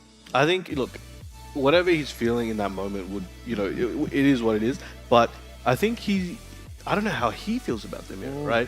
I think he may go for that Asuka. I don't see, unless there's something he feels in that matchup that doesn't work. But I think Asuka has the tools that she needs to deal with Eddie. There are a lot of situations where highs are going to whip because, you know, he'll go into stance, he'll do a few things, he can get a bit evasive. But I think everything that the mids coming out of Asuka are more than enough to, on paper, deal with Eddie's options. And the tracking is very underrated as well. So I'm kind of expecting that. It's going to be interesting to watch. Like we said before, every single game that we've watched has been so interesting, so many stories to tell, great matchups. Sometimes it might have been a 2-0, but it was still really interesting to see how they enforce their own mix-up in the game as well. And here, our next match coming up, Usama Abbasi versus Heisenberg, Pakistan versus Panama. It's going to get interesting, man. Shout out to the Panama scene over there, working hard. Big love. It's that Central American scene. It's huge. So many countries involved in that. But there we go. Big launch to start it up, setting the tone. I feel like if that was me, my confidence would just be shattered. It's like, it just went you can't let it happen, bro. Went for back three. Like, it's like, okay, you want to pressure me? I'm going to back through you and get all this damage from it. You got to hit yourself with that amnesia. Forget about it and keep it moving. Yeah, exactly. See, he's trying to build up that pressure, but no duck on the second hit as well. It's like Usama, this is a test that Usama has studied for. Very nice, very dominating round, and again, the back three at the beginning was the game changer there in that round. But still not afraid to go for the lows. I love that. Without fear. Sin miedo. Hopefully he remembers what he was told by his coach. Exactly. Oh, there we go, big counter hit. Gets that downward elbow, letting it go. That's what he wasn't doing before, Brown Man. He wasn't going for those risky lows. In this game, you have to take risks sometimes. Good throw break, though. So those plus frames, nice sidestep. So he tried to can, but should, you know, should. Again, going for another low. Huge risk, but who cares? Oh, that was a huge whiff. Didn't take advantage. Is that going to cost him, Brown Man? A duck again, doesn't do anything with it. Cans. Another break. whiff. Oh, the my back three. God. That was 3 whiff opportunities there. Could have whiff punished and won it. And Usama Abbasi is on the front foot here. Just talking about the mental damage of that back three, and he ran it back again. All right, this could be his chance. Went for the mid option, but excellent punish there from Usama Abbasi. That was the casino gamble he needed to try and take it out, but was not able to do it. Yeah, in this kind of game as well, when someone whiffs something in Tekken, you really need to take advantage of it. You have to whiff punish and take those opportunities, because at high level, people won't give you that many whiffs. Yeah, exactly right. But then when you can force the whiffs, it's something different, right? But he's just not able to right now. Usama's just sticking to him like glue. Yeah. Hey, go. Doesn't know. Even I had to think about what's happened. Nice evasive option. I needed like a second to process what's going on. What just happened there? You know, these players are like, these are crazy. Like, he's, even through all that, he's like still using his options, going through it. He's like not phased, but unfortunately was not able to close it out there. Usama Abbasi with a pretty strong first game. Yeah, really good a play from him, even though there was, again, just to highlight the opportunities that Heisenberg had to whiff punish on 3 occasions before getting hit by that back 3. Then getting hit and being in a bad situation then ultimately takes the round. it's going to cost you at high level. Yeah, for sure. But there we go. Okay, Heisenberg again needs to let go of that fear. Hopefully we're seeing it here. And the thing is, there's still time, Brown Man, right? There's Yeah. still time to let go of that fear. It's running out, but it's still there for now. He needs to make it happen. Excellent combo here. Extending with that heat engager. Slams him down, kicks him away. Get away from me, bro. Okay, nice punish. Gonna punish that as well. Excellent. Okay, this is prime for him.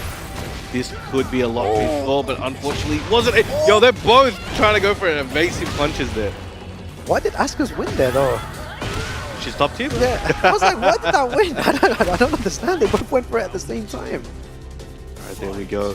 But looking very strong. Heisenberg needs to make something happen. We keep saying that. It's easier said than done, you know, but he's getting that on again. Needs to let go of that fear. Yeah, it starts off very good there. Gets known for his troubles though. He had the wall positioning before. Nice combo, okay. Right, swiping at the legs. Not giving Heisenberg a room, like a chance to breathe. No room at all. Oh, he tried. He attempted to whip punish. You know, Excellent. I give props to that. I really like it when you attempt to do it. You mess up, it's fine. The next time you'll get it right. And Osama Abasi on the front foot, back against the wall.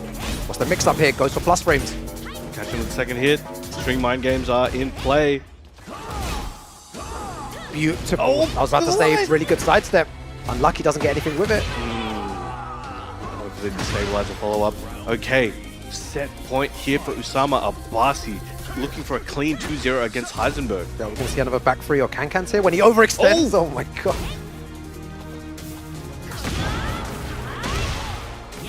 Big combo to the wall. That's good positioning. Oh, double lows again. Needs to make it happen. But now Usama's like backing up. He's like, all right, cool. I got what I need. I can just chill a bit and wait for you to come to me. But still taking those offensive opportunities. Very, very nice. Osama Abasi still looking really strong here. He's definitely woken up. Going to get some more points on the board there as well. 2-0 over Heisenberg there. Very, very nice. Okay, so we have a couple more matches up for you guys. We have Nobi versus RTM. Now, this is one, I think, so far, looking at the bracket, looking at the matches, looking at the history, I think this is one of the most interesting ones, especially these two are currently, if I remember correctly, the point leaders. So we'll take a look at the bracket. Here we go. Okay, we got, Nobi on 4, RTM on 2, Heisenberg -6. So Usama and RTM are currently tied up, and they've both played 3 matches. So they are going to be in contention at the moment. But Nobi looking good. He's at 4 with 2 matches played. Yeah. So he's got a lot of wiggle room. So he's in a good position. If he can just win the next one, he's pretty set. Pretty much confirmed if he can win the next one. But here we go. Perhaps the Mieri versus Lars once again. He did mention once again, reminding you guys, he's got the 3 character lineup, the trifecta. So he's got the Lars, he's got the Drag, and he has the Steve on Yet deck. to see the Steve though as well. He must be Seems- playing a lot of Steve. Yeah, he definitely has. I think he's definitely the type of player. He's, especially in Tekken 8, he's not the type to just. He used to kind of bust out characters once in a while that was like unexpected. But I think if he's bringing them here today, he's prepared them, and it's like a breaking case of emergency for any of them. But they are ready to go. All right, let's see if we're going to see the Lars again. I feel like he's going to lock in there. I want to see some more Den free. I was speaking to Lars mains, a couple of weeks ago, and they're like, "Yeah, just when you think he's going to do it, just jab it." It's like, what? Come on, man. That's like when King players go. What do you mean? When you do a chain throw, just break it, just bro. break it. Just break it. What are you talking about? What are you dumb? What's going on? Gotta love me a Lars player, bro. Yeah, me too, man. I love those Lars mains, man. You have to downplay your character, though, right? They just jab it, man. They're like, I mean, they're not wrong in what they're saying, but it's like, man. bruh, like, if it was that simple, you'd be losing every match. Exactly. All Saw right. loads of it last time as well. Loads of Den free. It's definitely a lot of the gameplay as Lars has developed has started to be built around situations like that as well. Yeah, putting into so you have to see 50-50 it a lot. situations. Nice. Oh, okay. He was ready with the low jab. Oh, what a call out. Okay, RTM. Very sharp there. Should get a nice combo here. Yeah, goes for some good damage there as well. Oh, gets a little bit of a trade. Activating heat still within range. Nobi's not scared of those lows. Like, he's throwing out down back 4 as well from that range. Not afraid. Just pressing those buttons. So aggressive. Goes for the low. What's the mix-up after this, though? Plus frames. And it's interesting you said that because I think one of the old school mindsets that I remember was, you know, at the first round, it's like you throw out the goofy stuff and just see what the opponent is ready for and what they're not ready for. You use that first round sometimes as a sacrifice to gather information. So I think sometimes we will see, especially Japanese players, they will kind of sometimes do a bit more risky stuff in the first round. And now it's working, paying right? off. Yeah. Like, you're not able to adapt to what I'm doing at the moment. So why do I need to change that? Oh, okay. Now RTM found an opportunity, went for that bow. Wasn't able to get everything he was looking for, but let Nobi know he's willing to go in this situation. Again, goes for that low. He's so brave. There's multiple situations where RTM was willing to sit there and duck and call Nobi out on those lows. We'll see if he can adapt to that or if RTM's going to be able to keep catching him on those. Yo, look at the patience as well from Nobi. That's such a fast like entry elbow, bang. Like, you blink and you're in the dentist office fixing your teeth. It's crazy. Absolute monster of a player. Good sidestep, doesn't get anything for it though. Gets the heat engager though. RTM on the front foot. Maybe trying to go for a full crouch mix there. Trying to go for the mid. Backing away. Oh, again, these situations where Nobi is using the stance to get away and then come in with the option. He's catching RTM quite a lot. Yeah. Nice punish there as well. Good patience. Heat smash. Oh, what? wow. Just run in and do that? Yo, how much damage though, Brown Man? It's going to be a lot. He still has the rage, but decides to spike it there and maybe play the neutral to close it out. That elbow. Out of the air as well. Good, yeah, this is what I like about the way that Nobi plays. Usually at the end there, some advice that people would give is if you have the life lead, you don't really need to, you know, engage or put pressure on the opponent. It's up to them to make a comeback, right? They're the ones that need to engage. Yes. They're the ones that need to be active, right? But here, Nobi just running in. Yeah, no. You're like, I've got the life lead. You're about to lose. Jab, down foot one, jab, down foot. Like, there's a lot of risk in doing that, but he's so confident in how he's playing.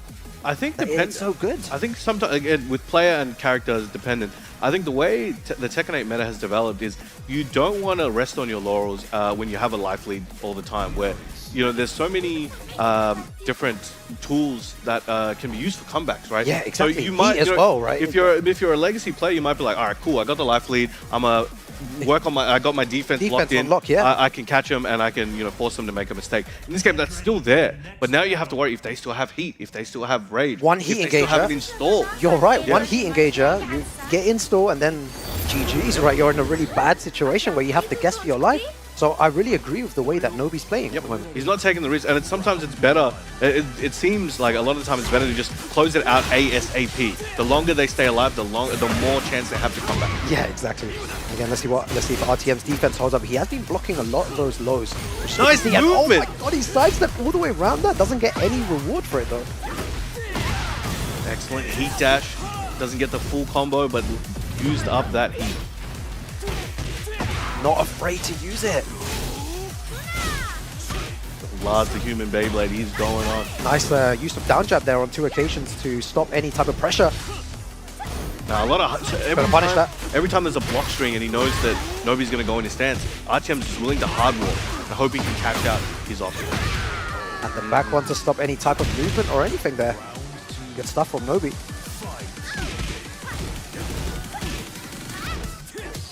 Jab into it. Oh, be careful. Yeah. Oh, nice. Yo, he just appeared right behind him, man.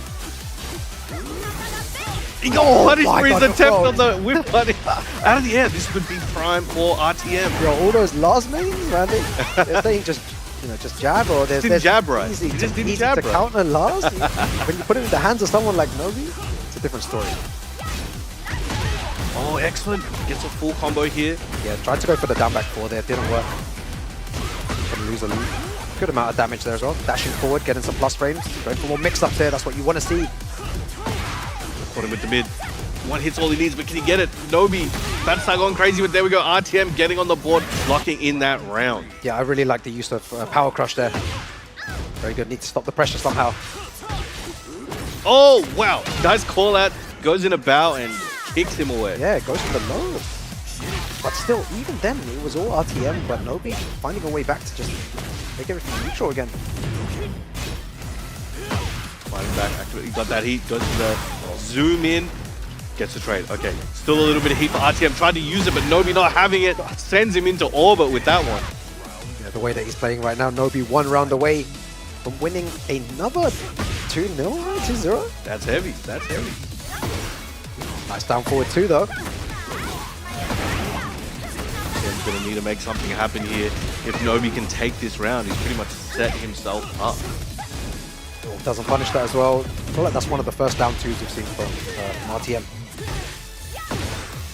To put the pressure on, he's just stopping everything. This is why it's so difficult. Anytime that RTM tries to get some sort of pressure on, Nobi just hasn't answered for something.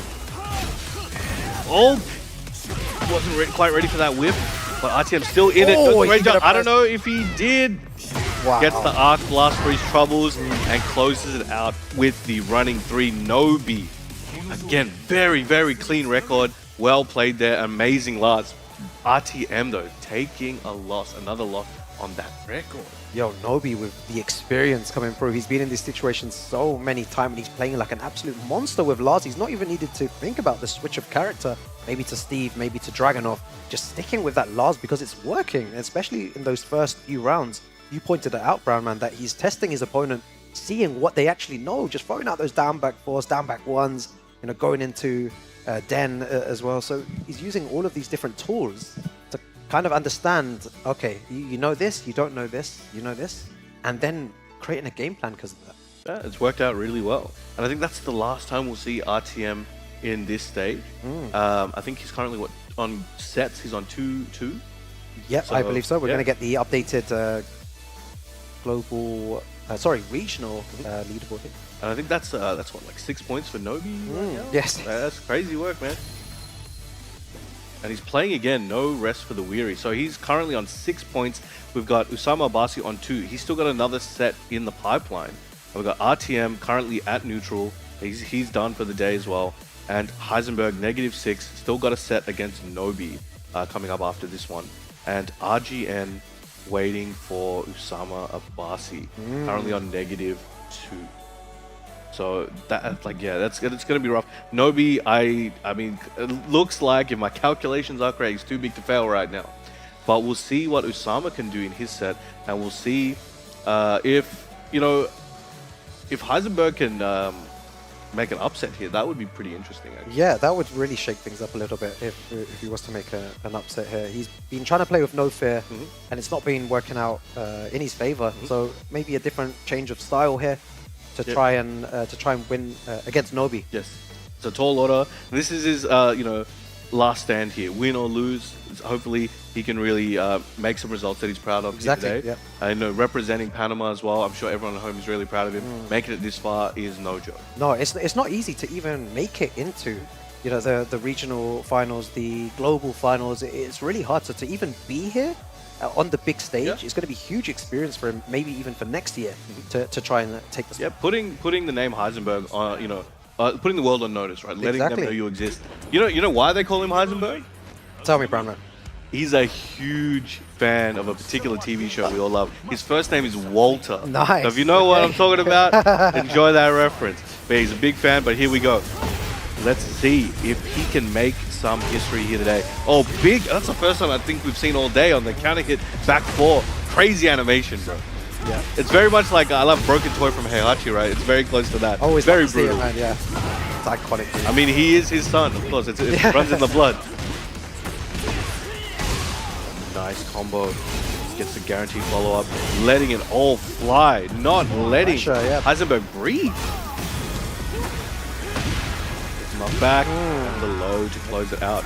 Very commanding first round here. I think this is the story of today. We've been seeing the way that Nobi's been playing very, very strong to start things off. Wants to press those buttons. Always wants to enforce his own mix-ups. And it's been working the whole time.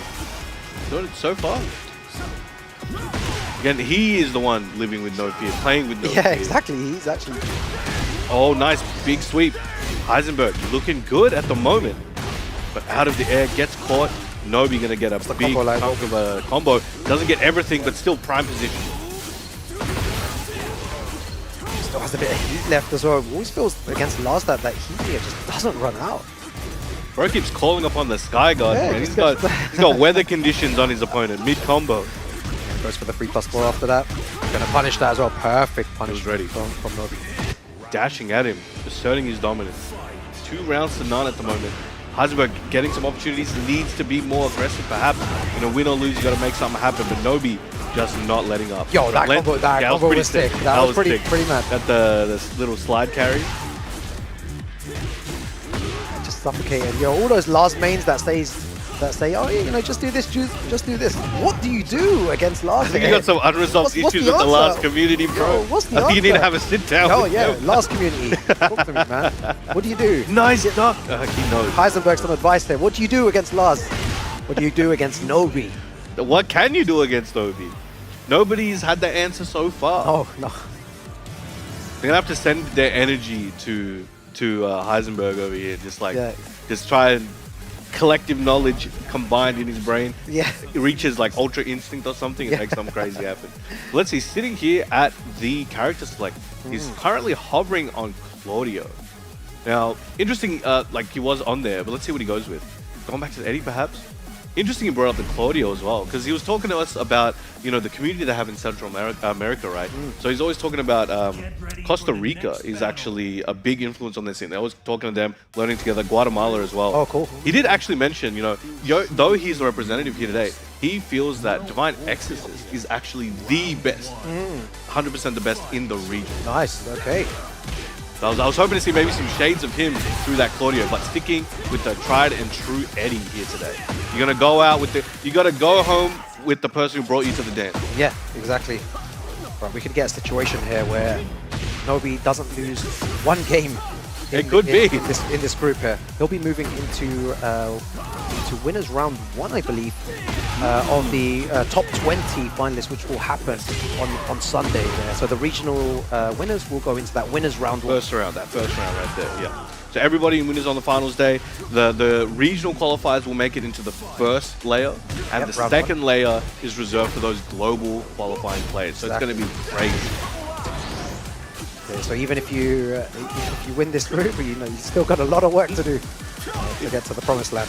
If you notice, Nobi likes to keep it at range 1 or less. So whenever he's further out, he will close that gap instantly, especially with a button as well, usually, and it catches people. So he's doing a good job of just staying within that range where he's still able to hit you with everything he wants, but maybe you are not. Yeah, he's very good with those ranges again. Big damage. Is this going to be it, Brown Man? Oh, it's looking good. Nobi, 1 round away from getting a basically perfect record. Yeah. He's looking to get it here. What can Heisenberg do? Goes for the low. He's going to get the... Oh, doesn't... The damage afterwards. Good break on that one. Trying to go for that elbow. Goes for plus frames. Heisenberg in trouble. Uses that power crush. Yep. Single jabs as well, just putting pressure. Trying to just close it out here. Whoa, okay, goes for the heat dash through that. Oh, it's gonna hurt. Painful. Again, so brave still. Just going in, plus frames. Yo, nobody's trying to play a single player game right now, bro. Oh, he's just pressing all the buttons, man. Oh, yo! Oh, this could be... Yo, come on, bro. Take this round, bro. Take this round. Let's go. Yeah, Nobi just pressing too many buttons there. All right, needs to make something happen. Goes for the low. Oh, I was going to say, take the big risk with the low. Go for that elbow. So this could be the beginning of something. 8 seconds remaining. Can he make it? Can he get on the board? Not quite. Can Nobi close it out here? And the Rage Art to close it out. Nobi making a statement here today at Group B regional stage. I mean, regional day 1. Yep. This is crazy. Look at his face. I don't know if you guys can see that. Crazy. Wow. Menace level facial expression. The way that he played today, just the man possessed. Yeah. All that experience, the way that he was playing Lars, no need to switch characters. He's like, you guys didn't unlock my DLC characters, buddy. So he's like, yeah, I'm sticking with the Lars. Beat him first. Maybe you'll see another one. Yeah, he's making me want to go home and play some Lars after this. You're gonna be in the Lars community? I want to play a little bit, man. Did you live long enough to become a villain? It looks fun, though. It looks really fun. He's just a one-player game at one point. At the end there, the opponent, he didn't really know what to do. He was just holding back, had to just firm everything. Nobi's one of those players where no matter what character he plays, he has this habit of playing them in a way where it seems so fun. And you want to pick them up. Yeah, exactly. Even with Dragunov as well. When he plays Dragunov, it just makes you want to play the game and pick up the character. Yep. He's got that style where it's just he's aggressive, he's engaging, regardless of the game. He's just like, he's playing the way his heart desires. And that is always something infectious, right? When you see a player, even if it's a character you don't particularly like to play against, or like, you know, it's not your favorite character, but there's always going to be that one player who's like, look, I don't know if I'm not the biggest fan of this X character or Y character, but when this guy plays it, I'm watching. Exactly. I'm watching. I'm enjoying it. So you love credit to see it. credit to Nobi, man. Just played really, really well there. Congratulations to him for moving into the finals, the top 20 on the winner's side. Round 1 as well for that day. Still a long way to go to the end, but he just performed really well here, and he really deserves to make it out of this group with the way that he was playing today. 100%. But here we go. Now we have Usama Abasi primed up for his final game here. He's on 2 points. We got Nobi with that clean 8. 0 for RTM, -8 for Heisenberg, but RGN on -2. Yeah. So RGN wins 2-0 here. He goes to 0 points. Yes.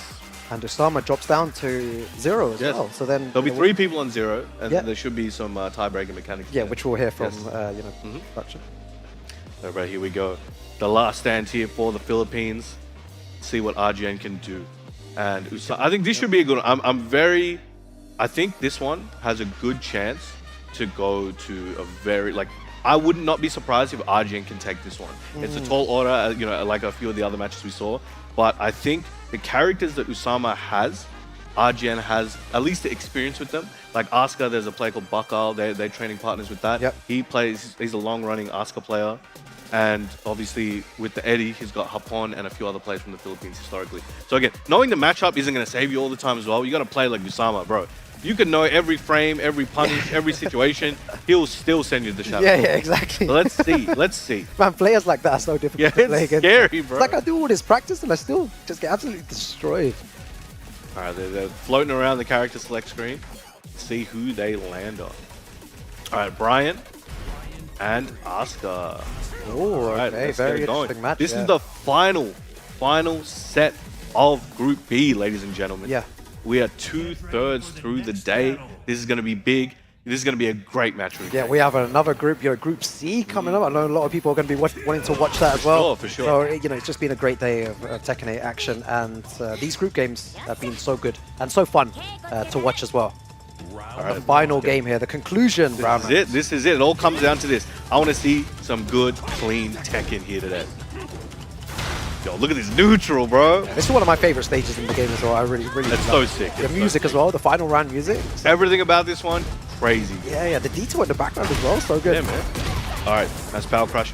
Oh, it's the while standing one. Sending him over. All right, he's going to get a chunky combo here. He's going to activate his heat. Now got that Snake Eyes and trying to get it near the wall. You got to be careful with some of these combos. I was about to say, you're not going to get many opportunities to launch Usama Abasi here. His defense is very strong, and he should have taken advantage of that. So unlucky there, but Usama takes the first round here. And a lot of Brian players would look at that situation. It's like when you do heat, after enough hits, and if you do a heat engager in the combo, you cannot hit certain moves like the QCF 2-1 and got caught out there. But Usama Abasi looking very strong in the second round.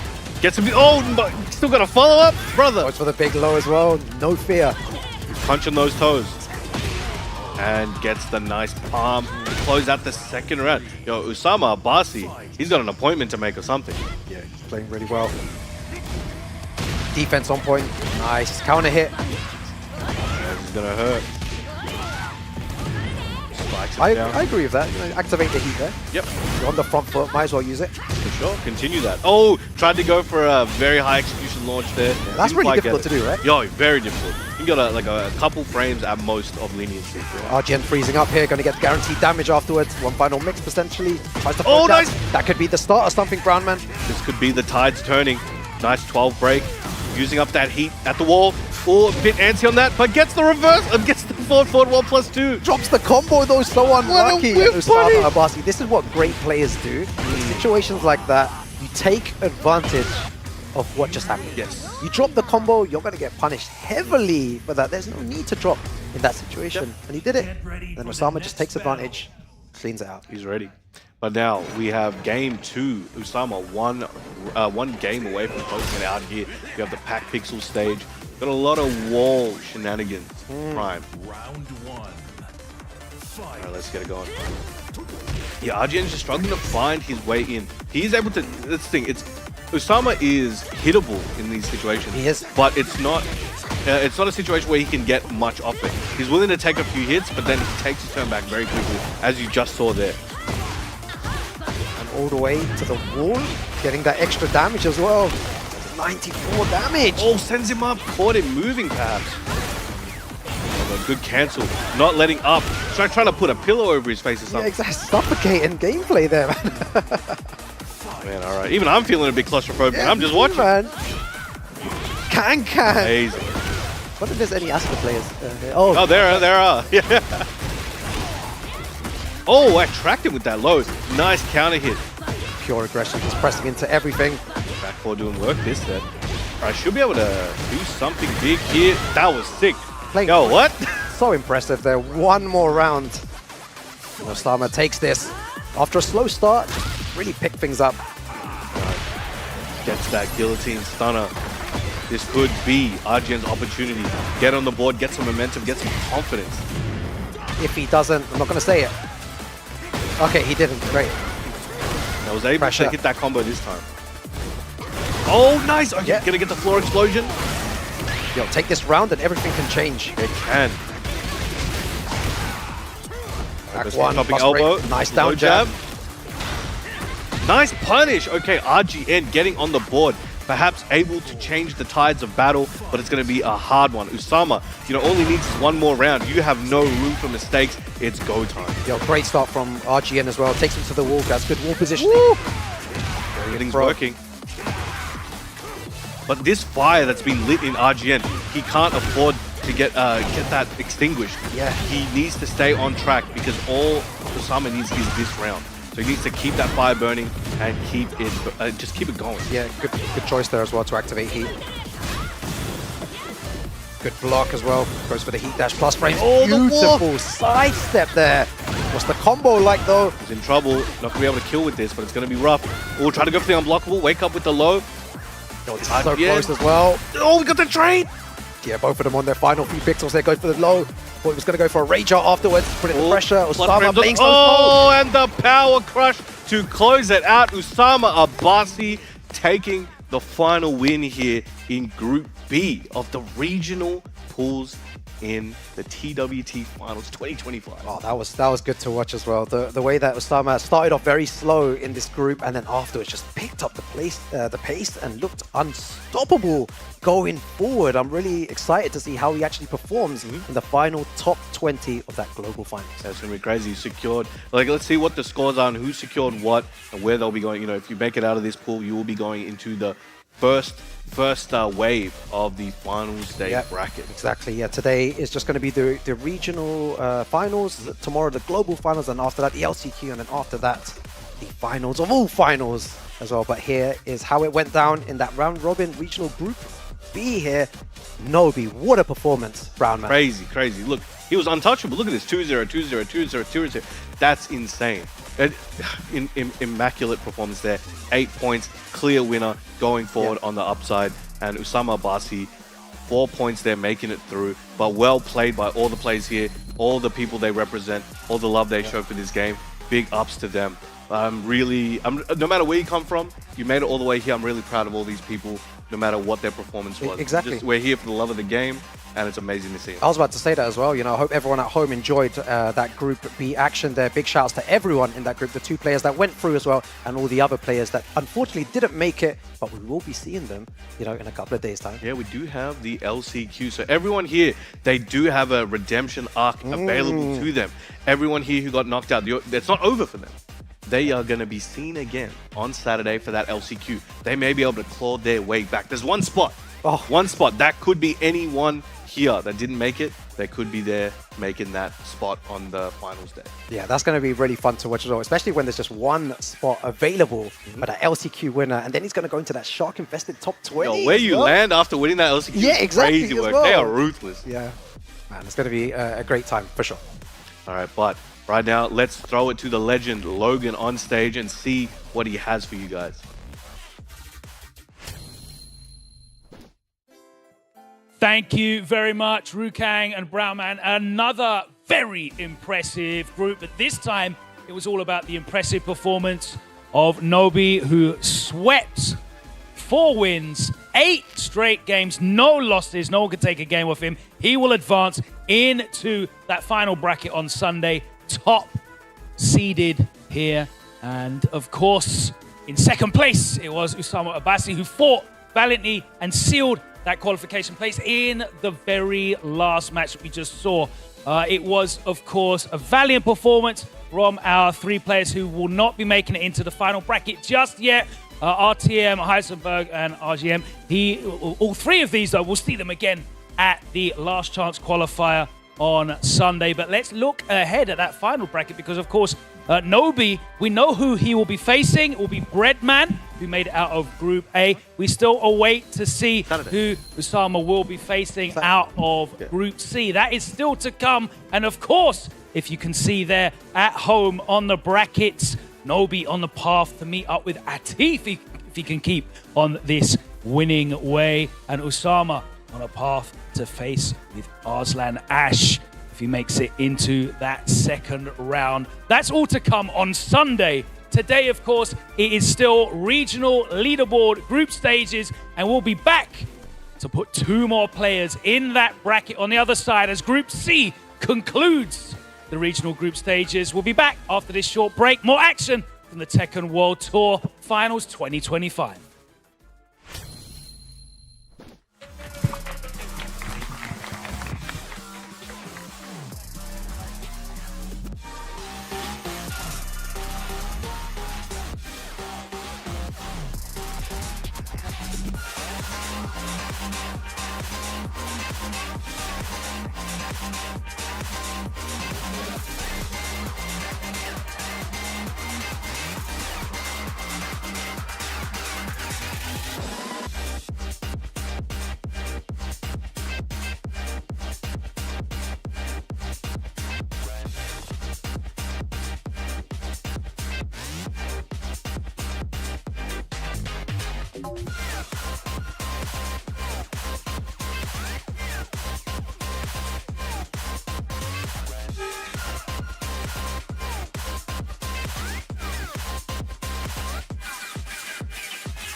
From your beginner days to where you are now, I've seen you win.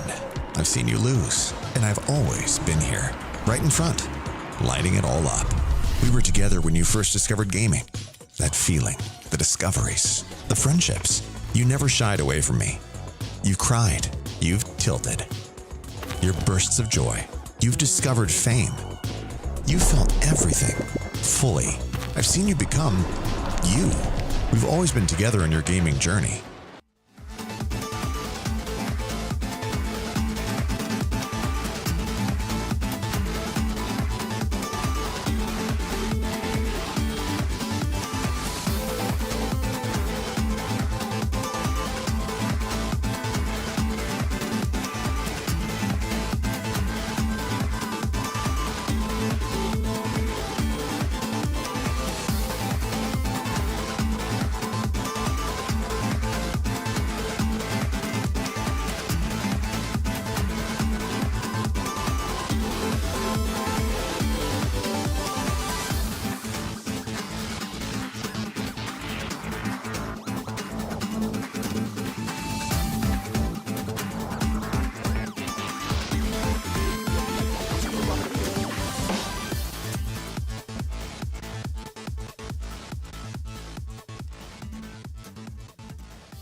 Welcome back to the Tekken World Tour Finals 2025. And of course, if you've just joined us, it is day one, which means it is regional leaderboard day. We have already sent 4 players representing their regions to the finals bracket that will be concluded on Sunday to join our 4 top-seeded players from the global leaderboard that automatically made it through to that finals bracket. We've had 2 excellent groups so far, which have seen 4 players emerge and book their place on Sunday. We'll be booking another 2 of these 5 fine competitors who have spent the last season battling for the right and the privilege to showcase their Tekken 8 skill right here on this stage live in Malmö, Sweden. So without any further ado, let us introduce the players that you're going to be enjoying for the next 2 hours or so right here. First up, out of Guam, totaling 470 points throughout the season. Let's make some noise for Alidar.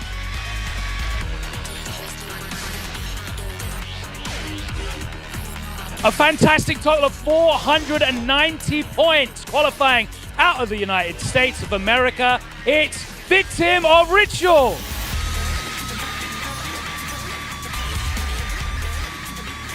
Qualifying out of Europe with 550 points representing France.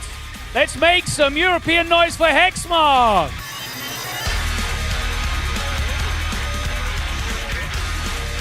$570 points accrued this season, representing Kazakhstan. It's the Chinggis. And some more European noise out of Greece, 405 points.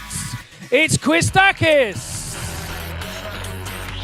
Your 5 players will be battling it out for the 2 remaining spots to go from the regional leaderboard group stages into that final bracket on Sunday. So without any further ado, let's hand it over to our 2 very gifted commentary partnership.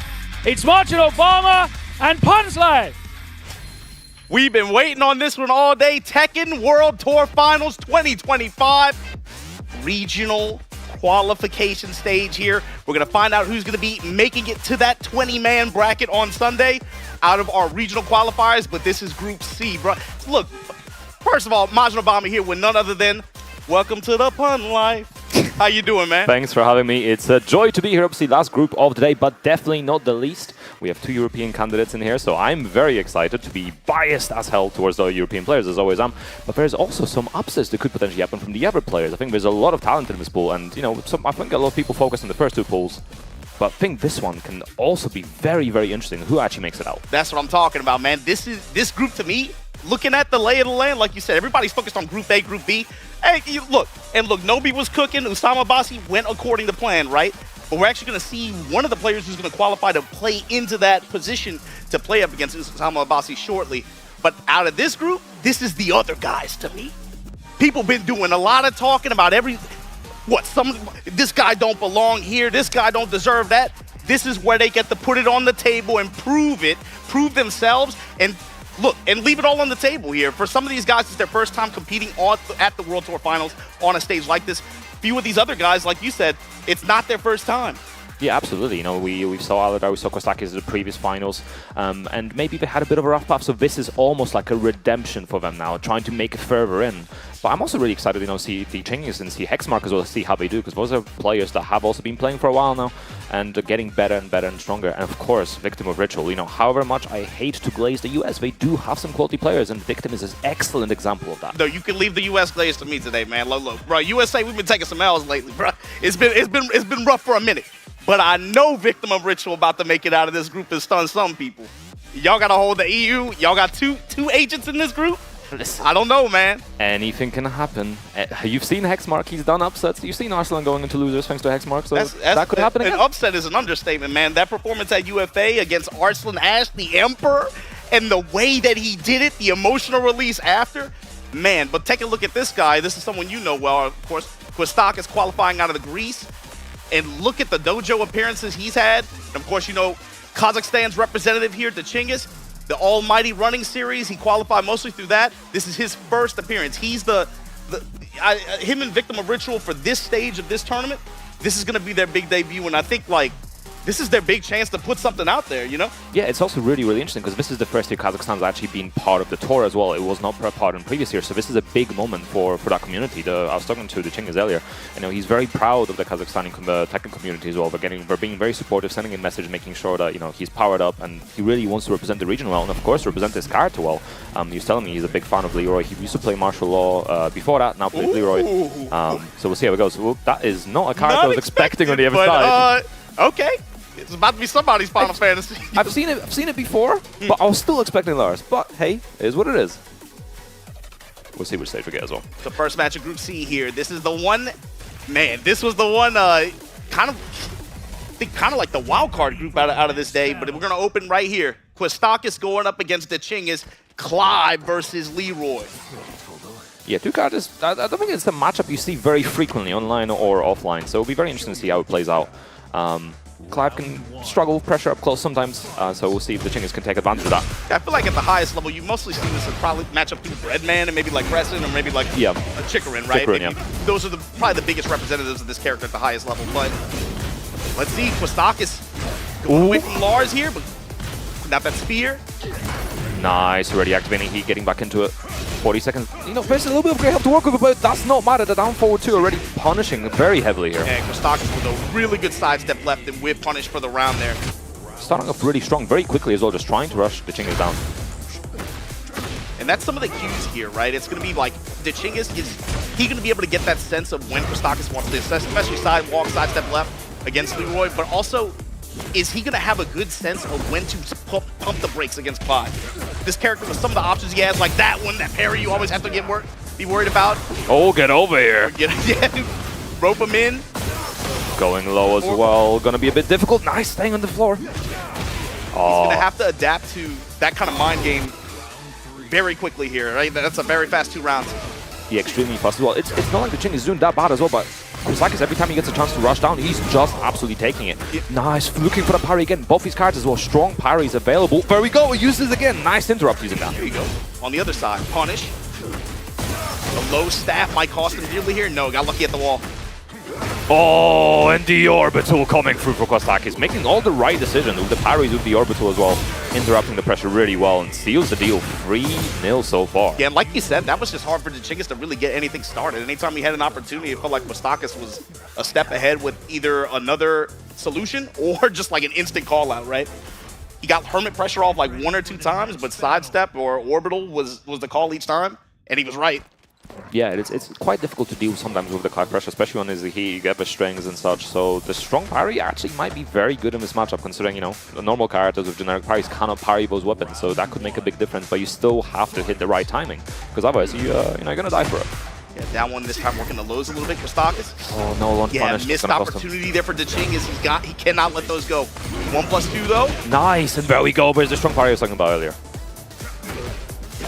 Going low as well, getting those lows in, stacking up the pressure. Still has heat, hasn't activated, but forward 1+2. Might be nerfed, but still super, super strong. Yeah, no heat to work with here, but after the down back 1+2 series, the Tornado still gets the wall and the balcony break. Beautiful carry as well. The Suka meter building. Phoenix slide. Nice, I like the dashing as well, making sure the options don't whip afterwards. He runs out, didn't really get much out of it. Homing attack with Torgal, Phoenix slide again, and the while standing 4 to close out. Quistakis, momentum on his side. And we see Quistakis trying to lock down that movement as well. Going for this homing moves, getting the Torgal out as well. Oh, and a big counter here with the down forward 2 as well. Should be easy carry to the wall explosion. Hey, Quistakis is not even really playing at range. He's not scared to get up in the Chingiz's grill. He's been playing mostly pretty close mid-range. Ooh, drops a bit too many hits on the wall. Parry after the down 3. Oh, missing with the punish as well. It's a little bit unfortunate. Whoa! Okay, it could have been a bit more, but still dealing with the option nicely. Goes for the low, trying to keep the pressure going.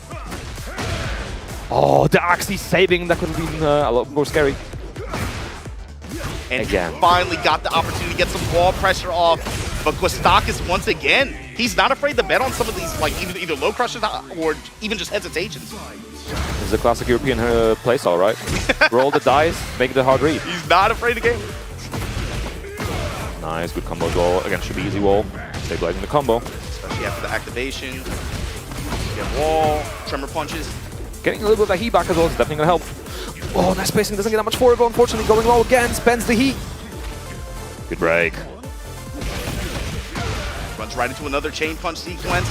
Low just out of range, gonna get just enough health back to make something happen here. Quistakis.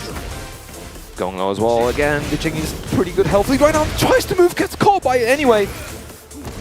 The interrupt. The block, oh my god. Oh, that's actually enough to kill as well. 6-0 for Quistakis, getting the first game on the board. A very strong statement here from Quistakis early on here. He said, said what? Radio silence? Come on, man. 2-0 finish. That was very good. Honestly, I'm a little bit surprised by the lack of Lars, but definitely the right decision in that matchup. I mean, he won 2-0. Yeah. That is the right decision, especially... Answered all the questions. I mean, you're the numbers guy. You know this better than anybody. But for you, those of you watching at home, you've probably seen it. You haven't seen it quite come into play today yet. But Tekken World Tour Finals, man, every year you've got to win 2-0 at this stage. You do not want to get into the position of where point differentials and then head-to-head factors start coming into play for tiebreakers. It's very important to make your matches. You don't want to leave anything on the table and get even like 2-1s. We've seen that come back to bite people. Every game counts. A 2-0, especially against an opponent where you didn't let anything happen and let them steal a game or something like that, that's got to be a good feeling for Quistakis moving on. Yeah, and you got to make sure as well as you're winning as many hit-to-heads as possible, so that even if a tie happens, you're always secured by either the point differential or the head-to-head. So it's a very important position to be in. But you know what, this match, see, this feels like the title match of this group as well. So I think this could be a make or break for the later matches, especially. And it's America versus EU. America versus France, specifically. Classic historical match. This feels like we've had that in recent news as well. So this feels like a familiar territory. Yeah, Hexmark, of course, had that huge moment at UFA. But also just, again, just consistent participation at his locals in this region. Able to get it in on the dojo points here at the regional stage. Also training up with Superkum as well. I was talking to him about it a little while ago. So it's, he's got the pedigree from the previous TWT finals. So we'll see how that works out. But take a look, man. Victim of Ritual. He has been competing on the road all year long. Of course, long-time player in America, but it's very easy to get distracted with, like, the King Ray Juniors, the Shadows, the big legacy names like Joey, Anakin, etc. Victim of Ritual is in that cuss right there. He's looking for a marquee win to kind of push himself over that line, right? There's a lot of players in North America that are just right there, and he's been competing all year long at all the big dojo events, and he's been right there with them the whole time. Yeah, and he's got experience in... took a trip out to Japan last year as well. Yeah, he's got a ton of experience overall in game, but also has experience beating Europeans. He was the person that dealt the final blow in the infamous Tekken 7 10v10. So we'll see if he can deal another blow to Europe here, or is Hexmark go to defend the turf. See if he can channel that energy right here, right now, man. For our sake, I hope not. Come on, Hexmark, show him the work. Both players trying to steal steps, but Victim of Ritual finds the whiff. Nice carry to the wall as well. Stomp. Mission mid. Knee in the gunshots. Gonna back off now. Right into smasher. Nice, and already using that heat as well. The new extension, he is super threatening. Yeah, especially just, again, willing to just take his plus ratings at the wall, parallel to the wall like that. Try to reposition, see how Victim of Ritual wants to react. That's something Hexmark was really good about, especially watching him at UFA. He's so good at being able to pick apart opponent habits, but the tracking on that activation. It was the right decision as well. Oh, what a parry! Well, nicely done. Hexmark still a little bit behind, still has rage available, but needs something, 10 seconds to go, plenty of time to work with still. Lion's Roar. Oh, what a low parry. Victim of Ritual, able to seal it. Nice, taking the first blood, but come on, Hexmark. With good movement, too. He's constantly rotating around this ball. Oh, nice move as well, doesn't get anything for it. Both of these guys, the small steps are working out so well. Yeah, you haven't seen Hexmark really activate yet. You're kind of used to watching him try. Like, once he understands the opponent and how they like to press, that's when you'll see him start to mess around with stuff like deep dive, feints, and stuff like that, just to be able to watch their defensive habits. We're doing the information gathering for sure. Oh, small punish from the shoulder. Could have been a bit bigger. Nice step again. Oh, there we go. There's a heat smash, won't be enough to kill Hexmark. Pretty decent lead though. Forward 2, 1 apiece. Really want to see how this... Oh, already starting up with a counter hit. There's the follow-up as well. One of these power lows. Victim of Ritual with the gunshots, trying to get this wall positioning. Ivory Cutter, oh my god, throw. It's the wall. Like that one. Sidestep one pressure. Fish with uppercut, Hexmark. Ooh, just barely out of dodge. Nice, Hexmark trying to get back in. Sidestep low, step on the activation, not deep enough. Oh, the movement right now. No duck on the guns, unfortunately. Out of here as well. Victim still has heat of his own. Face the shoulder, the jab, counter hit as well. Hexmark pulling ahead, but this is so tight. There's so much micro movement between the two of these players. We have the stage hazard as well available, so we'll see who takes advantage of it. Paul with the ender, the running ender, can be a bit of a nuisance. Big damage potential if he finds it. Ooh, the deep dive under, doesn't get anything for it. Nice, down for again, just checking Victim while he's trying to move around. Oh, massive counter hit from Hexmark. Big chunk of damage. Straight through the lava. Yep. Drop into the explosion here. Hexmark gonna activate. Push towards the magic wall. Drops the combo. Up back to still connecting, ball. Oh, gets struck again, but a shoulder counter hit. And Hexmark taking the first game. And that's what we're talking about, right? It's not like he's going to step up and just instantly start leveraging some of those options, but as the set goes on and he's able to read his opponent's habits a little bit, you saw him using some options that were able to try to like at least get Victimo thinking about sidestepping, right? Or a little bit more hesitant. And then once he wanted to press with a lot of those options, the Tetsuzankos are right there every time.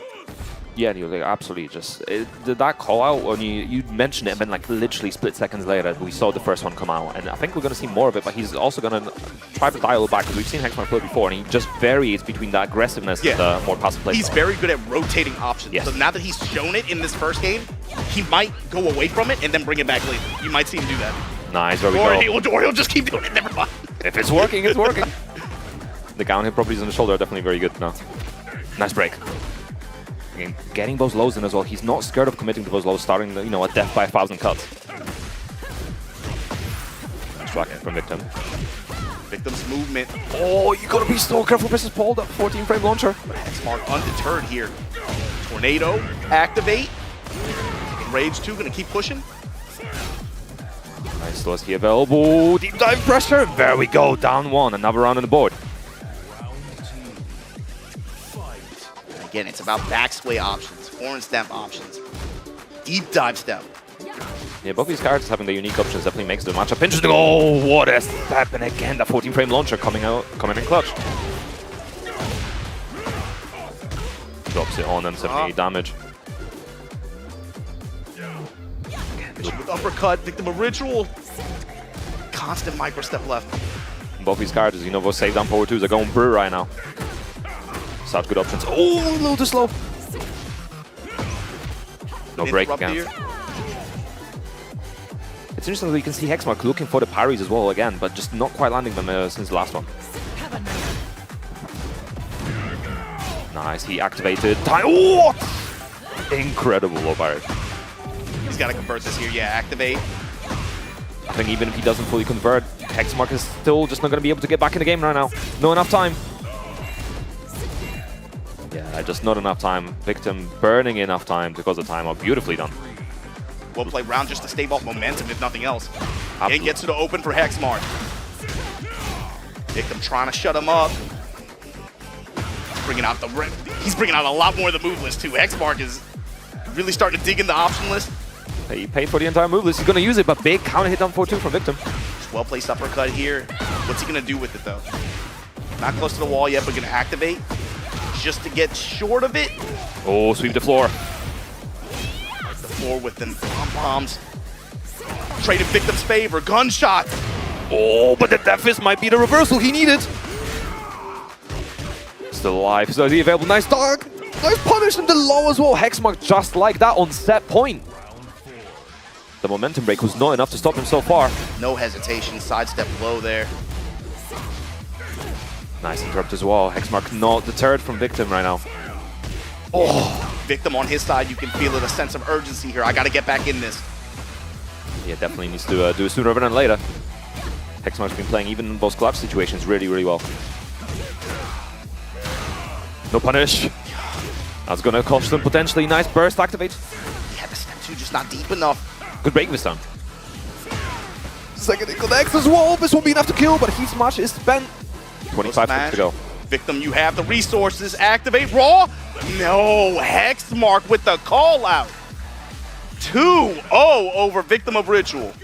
And you were talking earlier about how important those 2-0s are, especially early on as well. So you make sure that the point differential doesn't mess you up later. So that's 2 clean points on the leaderboard for Hexmark, and unfortunately -2 for That's kind Victim of Ritual. That's how the other groups have gone down too, right? Opening up with some 2-0s. Feels like early on, and then after a while the group marinates a little bit and people start bouncing back. Yeah. We'll see. Of course, it's still early on here. Nobody's out of it yet. Oh, absolutely. Sometimes in the warm-up, the playing on a stage can be a little bit scary and nerves can come in play. But we'll see if everyone can warm up and get back into the game. So there you see it. Hexmark 2-0 over Victim of Ritual. Quistakis 2-0 over the Chingas. Yeah, I believe next as well we're going to be having those two, Hexmark and Quistakis, playing as well. So it's going to be a European team kill. And if there's a 2-0 in that game, the winner will pull on ahead by quite a margin. It'll definitely be a comfortable position to be in. Not quite a guarantee of making out, but it will be a very comfortable position. And I don't know which way to call it. When I was looking up the head-to-head on these players, I couldn't really find any tournament matches. So it could go either way. And I think right now Hexmark is probably the favorite to win, but I wouldn't put Quistakis down because we saw the performance earlier, and I think he does have the potential. This is his second time qualifying as well, and last year, I know he struggled quite a lot in groups, but the one person he beat was Moel, yeah, which was a 6 set from him as well, so he can definitely do it. He definitely has the potential. He just has to unleash it. That was the thing with Aladar and Quistakis last year is it's easy to just be like, oh man, you got dunked on in group stage. Bruh, they're going up against Numan, they're going up against players like Daniel Motto, Fear of Silence, Shonen. They had some rough groups last year. Yeah, man. It wasn't an easy group by any means, yeah. But Quistakis fighting for a chance of redemption here. He's going to have to get it done through Hexmark. My other question, too, character selection. Now that Clive is on the table, is that maybe an option he goes to? I think it's interesting because to some degree, Clive and Paul have similar weaknesses, right? The kind of the lack of a 13-frame mid, slightly slower options, lose to Pokars to some degree. So maybe the Clive could make sense here. Neither of these characters could really counter each other, but who knows? Maybe it's to a degree, Quistakis might be thinking, what is going to be the better option? What is Hexmark less likely to know?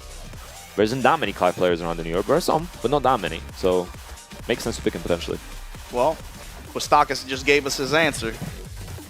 And even game down, you can always still switch, so you can always go to Lars later if necessary. Yeah, I mean, that's the benefit of running a shell like this in this kind of situation, though. Yeah. But in first to 2, you got to think, especially watching how that last set went down, knowing how Hexmark is, I think Quistakis is going to want to bully him early on here and try to just make this a speed run. Get as much ground as possible, so the moment Hexmark has more information on you, you can still try to defend something. And immediately just forcing the full crouch mix, just gets the full crouch low, down 1.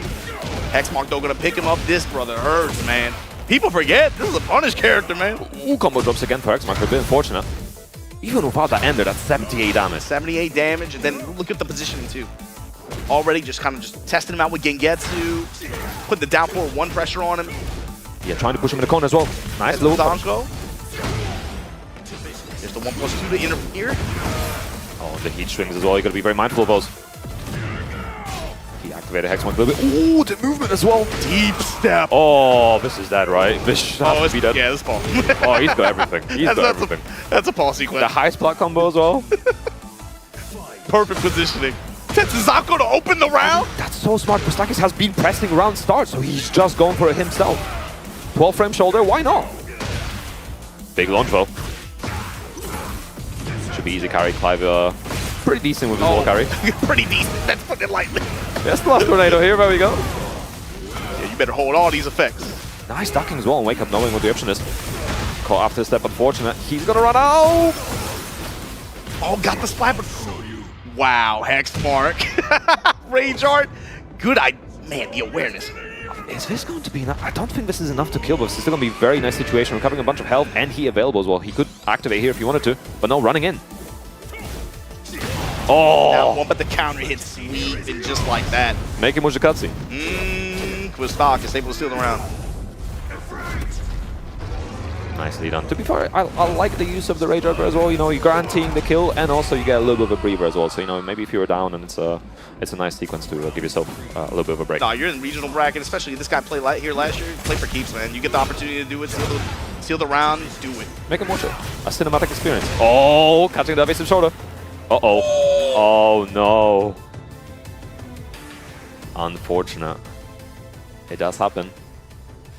We'll see, we're just getting letting TOs handle that as well. But so far, that's been a bit of a fire match, a bit of a back and forth. No pun intended. Oh, no yeah, pun of course, yeah. Or I guess your pun line. Occupational hazard, you know, I don't even mean half of these.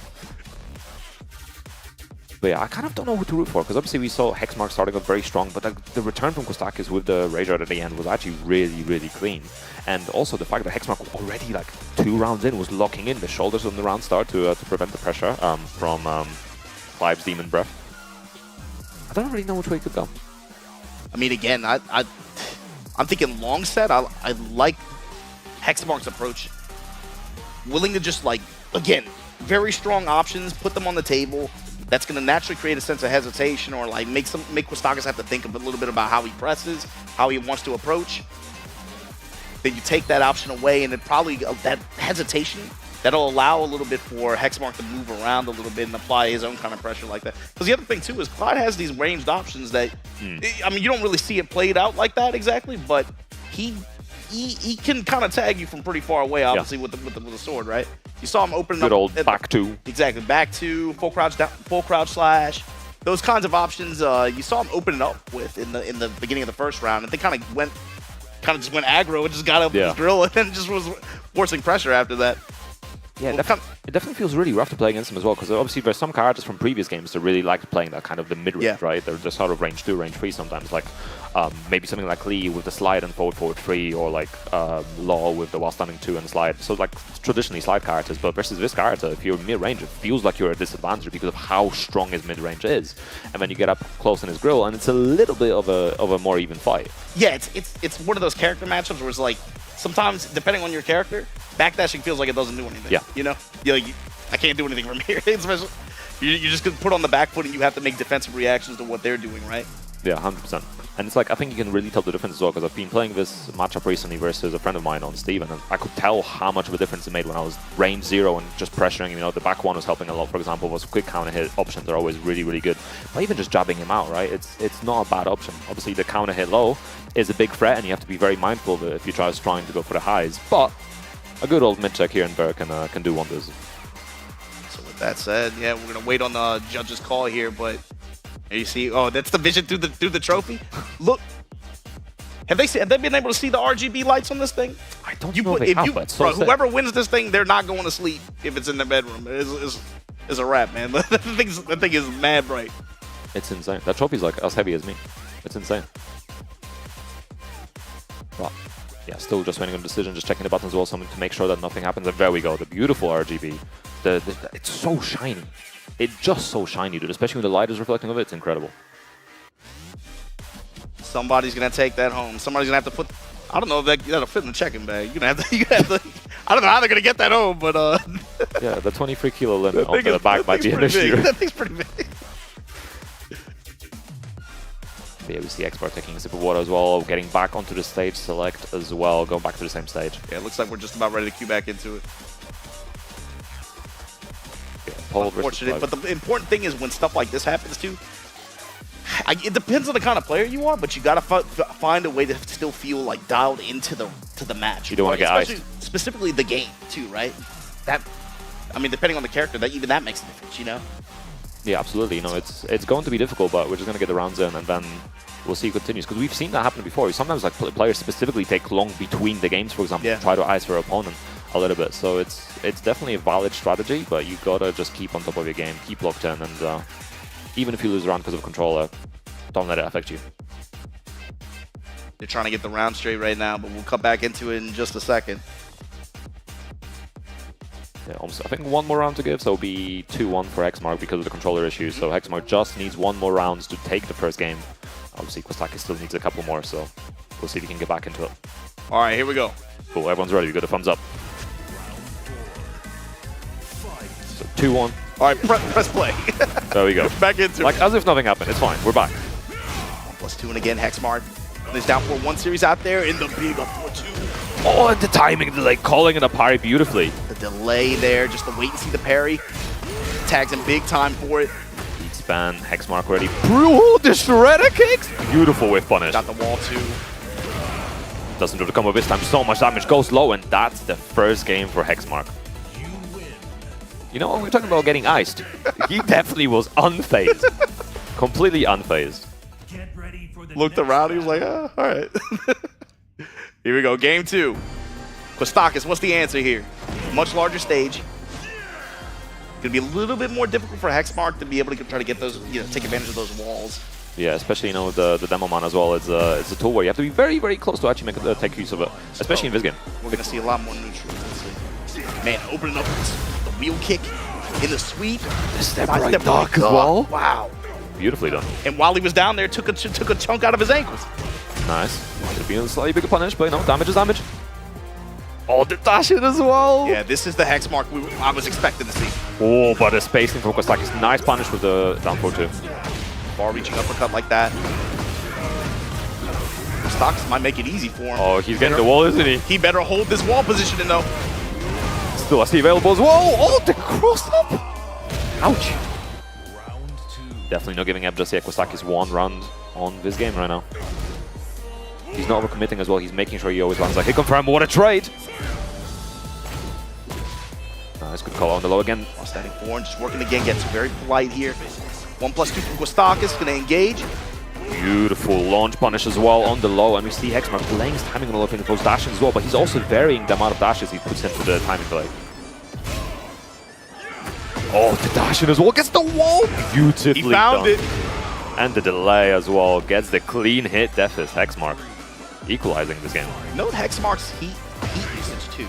A lot of it's just used to find the plus frames on the new heat attack, but also... It's like standing wall carry to push back from a lot of these things as well.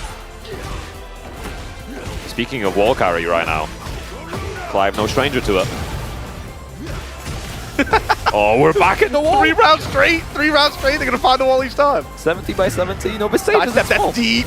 Kostakis with the chance here. Nice conversion. Beautifully done, and he gets 2 rounds now. Good read on the burst activation. Kostakis. Trying to work the same opening as the first round. Down ones. Fishing with the uppercut, punish. Beating out the orbital as well. Hexmark varying his options, putting different mids out. What he does is what makes him dangerous. Oh, no, not again. Yo. That is unfortunate. When that happened, the expression on Hex, it was like the most evil smile on Hexmark's face. Listen, I can't blame him. I cannot blame him. I mean, that puts him on set point. That will put him on set point. I mean, like... And we saw what happened last time this happened. Hexmark is... How's he gonna open this round? When he goes back... Run up demo man, just like a round start. Round start deafness? Who knows? I could see him... it's gonna be something like that. I can see him just doing Tetsuzanko or Shredder kicks. Yeah, maybe. Or like the backsway. Backsway elbow? Good work. It could be on the table. I feel like last time he did something kind of like that too. It was like created like a snowball round very quickly. I mean, you can see he's conducting an evil plan already. Like he's thinking. He's in the thinker pose. But that's so unfortunate for Kostakis as well. Obviously, he was working really hard. He was doing really well as well, getting it back on the board, had the momentum, and this just stolen again. And it sucks when you're losing rounds for something that it's not fully your fault. Obviously, controller issues are, unfortunately, in your... That's part of the game. It's part of the game, but you got to make sure your controllers... Yeah, you got to check your cables, make sure your controller's updated, firmware updates, all that kind of stuff, especially, pad players. You got to do that. Or if you're playing on some weird stuff, you better bring the screwdriver, you better have the soldering iron on deck. Oh, he's not even a pad, he's on a hitbox as well. So it could potentially be a faulty cable, those things happen. Make sure you bring spares, I wish that could be beforehand, all that kind of jazz. But yeah, for those that are just tuning in, we are on the regional leaderboard. So we have the third group today. We already had the 2 earlier as well. This is the third one. We still have plenty of games on the board. Obviously, we're waiting for the controller difficulties to be resolved before we continue. Man, you got to remind people at home, because they're popping in the chat. They're like, where's Arslan Ashes? I didn't come here for this. Where's Arslan? When is Guys, relax. If you're here to see Arslan, Farzine, Atif, or Mogul, you got a long wait ahead of you, right? I think Arslan rolled. I saw Arslan in the gym. He had to come out the gym just to coach Usama earlier. He's not going to be playing until Sunday. They're good. They're settled. Come back on Sunday for that. Right now, we're trying to find who are our regional qualifications here. So we've already got 4 of our answers. We're looking for the last 2 to see who's going to join them in that 20-man bracket on Sunday. Yeah, and it's worth noting as well, the regional qualifiers will go into winners round 1. So they'll have to fight against each other, and potentially that will eliminate them. And then they're going to fight winners round 2, which will be the qualifiers from the global leaderboard. So it's not going to be any easy matches ahead. So even if you make it out of the regional leaderboard, you have a lot of work to do still. Yeah, and speaking of which, you have a lot of work to do, is putting it lightly. You got to remember, whoever gets out of this group, Group C here, the first place qualifier, your reward is you get to fight Usama in Arslan Ash's block of the final bracket. And whoever gets second place, whoever qualifies second, you got to go up against your Reds, who had a crazy run in Group A. I don't think a lot of people would have had him pick like that, in that fashion, to go through Group A like that. Most people are going to be distracted with the Breadman pick, obviously, who also was the other qualifier. But your Reds came out swinging, man. That was an intense group. Yeah, people were not ready for that. But, you know, we are 2 games down right now in this Group C as well. We are trying to finish off the 3rd group. We are just sorting out all the cables, all the controller difficulties. But, you know, so far the situation in the group, it's still early days, so anything could happen. The players that won so far, Hexmark and Kostakis, obviously winning their respective games, they're not safe by any means. They still have a lot of matches ahead of them. But so far, you know, we're either at sort of territory of 2 points or -2 points, or in a case of Aladar, who has not played any games yet, 0 points. So plenty of games to be played, plenty of action on screen. The thing with Hexmark 2 right now, sitting on this advantage going into Game 2, this is big, man. To be able to go up +4 like that, differential early on here in this. Yeah, it would definitely be very important, and make it difficult, I think, for anybody else to even think about it. You know, even first place at least. Yeah, we saw the absolute clean sweep by Nobi earlier as well. He was just dominating, and it was just showing how important that lead was. Even if he lost, like after you won the first 3, even if he lost the last one, it didn't matter. He was already 6 points ahead. No one's dethroning him at that point. So yeah, Hexmark definitely going to be looking for that kind of points early on. A decrease in pressure too, where you can play. You know, you're not feeling like playing like you're playing for your life on a single round or a single game like that. That makes a big difference, especially like, man, you guys are so lucky. Y'all get so. If you are in the Tekken 8, bro, you get all the stuff we got today. The group stages tomorrow with the actual global top 20, well, 16 of the top 20. Yeah. Right? Then the LCQ on Saturday. Y'all are gonna have no shortage of matches to go through, man. LCQ is always fire as well, so I'm curious to see who comes through this side, because we always have some like heroic run through the LCQ. Well, the thing is, you got to remember the change in format that we have this year, right? Last year we saw it came down to Edge, KSK, and Mogold at the very end, if I'm not mistaken, and it was ultimately Edge and KSK that qualified 2 spots out of the LCQ. This year, there's only 1 spot, bro. Grand Finals, you make it to Grand Finals, you can't say congratulations. Yeah, you gotta win to get a shot in the bracket placement too. We'll talk about it next time they show it. But winning LCQ, you're not like you're. It's like the hardest path in the universe. Yeah, it's like it's a path full of spite. It's the 7 plagues that have been cast upon you, and you have to make it through all of it. And the thing is, if someone does make it through that is an insane narrative. That's an insane story to be able to tell as well. But the thing is, if you're out here playing at the World Championships, the World Tour Finals like this, you want that. Yeah. My thing is, you want that. You want that opportunity to be able to play the best of the best. You're Mogul's block, I believe? Yeah. Yeah. Like the #1 seed of the event.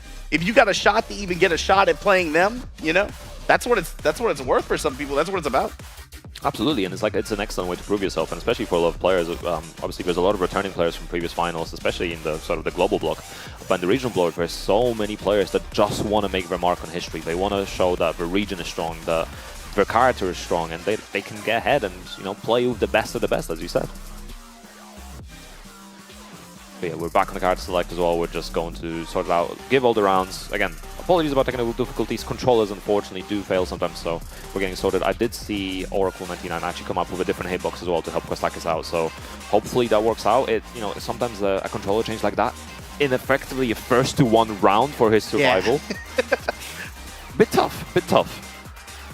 Fortunately, if you're playing leverless, obviously it depends on the buttons. But if it's something even close to what he's used to, you know, it's not as bad as like playing stick or something like that. Where a completely different lever can mean, you know, you're not playing to what your normal capabilities are. Hell, even on pad, like sometimes just the D-pad softness, if you broke the D-pad it can make a massive difference. Think pad I would compare to stick, like in that same regard. You know, you can't just like pick up a different model. People break in certain models to a certain degree, and they like to play with a certain level. PS4s used to take so much breaking as well. So yeah, definitely. Yeah, that's 2 rounds given on Kostakis' side, and we're gonna get 2 rounds for Hexmark now as well. And then we're gonna be back in the game. Could potentially be one last final round in this set. First to 1 round for your life. First to 1 round for your life. That's the real Tekken. That's what I'm talking about. We're going to be seeing some real gambling again. Let's see what Hexmark does on round start. To be fair, both of them could throw something nutty out round start. Are we going to see a parry from Clive round start? Could happen. Final round. Let's find back out. into it. Step point. Sidestep. Never mind. The most boring option. I mean, good option, to be fair. Can't complain too much. Nice. Good punish. Good jobs as well. Getting a little bit of counter hit. Hexmark making sure Kostakis is locked down. There we go. Dive and trying to step to the right. Hexmark. Oh, excellent step. Nice down jump as well to interrupt pressure. Just getting those lows in. Good punish. The uppercut attempt. Tetsuzanko whiffs. Nice. He activated Hexmark. 25 seconds to go. Where's the demo man? Charges it up, and that's gonna be enough. The new heat string stealing the deal on Hexmark again after the controller issues pulling in, getting the round safely, and 2 more points on the board. Yeah, that new heat attack, that Phoenix Demolisher, I feel like that's what you see Hexmark use out of heat the most. That's the option that he went to. I feel like every match I've seen of his, he goes to that option a lot with heat usage. It's a really good option, right? Because especially a lot of players that have played for a long time, you're used to fuzzy ducking. In that situation, right? Duck the high, block the mid. But with that, you just have to be very, very quick to not get hit by the mid as well. So, very, very scary. And with the pushback from it, as we talked about earlier, you know, Hexmark using a lot of these heat moves as well to just push more and more towards the wall to, you know, wall carry while standing. It's great. All right, we had some good sportsmanship coming off the stage. He was not happy about how that went down, but listen, I can't blame him. I can't blame him. Hey, this is that kind of group, man. Like I said, this is the longest show. I don't know who was Adam Sandler, but this is that kind of group, bro. But yeah, that's Hexmark on 4 points, 2 sets up right now, and Kostakis on 0 as well. So it's going to be very interesting to see how his group unfolds. Yeah, but that's looking good for him, man. +4 right now. Kostakis, of course, you know, breaking even, but the question is, how these Aladar sets going to play out? And, you know, if anybody can play spoiler right now for Hexmark. 2, I think it's hard probably for you to fall out of favor like that with a +4 start, but we'll see. You know, anything can happen here at these group stages here at the regional qualification round for the Tekken World Tour Finals 2025. Before we get to our next match, we're going to have to take a quick break. Don't go anywhere. We'll be right back.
From your beginner days to where you are now, I've seen you win. I've seen you lose. And I've always been here, right in front, lighting it all up. We were together when you first discovered gaming. That feeling, the discoveries, the friendships. You never shied away from me. You've cried. You've tilted. Your bursts of joy. You've discovered fame. You felt everything, fully. I've seen you become you. We've always been together on your gaming journey. Tekken 5 DR。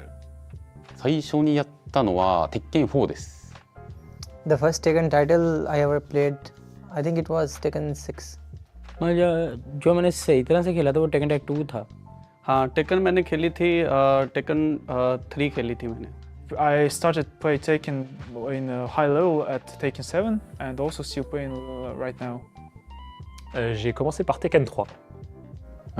My first Tekken is Tekken 3. My first game Tekken is Tekken 7. I started playing Tekken in 2018, so it was Tekken 7.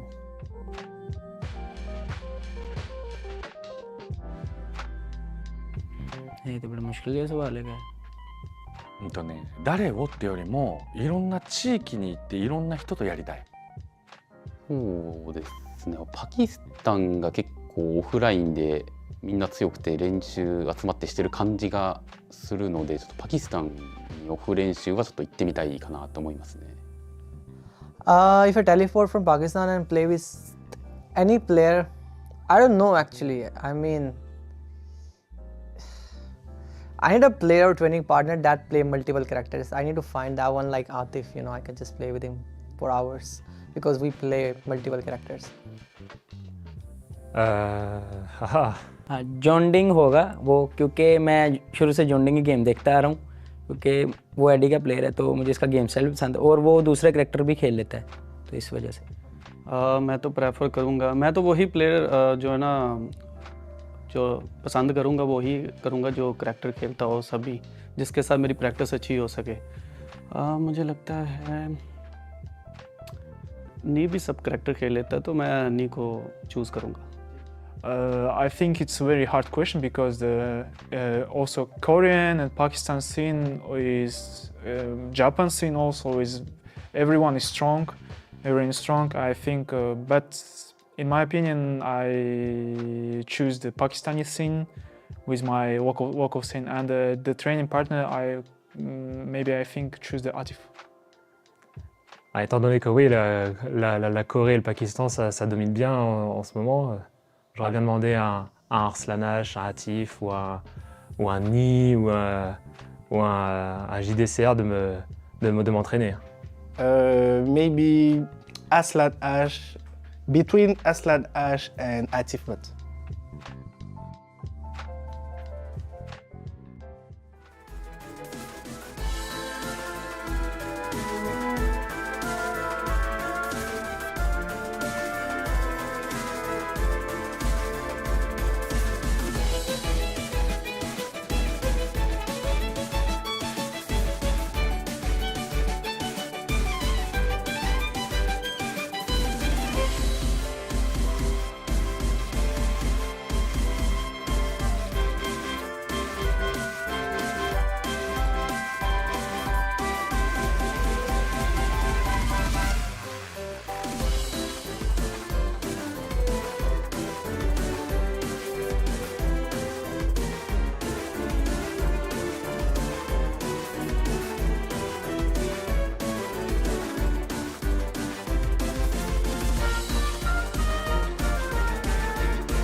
Welcome back to TWT Finals Regional Stage. We're back with Group C, second part of it now. We've obviously saw 3 very, very interesting matches, but we have a lot more matches to go still.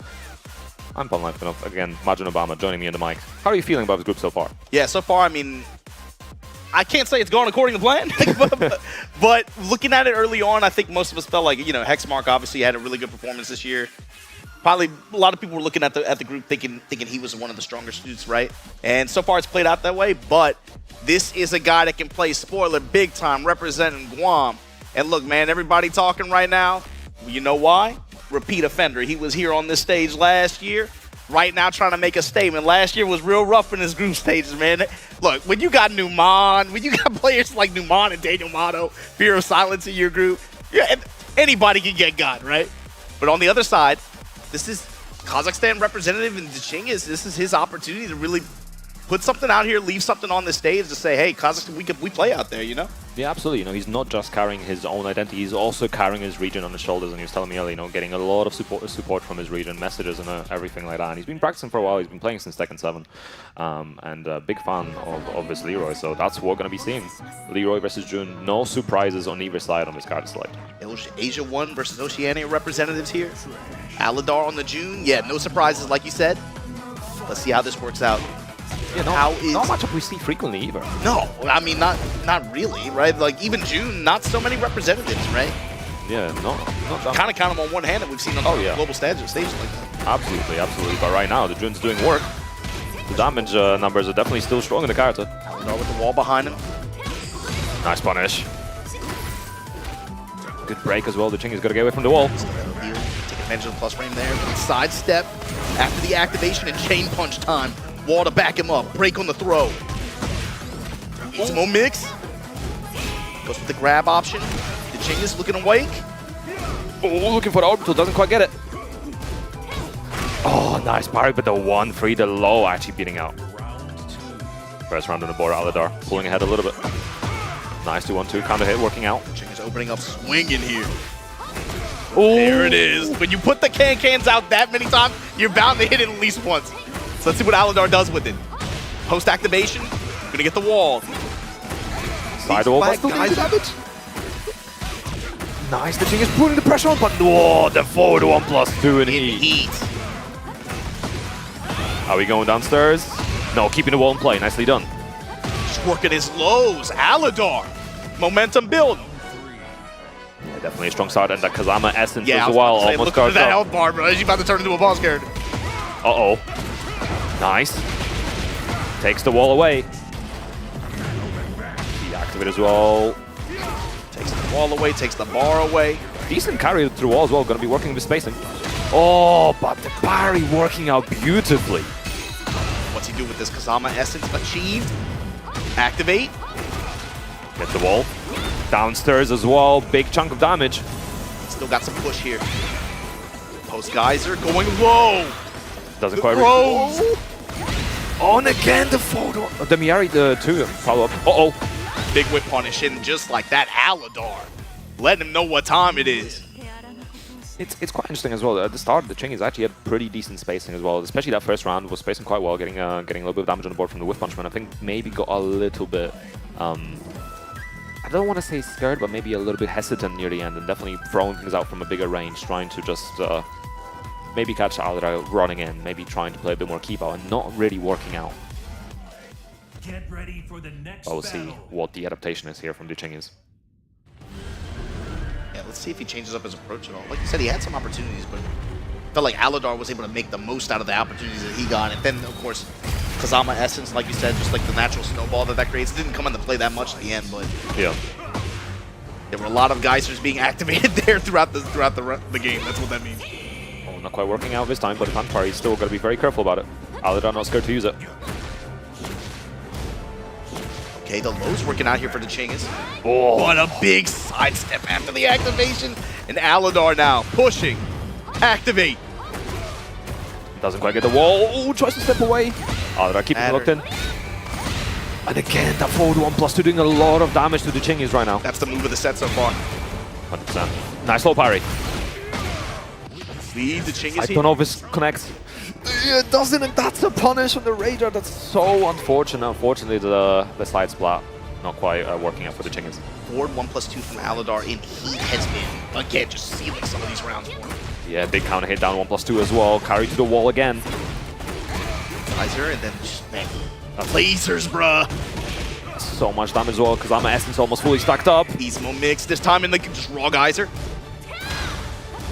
Chingas needs something. Nice counter hit. Guaranteed follow-up. Doesn't quite get the wall. Panic swing. Again, maxed up Kazama Essence going into potential set point here for Aladar. You're running it down right now. The Chingas gonna pull something out of the bag. Very tough position to be in. With the floor ready to explode. Easmo mix delay. Oh, and the 2-throw breaking the floor as well. The Chingas not quite ready to break it. Fat combo. Big chunk as well. And that Divine Aura. Oh, we're not activated. Oh no, massive launch.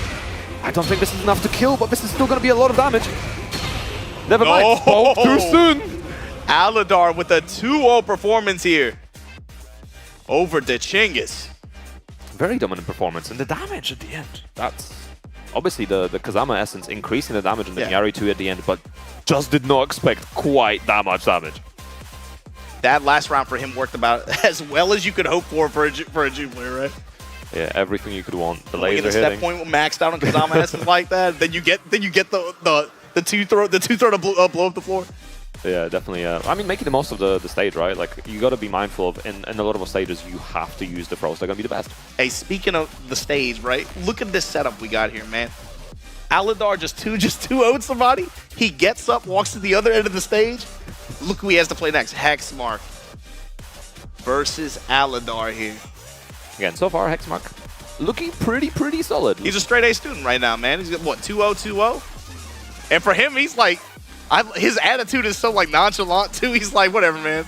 Next homework assignment. He's just chilling, and I mean, even just the way he's playing, like we talked about it before, you know, he's information gathering, kind of like textbook playstyle to some degree. Information gathering early on as well. Then looking for the shoulders, looking for the evasive shoulder as well, looking for the death, looking for the mix, and he's just making sure to constantly rotate the low risk and the high risk options. In conjunction with just really close attention to how his opponents act. Paul, I mean, the character does have just like a natural power, natural strength, and like fear factor almost. Yes. So just watching how his opponents react to that, whether they want stepping left, stepping right, or just backdashing, maybe press habits, he's very good at sniffing that out. Yeah, especially, you know, naturally people are going to be gravitating towards a step right as well, but Paul does have options to disincentivize it, and, you know, Hexmark also playing around the dash up as well, making sure to realign his options before committing to them. But Hexmark, Aladar. I'm curious to see how this plays out in this matchup, though. It feels like against June, especially, if you let her cook too much, you start to get the Kazama Essence rolling. Later in the game, you know, all of a sudden these things become riskier, right? Yeah, both of these characters can do a little bit too much damage sometimes, it feels like, but Hexmark starting off nicely with a flow. Or you could just back up and get a jab. either way. Second hit, counter hit. Aladar whiffing the first, and, you know, those kind of whiff traps are very scary. Gets his splat here, and with the Miari laser. Side switch into the throw, working out very well. Again, going back in the wall. Easmo mixing the delay nothing and then working the low. I like it, the delays. Nice dark. Hexmark a big help deficit. Oh, he's got that red dress, man. And now they're rotating his options as well, going for the hideout time. Shut down the armor. Hexmark working the one jet and that cheap uppercut. Beautiful keep out, should be easy carry to the wall. No, won't even be needing the wall. Goes for the rage out here, should be enough to kill. Let's see. There we go, nicely done. Keeping it simple. Man, you always have to respect that character's mid-range game just because of the threat of that. And especially, you know, Paul's down forward 2 has a pretty decent evasion there as well. Yeah, so you have to be very careful. When you got built-in evasion and then it's insane, like, come on. That is cheap. Oh, there we go. Already putting out the evasive shoulder as an option.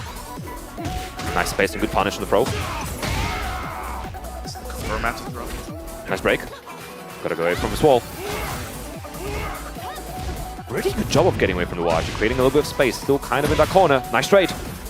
Sidestep flash, duck, sidestep guard, or just the built-in evasion with it too, man. The shoulders. He's presenting all the right options right now. At every right time. Yeah. Because sometimes, you know, you have the right option at the wrong time, but he's got the right options at the right time. But right now, speaking of time, Aladar, big counter hit.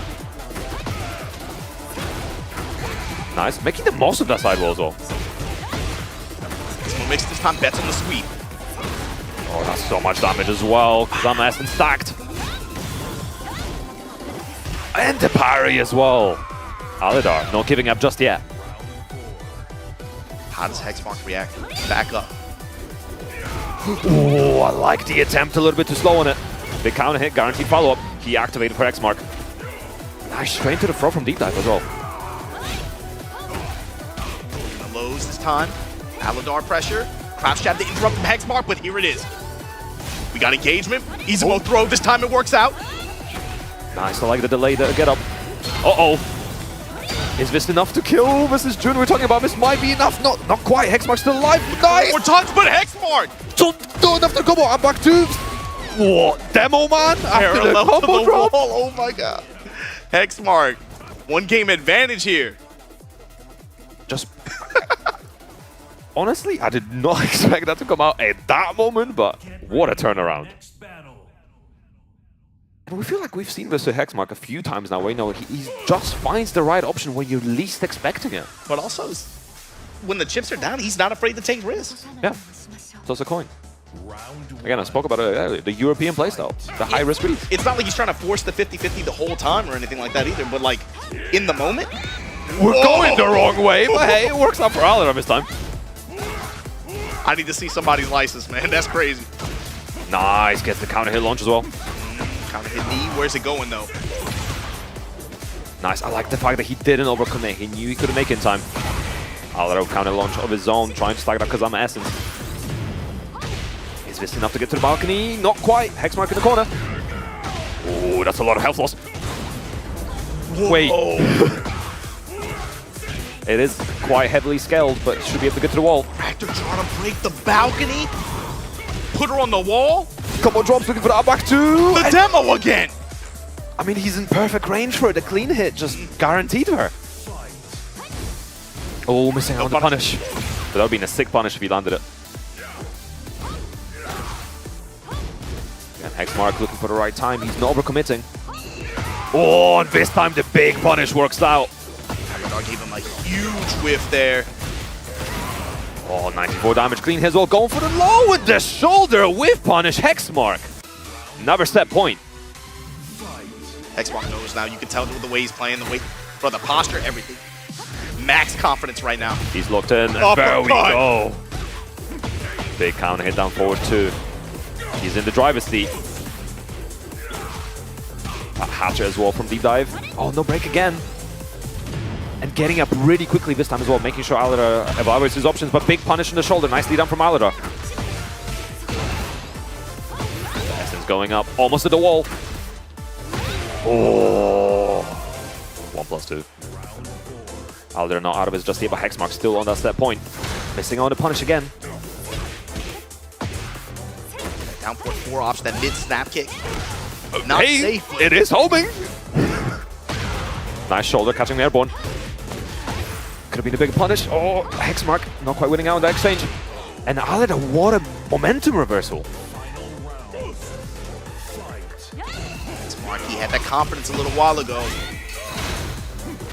And he's got that Kazama Essence stacked up as well. Hexmark got to do something here.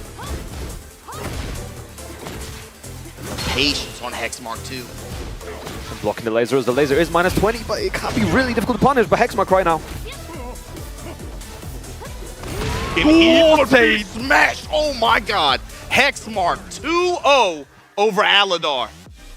That was a confident reach out for the handshake as well. You know, he hits the death fist immediately. Give it here. That Check last round, he sensed the tide turning. His patience turned up super hard. Man, like in some of those situations, he was just like, just wait. Don't try to press here. He's gonna bang on can-cans. Can-cans comes out. Like, all right, chill. Back up. And as soon as you saw Aladar try to fish for what the Miara then the Izimo makes after, right? Yep. That homing attack. You cannot give this. That's the thing. There's some characters, bro. You cannot give them the free whiffs like that.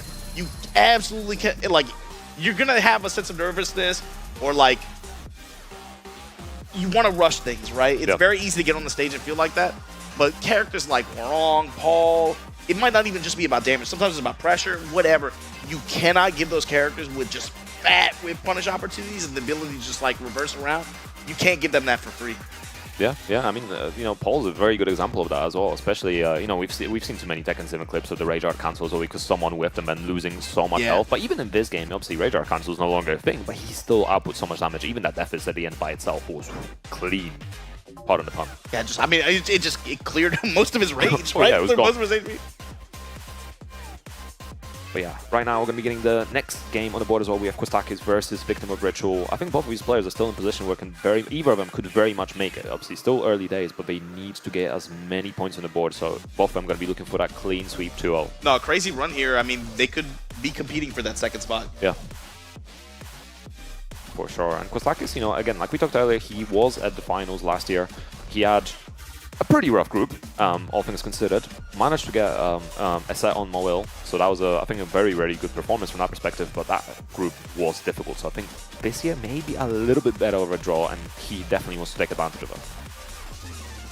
The big question for him is, can you shake off that Hexmark set and the way that that went down, you know, the anticlimactic nature of it, tech difficulties, but Victim too. I'm looking at Victim and I'm like, bro, can you shake off that first set and can you play? Because if he plays it straight out, you know, he's still in position to be able to qualify at this point.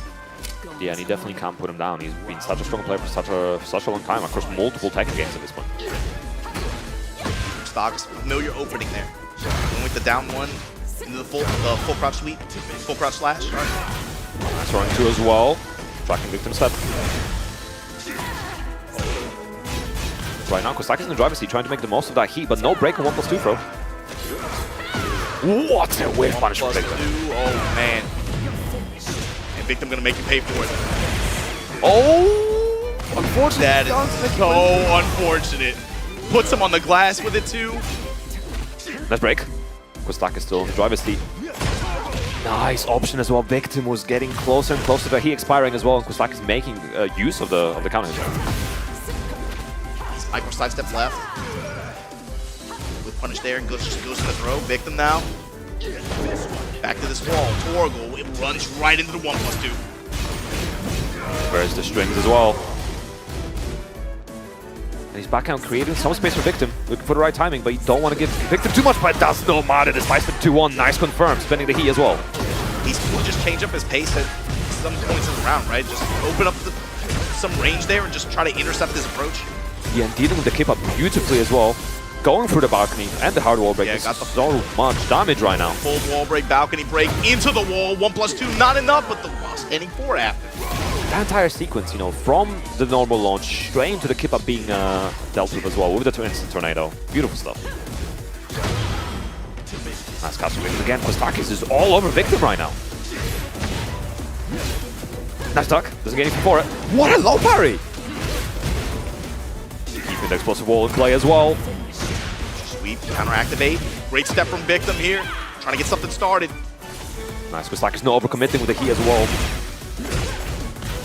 Locking Victim out again. Nicely done. 4-2 slashes. Orbital Victim with a chance here. The Torgal back to the wall. One jabbing, trying to step. No launch. Victim still trying to get back in. Get over here. Delay uppercut. Break on the throw from Kostakis. Ooh, whiff. Small punish. Kostakis still ahead. Time running out, but the Torgal comes in on the counter hand. Deals the deal for that first game. Honestly, this is so far shaping up to be kind of a momentum shift from, obviously Kostakis is unfortunate controller issues earlier, but he's so locked in this game and just running away with it. I was expecting to be a lot more close so far, but Kostakis making it look very one-sided. Very good like tempo reads on the match. And just when Victim wants to press into him or approach like that, and he's just been able to pick him apart on the way in. Yeah. Sometimes it felt like very 2D at times. Yeah, 100%. Victim already trying to be a bit more active. Kostakis already getting the heat engaged. And that 1+2 has been the key in the set so far. Kostakis here. Oh, testing. He's testing his graphics card right now. Yeah, mixing up the strings as well. Nice interrupt from Victim. And this time Victim looking Kostakis out of heat. Trying to step off the wall, Kostakis. Nice Victim now, a bit more control, but the movement right now all the way in the back. Oh, and the splat. He wanted to be able to get that sidestep one pressure off so bad, but Kostakis a step ahead. Literally just stepping out the way. Mid-striking the gunshots. And I see Kostakis constantly trying to create that optimal position. Nicely done. Beautiful whiff punch. His whiff punch has been so on point. Bro, the 1+2 has been... I mean, it's his off... it's everything. Offense, defense. Nice, good patience, defending the heat. Pressure. And Victim not ducking as well. Nice, down forward 1-2. He's giving Kostakis a lot of space to work with though. Nice punish from the low. Go with the wall standing 2 this time, mixing up the low into low. Got the tornado on the wall. Ramu. Nice count hit guaranteed. Phoenix shit nothing. Gunshots again. Victim. Rage, heat, expiring, stiletto heal. 8 seconds to go, a little bit of a health deficit hit. Oh, that shit. Kostakis needs something, just something Phoenix more. low, a fat low. Oh man. Maybe waited a little bit too long. Victim surviving that round, a nice timeout. But I do like the patience. Kostakis not willing to overcommit. But did try to press him around start again. Victim definitely taking advantage of it right now. Ready with the uppercut. And the wall. And the grip up. Nice again going low. Again mixing it up. Low into low, low into mid. Oh, Get stepped on as well. Ooh, wipe the floor with them, had the whip. Sweep and activate the tank through it. The step from Kostakis to take the wall here. Again, mixing up the options. Nice interrupt to jab. Bari from Victim. Spit that stuff. Oh no, he runs out. But he goes unpunished, but doesn't matter. Down 4-2 launch. In rage. Hit with the wall. Where's he going with it? Balcony break. How's he gonna end this? He burnt a lot of the timer. Is a little bit of an advantage right now, and Victim still not in rage. Uh-oh, no break. Kostakis needs something. This stays on the ground. That was so smart. Beautiful, That beautiful. was so well played. Great stuff. Obviously, you're going to take a lot less damage when you're grounded, and not many things are going to hit you, so limits the options you can do against it. Nice, catching Victim stepping on now. Kostakis, that's 5 seconds of damage. 5 seconds of damage, parallel to the wall here. Victim looking for some conversion opportunities. Kostakis making it hard here. Lead jab. Sidestep 1, counter hit heal that time. He's going to be careful stepping into that wall, though. Tough position to be in. Nice break this time. Doesn't get the splat. Sword slash down home. The sweep and the splat at the wall. Not counter hit natural, and Kostakis just like that on set point, but Victim, I'm sure, is not going to be giving up just yet.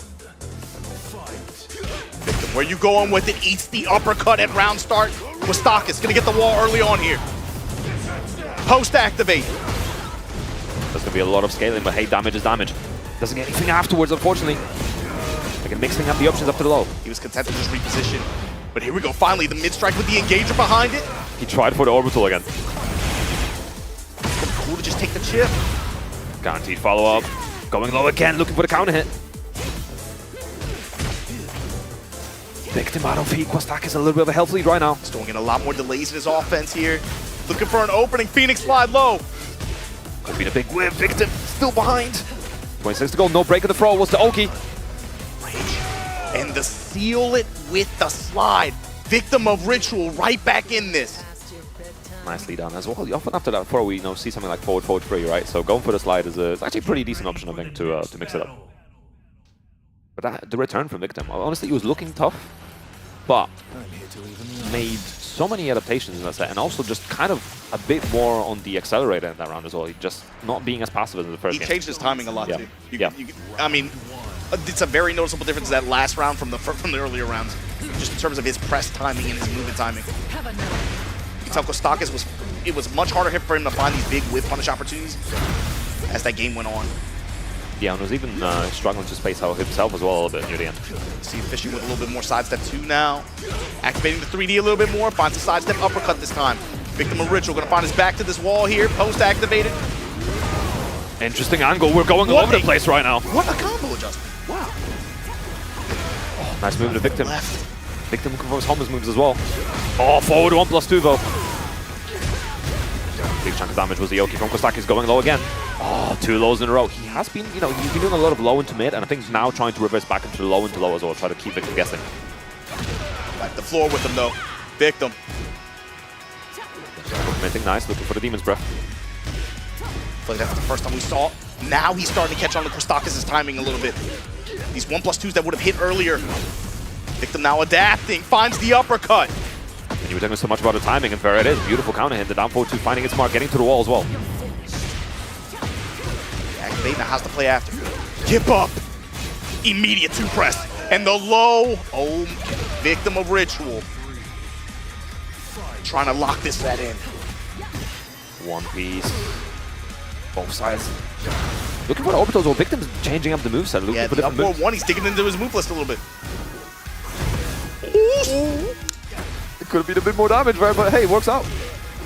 And he's just running with it right now. The health lead is massive, and just like that, Victim of Ritual reversing the face. Set point on his side. Got a job to finish, though. Victim, armor through the 1+2. Use that health as a resource, you got plenty of it. Oh, big sweep as well, counter hit. Beautiful conversion. Gets the wall, big chunk of damage. Nice, Kostakis activating, getting a bit of that grey health out. Going low again. Clean splat, but the walk around from Victim. Can he convert? Oh my! Oh, that was gonna counter hit. Good break. Grab break on it. Try this. No, activate through it. Ooh, massive punish. Haskim. Oh, the heat smash as well, and just like that, we're going to the final round. Kostakis not giving up, he wants this point. Great sidestep to open up here. Victim. To the low, gets the light punch on the uppercut attempt. Oh, mixing up the chain throw options this time. Grab and they'll waste that great health too. Oh my god. Orbital hands gonna be a lot of damage. And look at your reward. The wall. The pressure. 1+2 throw, break it. Kostakis needs a heat activation right now if possible. Needs to get as much health as possible. Victim backing off him. He's not trying to rush it. Didn't get a hit confirm, unfortunately. Uh-oh, gotta break it. Two-way gas, gets me right. It's fine. Counter hits Stiletto with the mid follow-up. Victim of Ritual. What a set. Incredible performance, and the momentum reversal from Victim as well. Actually crazy. Everything done right. You were talking so much about the timing earlier, and the down forward 2s as well, the delay timing. Also throwing the Hayashida step every so often as well. Hayashida step, and also he changed up his offense. You saw him digging deeper into the move list. Saw those up 4-1s. One of them paid off big time, especially for the positioning that came after. But also he started bringing out throws. Throws made a big difference in that set. Yeah. And I feel like you saw most of them game 3, but they paid off kind of big time for him.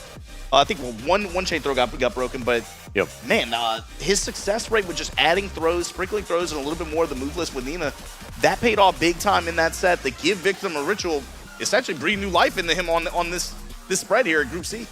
Especially when you bring out elements like that later into the set, when the mental stack is already high and you just add into it. Like, they're not going to consider this because I haven't shown this option yet. So why not bring it out? Keep them surprised. Keep them on their toes. And again, also Clive 1+2, it played such a huge pivotal role in I want to say like game 1, like halfway through game 2. Gave Kostakis so many opportunities to build momentum. Of course, Clive and Heat after, you know what's coming. Yeah. He's just going to start, there's flames going everywhere. You're going to have to hold these mids. But before we get to our next set here in Group C in the regional bracket, we got to take a quick break. Don't go anywhere. We'll be right back with more Tekken World Tour Finals 2025.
From your beginner days to where you are now, I've seen you win.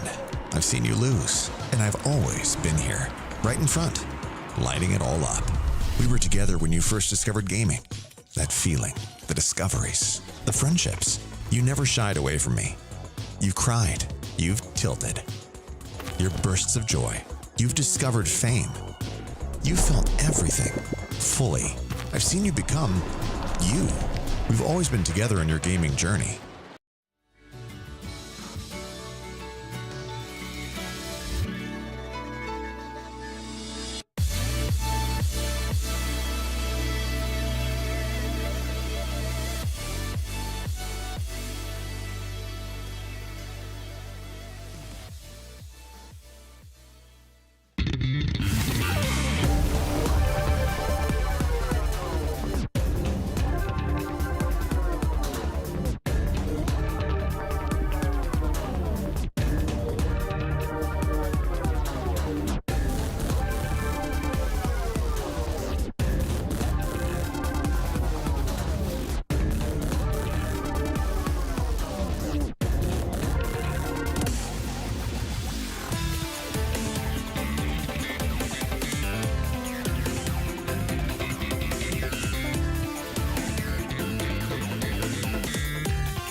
Welcome back to the Tekken World Tour Finals here from Malmo, Sweden. My name is Majin Obama, and I'm joined by Pun Life, and we are going to be giving you guys the regional Group C here to find our final 2 players who are going to join the rest of the global qualified players, the players who already auto-qualified for Sunday. Of course, Arslan Ash, Atif, Farzine, and of course, #1 seed Mogul. You guys don't get ahead of yourselves. You're not going to see them today. Relax.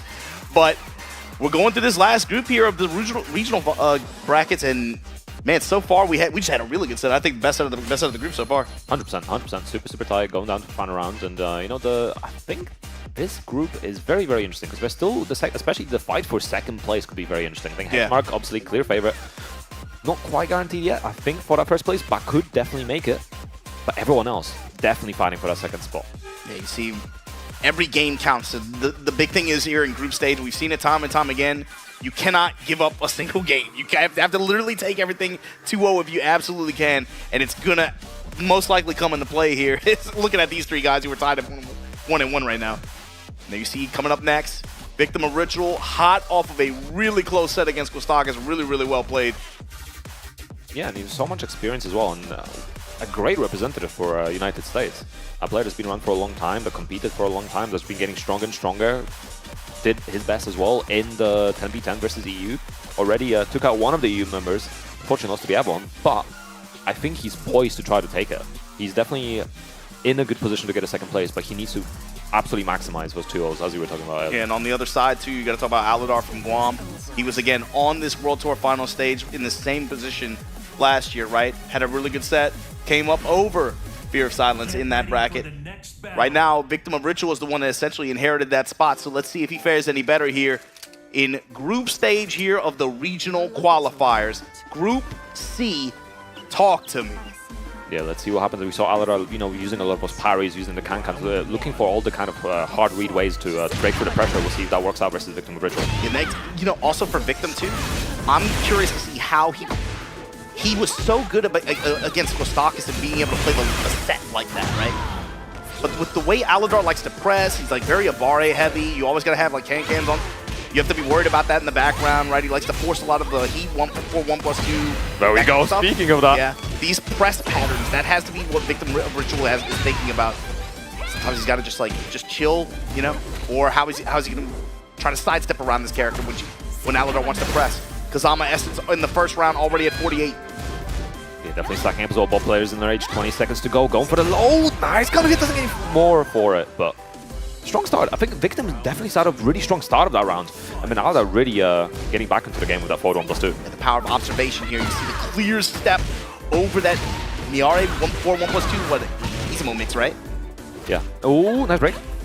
Got himself a very fat whip punish there. It's a nice chunk of health. And again, the counter hit slide's working out.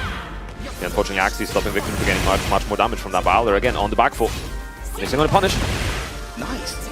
Out the flow, gunshot. Full screen. Nice interrupt again. Victim does get a low parry from Aladar though. Even if he loses this round, just stacking the Kazama essence will be very beneficial here. He has rage, he has heat, he can steal this one, but like you said, it's about the resource building for the next round. Yeah, Victim claiming this round, but no, Aladar, I think like 13 essence or something like that, closer to the Divine Aura. Round start, down 4-4. Okay, popping the gun out. Nice, going low, going for the full crouch mix. Oh, we're just seeing pokes, but the big counter hit on the third hit. Victim's really, really active. Sidestep guard, micro step guard. Chunk of damage, but we go Divine Aura. Oh, homing throw working out beautifully for Aladar. And again, the down 1+2. Aladar pulling ahead right now. Kazama isn't fully stacked. We saw the round start 1+2 from Aladar before. Looking for it again, but what a punch parry. Full essence here in this round. Deactivated chunk of damage. Minus 45% just like that. Oh, and again, forward 1+2. It's going to be so much damage for Aladar. Still has he available as well. Could just do this again. And he does! Goes mid this time. Wait a minute. Stay Wait a minute, activated. A lot of great health to build here. Can he hold this wall position? Aladar fighting his back off. Counter hit as well on the standing 4. Needs something, but the wild standing 2 from Alidar. Very good performance so far. Honestly, running it down, especially on that final set, just constantly keeping the pressure going, keeping it once, especially once like Kazama Essence kicked in, full stacks. Just pressure, pressure, pressure. Victim is very insistent on sidewalk as well. You saw him just constantly trying to walk and step. Alidar with a lot of like dashes, just trying to realign, and also just like passive homing options. See how Victim changes it up here. Gonna rematch on the same stage too. You gotta be careful as well, because you know Jun's high homing move as well, giving a guaranteed follow-up. It's not like Victim didn't have opportunities either. Like there was a few times where he sidestepped Geyser, but you know, maybe it was just a little bit too slow pulling the trigger. Yeah. We did see a fair few hit whips as well, so you know it wasn't all doom and gloom for Victim. Again, pulling Ganzo looking for a counter hit. Yeah, he's on to something. Oh, big punish though. Great sidestep right, finds the uppercut. Finds the wall after the heat activation. Peel him off. Block sidestep 1. And the smash, and then goes low. Victim of Ritual. Great round. Yeah, I like the idea as well, because you know, if he tried to go for a jab, he could try to go for down forward 1. Forward 1+2 was such a massive threat. Now, this is what I'm Victim putting the pressure on now. Nice, guaranteed follow-up. And again, Victim stepping, but keeping very small and tight right now. It's like micro-step guard. Uh-oh. Good up from Alidar. Oki. Did Alidar press? No, he did not. Gets the punish with the heat smash. Nicely done. One apiece right now again. Alidar definitely not giving anything up. Low touch them back up. And he's not overtaking his welcome but stance as well, but big launch from Alidar. Kazama Essence stacking up. 67. After the high splat 2, this is brutal. 73. It's like a doomsday timer. Oh, absolutely. It's time to grab. Tick-tock, tick-tock. Oh, but the step from Victim into the punish as well. A lot of gray health to work with here, too. He's got to be thinking activate. Activate, there it is. Gunshots from full screen. And the forward 1+2 once again, getting so much mileage out of that. The whole day.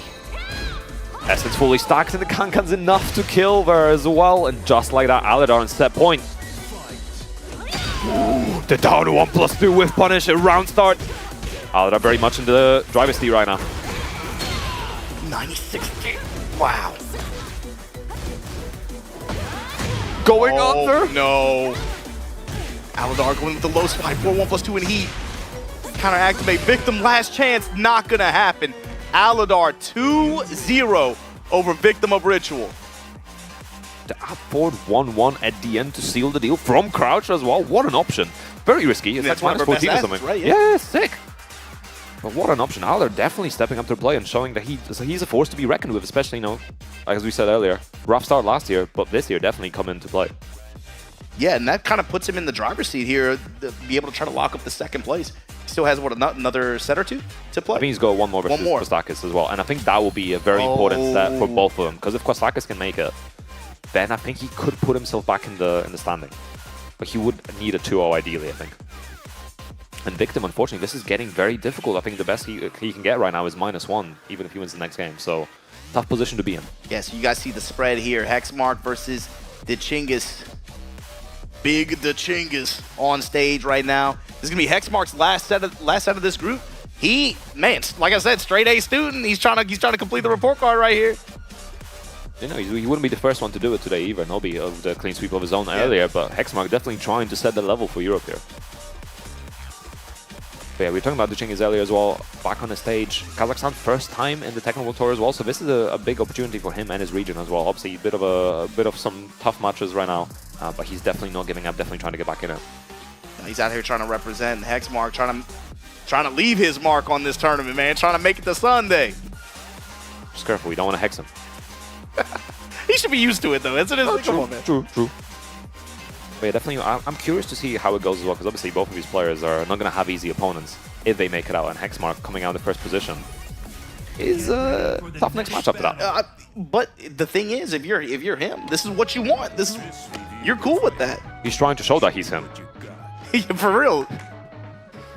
But yeah, Ortiz farm, plenty of interactables to play around with, and especially if ball gets close to them, it's going to be a very interesting time for the Chingies. Again, like you said, Hexmark fighting for that #1 position here in Group C. His reward, you're going to have to go up against Usama Abbasi in Arslan Ash's block. But if you're Hexmark, you might be okay with that. Oh yeah, true. He's done it before. He can do it again, right? You might be cool with that. But speaking of damage right now, the Chingy is doing so much of the damage. I've seen this movie before. The back one +2, Outcast Arrow working out beautifully. The parries, the Baki's coming through. Have we found ourselves a Hexmark build? Oh, no break. It's not that easy. You got a few more rounds to win. And this dude is paying very close attention. Back up, back up. He's trying to push the pressure as well. Decides the 3+4. Nice, the Baki again. And there's the Kane. To the Master, the low Kane. Into the break. Where's he going with it though? The Chingies this time a 4-4-4. Heat spin as well. I don't know if that was intentional. Wow! They heard it, Pari. You know, he's kind of cooking. He's kind of cooking. He's got to maintain though. That's a rip. Nice punish. He's looking for the opposite, just small punishment from Hexmark. He's not overextending anymore against the parries.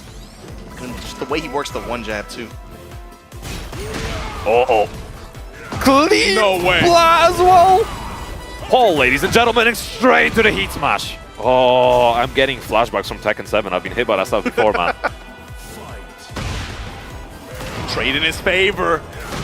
Here we go. Uh-oh. Hexmark. Uh-oh. Oh, gets another one of take those. this guy to the casino right now. And just lets the rip on the shoulder as well.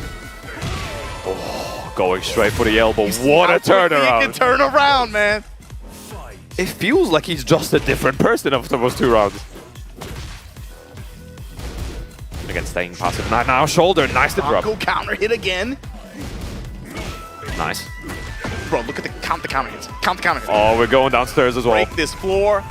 Oh, I'm going to have you talking to the ancestors in a minute. Hold on. Nice. Tornado. Now talk to him. Oh, Doki. Ooh, Straight through the low smash.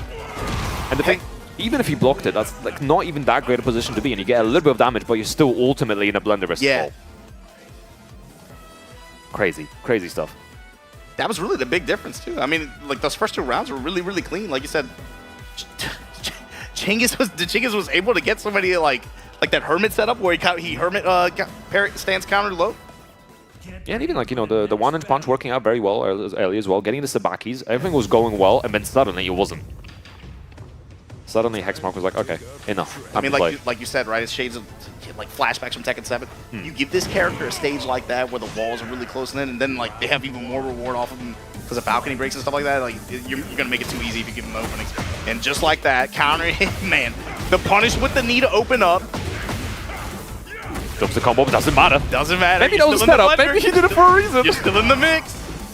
Tornado and pushing. Activate. Nice carry to the wall as well. So much damage right now for Hexmark. He's pushing to wall. Oh, he hitting like a grown man right now, but the arrow. That was a sick option as well, beating out the charge move. Ball frame counter hit mid. Always going to go per. Fighting dragons to end. Going low, the big counter hit. Keep the counter going, because there's another counter hit on the board, and Hexmark pulling ahead once again. You think it's too far every time? It's never too far, bro. Do not give this character a wall, please. Again, looking for the Sabaki setup. Oh, evasive shoulder. Oh, size the price, shredder kicks. Hexmark absolutely in his element right now. Guess the wall doesn't overcommit though. Nice parry. The double kicks. The low in the exchange after into Chingies' favor. Gonna activate here. Tornado off the wall, still in it. I don't know about heat smash, but it's not gonna be that much damage. It's only about 3 or 4 more damage, but hey, still works out. 4 to 1+2 with punish. One apiece, the Chingies looking for something. I like the fact that Hexmark is trying to delay his timing on a lot of his options as well. Not the but hey, finding another counter hit. Lift them up. Shoulder ender at the wall, but the counter hit sweep. Oh no! Great walk from Hexmark, and look at this reward. What's the follow-up? Gets the heat. keep pointing out those combo drops are both setups because it could really be either one. He's making the most of a situation just like that set point. It almost doesn't even matter, dude. The mix is so, like, his mix on is so on point. That situation happened. Yo, Hexmark is feeling himself. He's feeling himself. Don't do this, man. No, it just does it again. This is a different one. Breaks the wall. That's a statement. One more hit, down one, and that's 8 points on the board for Hexmark. Press ball. A lot of people might have had questions. Hexmark absolutely did not have any. This dude walked on stage with the confidence from jump, and he played through the entire day. That's the second one. That's the second perfect record that we've had today. Yeah, and congratulations to Hexmark. Awesome. A very fitting sponsor on his shirt. Crazy. Crazy. And that's how he played today. Crazy. And I think, you know, he's going to sleep well today. After that performance, keeping it clean, keeping it tidy. So many counter hits, as you were pointing out earlier, just finding the timing, constantly switching between the kind of balls out offense, but then also keeping it slow at times, getting those counter hit lows, getting small pokes in as well. A lot of 2-3, the new string that Paul has as a 10 frame, just kind of throwing it out as a tracking option as well sometimes. So really, really good stuff from Hexmark. You see the spread there. +8, 4-0, nothing else to say. Hexmark going to be your first seed here at Group C in the regional round robin. That means, again, you'll see him versus Usama. Oh, man, you're going to see him versus Usama Abbasi on Sunday. The winner gets to play Arslan Ash. Winner and everyone starts in winners on that Sunday bracket, too. So that, like you said, that's a big relief off of his shoulders. In fact, the next night or two, he can just study up, practice up for the specific targeted matchups that he wants to. Doesn't have to worry about that LCQ that we're going to see on Saturday. That's always a bloodbath, man. But I'm so excited to see that. But, you know, there's time till that still. We're obviously still in the regional leaderboard. We have a couple of matches left to go in this final pool of the regional groups. And I think this is, as well, final match for both Victim of Ritual and the Chingies as well. So Victim definitely needs to be looking for that 2-0 if he wants to keep in the running. Because otherwise it's going to be very tough. He is on the minus territory right now. And that's not a good position to be in with only a couple of games to go.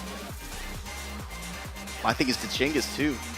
How well can you forget what just happened? You know, coming off of that set like that, especially the way that it ended, that's gotta. I think some people might even feel like a little demoralized. He's got to hop into this set against Victim of Ritual, who had a chance to kind of sit down, think about it. Yeah, we see some kind of discussion going on, and we'll just let that work out before we start the game as well. And I think it's going to be interesting as well, because I'm not sure if the Chingies can qualify at all anymore. I think he's just too many games down at this point, but he could still play Sports, so he could potentially get bury Victim, basically. Yeah, absolutely. Make Victim a victim, right? I think we're switching side. Yeah, I think they are. Both pad players as well, so hopefully no controller issues. I know if I could take a moment as well to shout out Victim's outfit.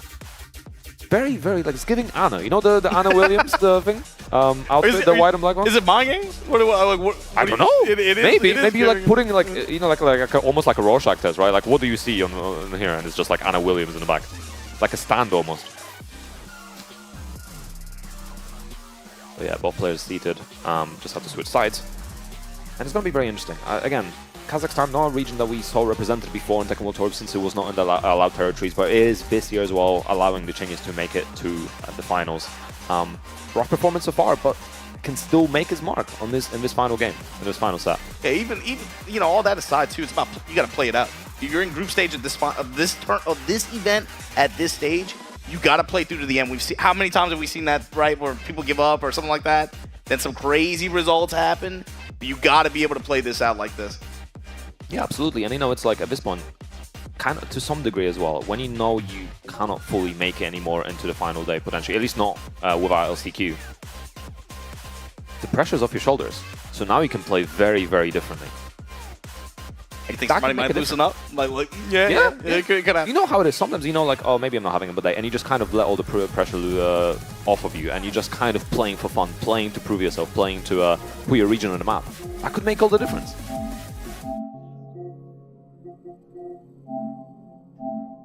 We'll see how it works out. Ahead of our next match, going to be Kostakis versus Aladar. That one's going to have some stakes on it, and likely going to decide who's going to be making it out of this Group C on second place to face your Reds in Farzine's block. Yeah, it doesn't sound any easier than the ever block, honestly. but I mean, again, it's World Tour Finals. You know what to expect by now. If you've been tuning in since the start of Tekken 8, you've been watching since Tekken 7, you know what to expect with this event when it comes down to the very end. There are no easy paths, man. Nope. It's all blood, sweat, and tears. No escape from that. But yeah, no surprises in the character select. Going to Midnight Siege. Pretty small stage, so both of these characters should get pretty decent carry and pretty good output of damage, especially with that explosive wall. The good old wall blast. Let's see who can take advantage of it, though. Victim of Ritual, step into the Chingas. That was a hell of an option to start off with as well. No break again. Victim going for that 1+2 throw. Flash duck on the attack there. Nice and dropped. Oh, gets hit by the second hit. Chinga's getting started early on here. Gonna activate out of stance. Try to get his wall push. Just shy of it. Yeah, trying to put the Victim in that corner. Nice. Caught Victim trying to step. We're just gonna smash on a Hermit. Big uppercut after the challenge on Hermit stance. Victim of Ritual with a chance here, post-activation. Wall positioning, what's the play on the ground? The Chingas wipe the floor with them. Mids. Victim of Ritual. Beautiful turnaround as well. It felt like, you know, nothing cheesy either, just kind of going for the simple things, doing all the right options. Yeah, Victim looking for the right timing. Getting out of Sabaki there as well. Big counter hit low, there we go. Victim getting activated right now. Oh, and again, no break. Pressure. Victim of Ritual intercepted on the kip up. Didn't know come in the guns this time. Nice spacing as well. Kane is out of the game and the knee working out for Victim. 2 rounds up, pulling ahead. You might have called it, man. Victim opening up his pressure. Way more than we've seen most of previous sets. Comfort level is very high. Nice. No parry call. Victim of Ritual. There's the wall blast. Yeah. In play, gonna re-stick him. Oh, the charge up. Keeping the pressure as well. Nice. Sabaki though. That's the 1+2, not quite reaching. Victim again activating the heat, keeping the pressure going now. And there's the guns. Just needs one more hit. That's what he's looking for. Big sidewalk. A little bit too late on the trigger pull there. Sidestep double kicks, and this is what's gonna get him. The positioning. The whips, but still manages to get it. A hit in the back was enough to kill, but a little bit stressful on that ender. Again, the one jab. The sidewalk left from Victim of Ritual, looking for any kind of opening. Oh, and he tried to go for a big whip punish, but no working out. The Chingas catching him there. Interception. Nice, going for damage this time. Sidestep double kicks again, looking for the Hermit pressure after. But Victim of Ritual able to reversal of fortune here at the wall. Open here as well, looking for the back 1+2. Shut up. Gun shots. Nice parry. He doesn't parry anything else, though. But the extension and the pressure. Nice little bit of damage. Love great help to work with. 18 seconds on the clock. Stilettos. The low and good block punishment from Victim of Ritual to seal that first game. A little bit stressful at the end, but honestly, some interesting options from now. I think punishment could have been a little bit better on Chingas' side Yeah, as well. it's that, but it's also like it's the way Victim plays too. In a lot of these situations, he's cool to back off and rely on his defense and his movement to be able to seal the rounds. But you know in this game how stressful that can be, especially with how some of these guys play with how strong the options are, especially if they have resources to back them up. Just like it never feels super comfortable. You try to do a jab, and suddenly you get low profile and launch throw counter hit, or something like that. So it can be very difficult. And I think it's hard to resist the urge to just back up, as you said earlier. Uh-oh, big counter hit start. Nice carry to the walls, sidewalls, saving lives though. Float, and this time the read on. He's been showing these reversal Sabaki presses and a lot of Victim of Ritual's pressure up until now. Victim with the read this time, and wow. Mixing up the string enders as well, going between the gun and the hand. The wall pressure call out. Looking for the high sheet as well. Nice, gets low punish. The Ching is trying to step, but the pressure right up from Victim. And the delay timing as well. Crazy stuff. So much damage on the board. He freshly activated. He hasn't even been hit yet. Wants to reposition here. Double stomp. Shut up in the mid after.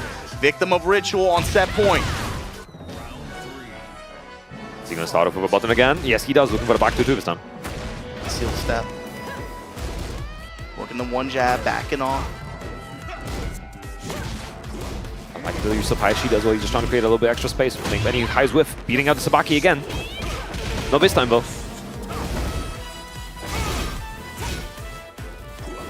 Dodge jab, looking for a whiff here.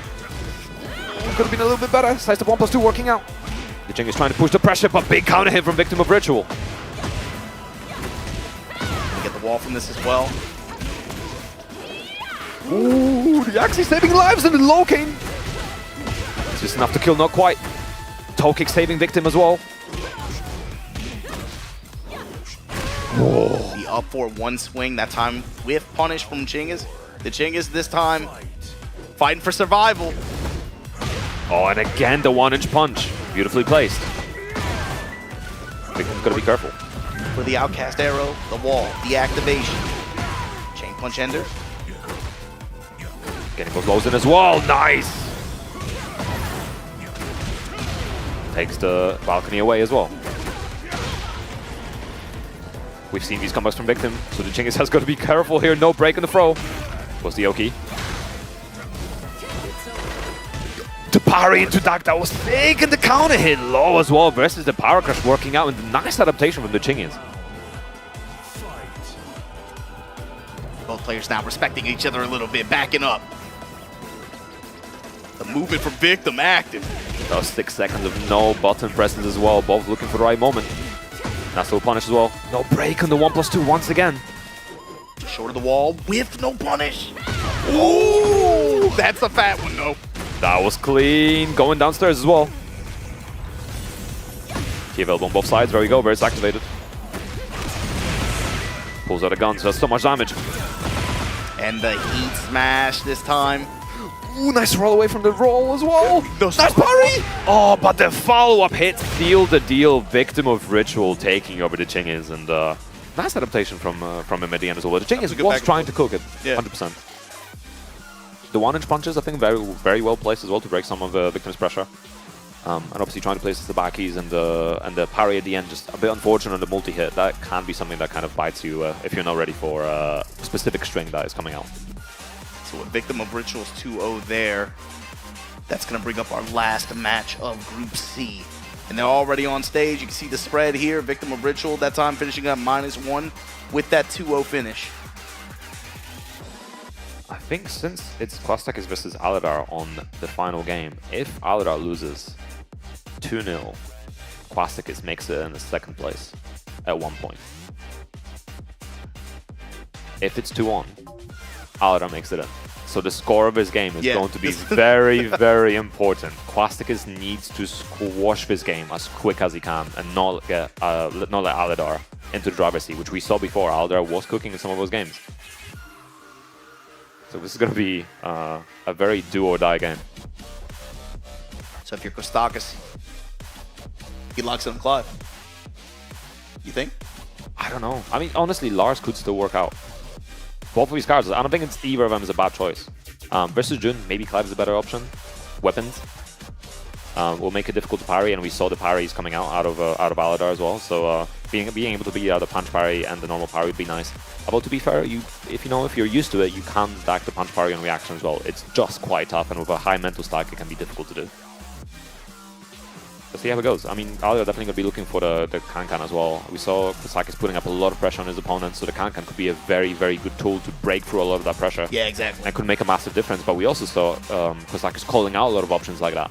Backdashing at the right time, stopping his pressure at different times, trying to step right potentially. You know, if the first hit of Kankan whiffs, you get a 13-frame punish. So things like that could work out. And for Clive, 13 frames is actually pretty decent. Give him the Demon's Breath. It is going to be Clive. Clive versus Jun, the final game of Group C. With stakes on the line, man. Stakes on the line. Fighting for the second place. Going up against Aladar here. Final set of this group. Let's see it. burn space, but there definitely is no time to be spacing out, especially on Kostakis' side. Needs that 2-0.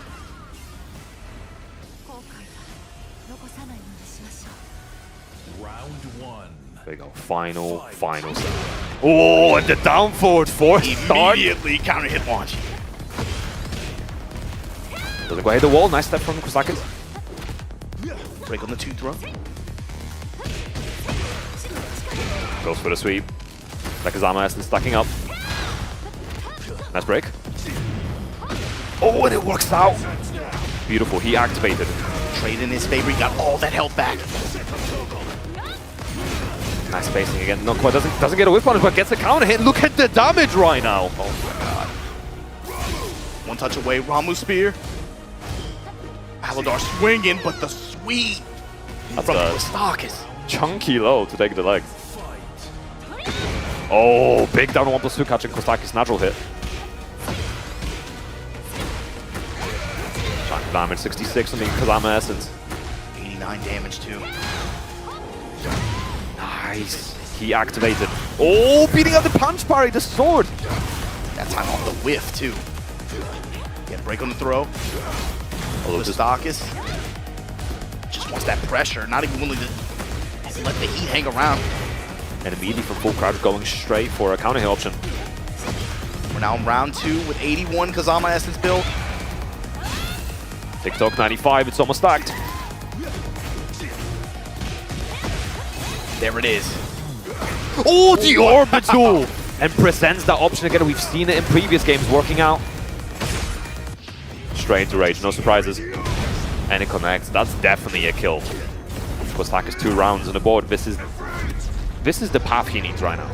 2 rounds on the board. If he can get another one, steal that first game, and then needs that second one. Absolutely needs a 2-0 score here. Lava. Here we go. Floor is lava.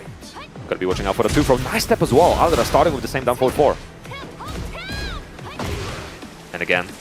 Down forward 4s. Oh, the Miari 2 off full screen. And orbital again! He's been betting on it all day. Take the floor blast away. Gonna get the wall as well. Activate. Kostakis right now in the driver's seat. Sweep. Oh, no break on the 1+2 throw. Look at all that great health on Aldera's side as well. The low, the whip, nothing after. Forward 1+2. We saw this work out. Can he kill? Yes, he can. Round on the board. And yeah, Kostakis has to be careful about that forward 1+2. Aldera's been rinsing that move. 1+2 to intercept. But right back at you, cans. Gotta be careful about slow options like running moves. Alright, 2 ender at the wall. Pull down for 1. Spending on that heat for strings as well. Nice counter hit string. And it worked out. This might be enough to kill as well with the damage ender. Yes, it is. And gets that first game on the board. Just needs one more now. Kostakis now riding that momentum, clapping these, bro, the posture right now. He knows how much valuable that game was. And it's really interesting because obviously we just saw a game, but technically this is still a first to one. If Aldera wins this game, he can still qualify. He doesn't even need a set, just needs a game. Bigger stage to work with as well, but obviously we've been on the stage with Kostakis earlier and it did not matter, we still go to the wall every time anyway. No, this character, man, you're getting the wall anyway. Doesn't matter. Starting with a counter hit as well. Counter hit wheel kick. Gonna get the pick up here. Back 2 after the activate. Chunks of damage stacking up the meter. One. Let me just save for Zantatsuki here. Nice, down for 1 with the knee follow-up. Mid-extension. Oh, and the third hit, counter hit. Big chunk of damage as well, stacking up the Kazama Essence. Nice movement, going the wrong way and still working out. I'm slowly ticking down. Almost in rage territory for Kostakis as well. Heavy scaling. Ooh. Aladar, great play there. That round was all him, just getting the whiff punishment on constantly. Kostakis got to pull something out of the back. Ooh, missing on the punishment again. No punish, just takes the low.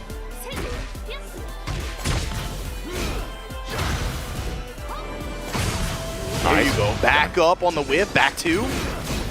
Changing out his options after he does, but does not matter. Never can finds its mark. And now you got a problem. Full Kazama Essence. Aladar laying on the pressure. Mid-strike after the down 4-1. Oh my god. They're both looking for something, but Aladar wins out this time. From the down back 3. Out of heat. Oh, brings out the Kankan, and that gives him a flow with Torgal. That's flow damage. This might still be enough to kill, just about. But that Torgal option working out very unexpectedly. The flow. Enough to kill. He's feeling the pressure, man. Honestly, I cannot blame him. Especially after think about how the day started for him. Do or die situation, just needs this game, just needs one more game. To be fair, both these players just need one game. Oh, what a whiff punch from Aladar. One's the behind two again, the laser. The full screen beam working out beautifully from Aladar. Won't be able to get to the wall just yet, but this is a lot of damage regardless. Going low. Nice interrupt. The low in the mid mix after Aladar. Knocking on the door here. Kostaka's gonna pull something out of the bag. Gotta beat this boss character. Again, just stacking up those lows. He already spent. Oh, the back free as well. An option we have not seen earlier in the set. It's a lot of damage. With the heat behind her, it's the most sweep. Nice counter hit. No overcommitting heat spent for Aladar. Again, low again. Kostaki's not dealing with it. Shit, he's just holding back. Your sweep. Kankan, he's just looking for that counter hit. That final counter hit. Nice launch from Kostakis. Hold on. Wait a minute. I am not saying anything right now.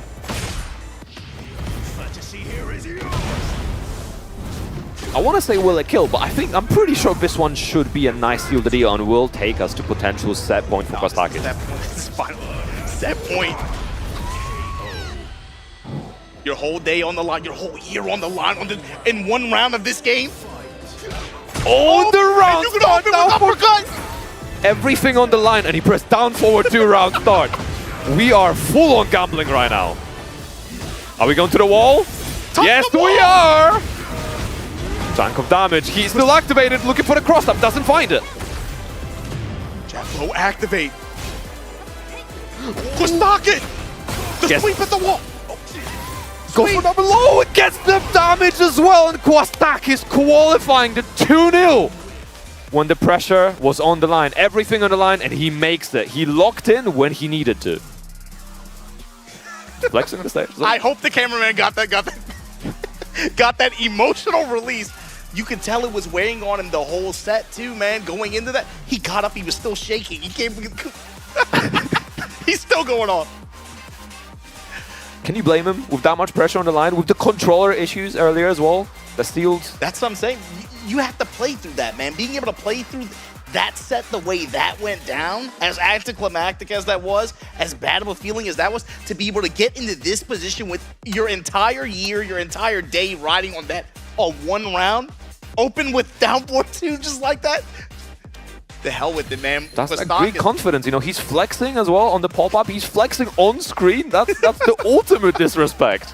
So you see the spread here. Hexmark got out of here with a 4.0 GPA, man. 4-0, 8+8 differential. Had a perfect day. Kostakis able to take second place here in Group C with the 2-2 finish. The climactic end like that over Aladar. Again, congratulations to, again, all the players that played throughout the day. Aladar, the Chinggis, victim of ritual. I'm sure we'll see you guys again. Of course, you know, these are all, nobody's here by coincidence, right? These are all players who, obviously the Chinggis is his first time being able to represent Kazakhstan like that on this kind of stage, but you got to give it up, man. Hexmark, he let people know from the beginning. He knew that he approached this, he got on stage like, this is my group, you know?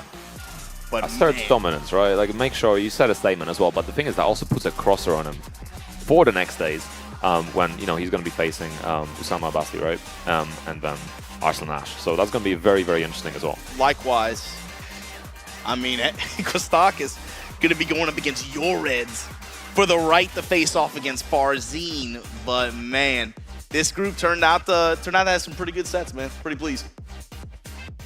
Yeah, couldn't have asked for a better group as well. And I think in a second we're going to be going to an interview as well. We're getting the players on stage. And it's been a crazy day, absolutely crazy day. Couldn't have asked for better regional groups, I think. So with that said, let's check in on the stage. We're here from our players. Logan, take it away. Thank you very much, Obama. I'm very happy to be standing over here on the European side of Group C. Congratulations to, of course, Hexmark, a clean sweep, and Kostakis closing out an unbelievably competitive Group C, which went down to not only the final game, but the game differential as well. Incredible scenes there.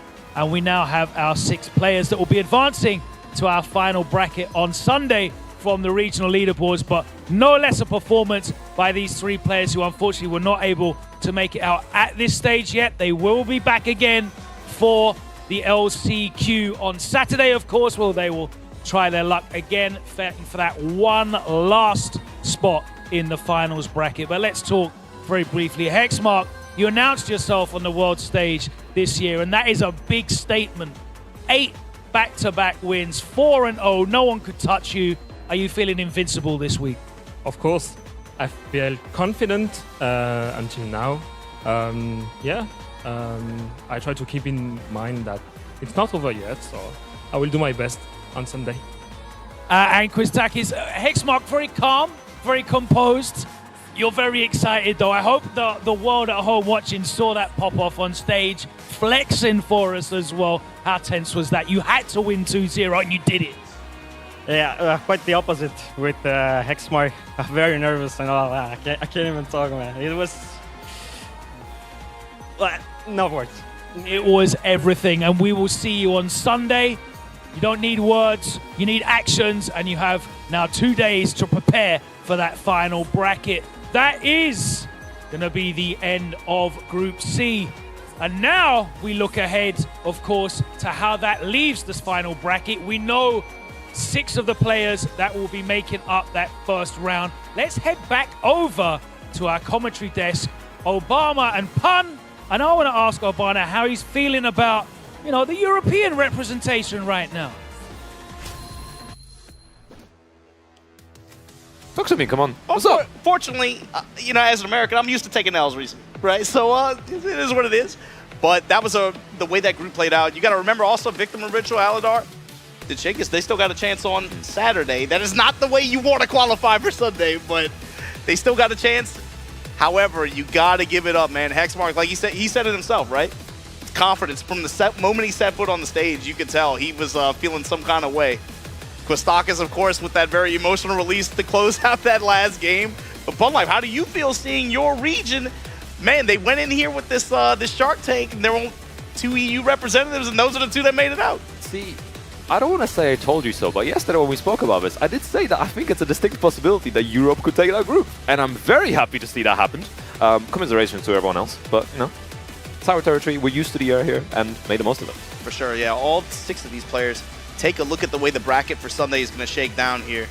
Yoreds versus Kostakis, Hex, and your reward, Farzine. You play in the Farzine. Hexmark versus Usama Abasi. Your winner gets to play Arslan Ash, the Tekken Emperor. And then you have Nobi versus Breadman of JP Korea Classic. And the winner will get the chance to play Atif on Sunday. It's locked and loaded. It's confirmed. These guys are going to sleep real easy tonight and tomorrow. Obviously, they're going to be studying and practicing, but I feel bad for everybody who didn't make the cut this time because they are going to be thinking about that Saturday LCQ for the chance to play whoever makes it out on the redemption side tomorrow for the chance to go up against Mogold. Yeah, absolutely. And we need to give a big shout out as well to M.Rage. The collaboration is going to be coming soon in summer. King, Reina, and other characters available, so make sure you guys are tuning into that and listening to the sounds of that. But in a second, we're going to be tuning into the stage with Logan as well.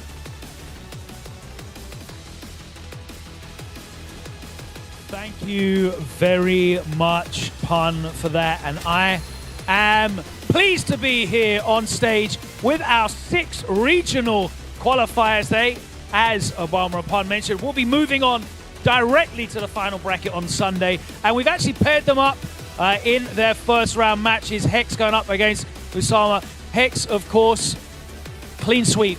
Very confident. We just spoke to you a second ago. You seem very calm. Going up against Usama, how do you feel about that? I'm just doing my stuff, and let's see what it goes. No, I don't have any expectation. Just doing my stuff. I know the matchup. I know how to play the game. Let's see. And of course, looking down the bracket, we might get the rematch. Arslan Ash awaits. How important is it for you to focus on this first round match against Usama first, though? I'm more motivated for that event. I need to prove. That's it. All right, let's move on. We started our day off with a very impressive performance from your Reds with Ling. You are going to go up against Quiztakis. You saw how much it meant to him, but how much does it mean to you to be here on stage in that final bracket on Sunday? First of all, I want to thank you and everyone. I play very well, alhamdulillah. And he play also very well. Everyone here in high level. So I will try my best to do what I should do. Yeah. Oh, we're looking forward to it. It's going to be very entertaining. You're going to bring the same energy on Sunday. Yes, of course. The down forward 2 is going to be straight.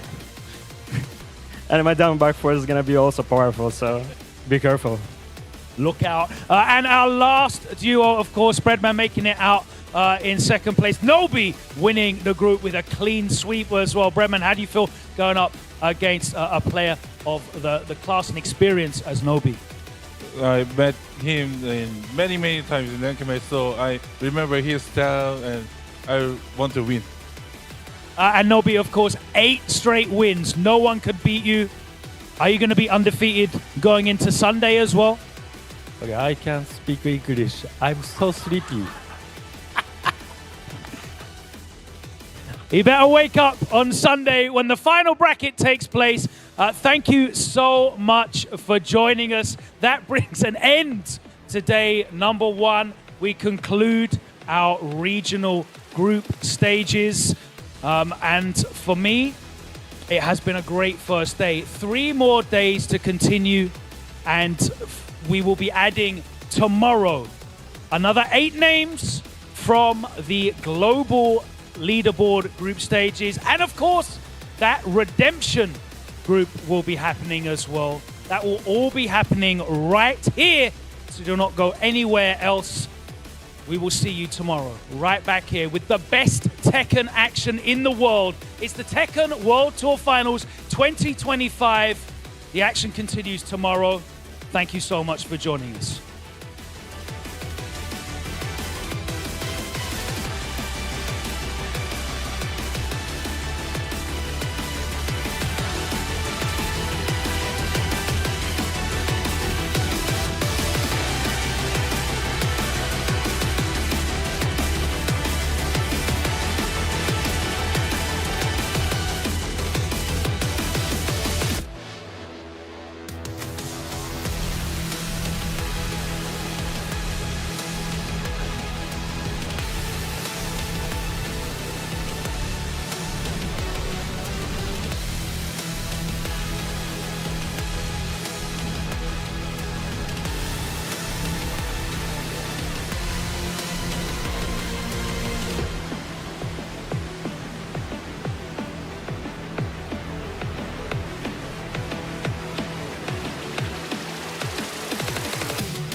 your beginner days to where you are now, I've seen you win.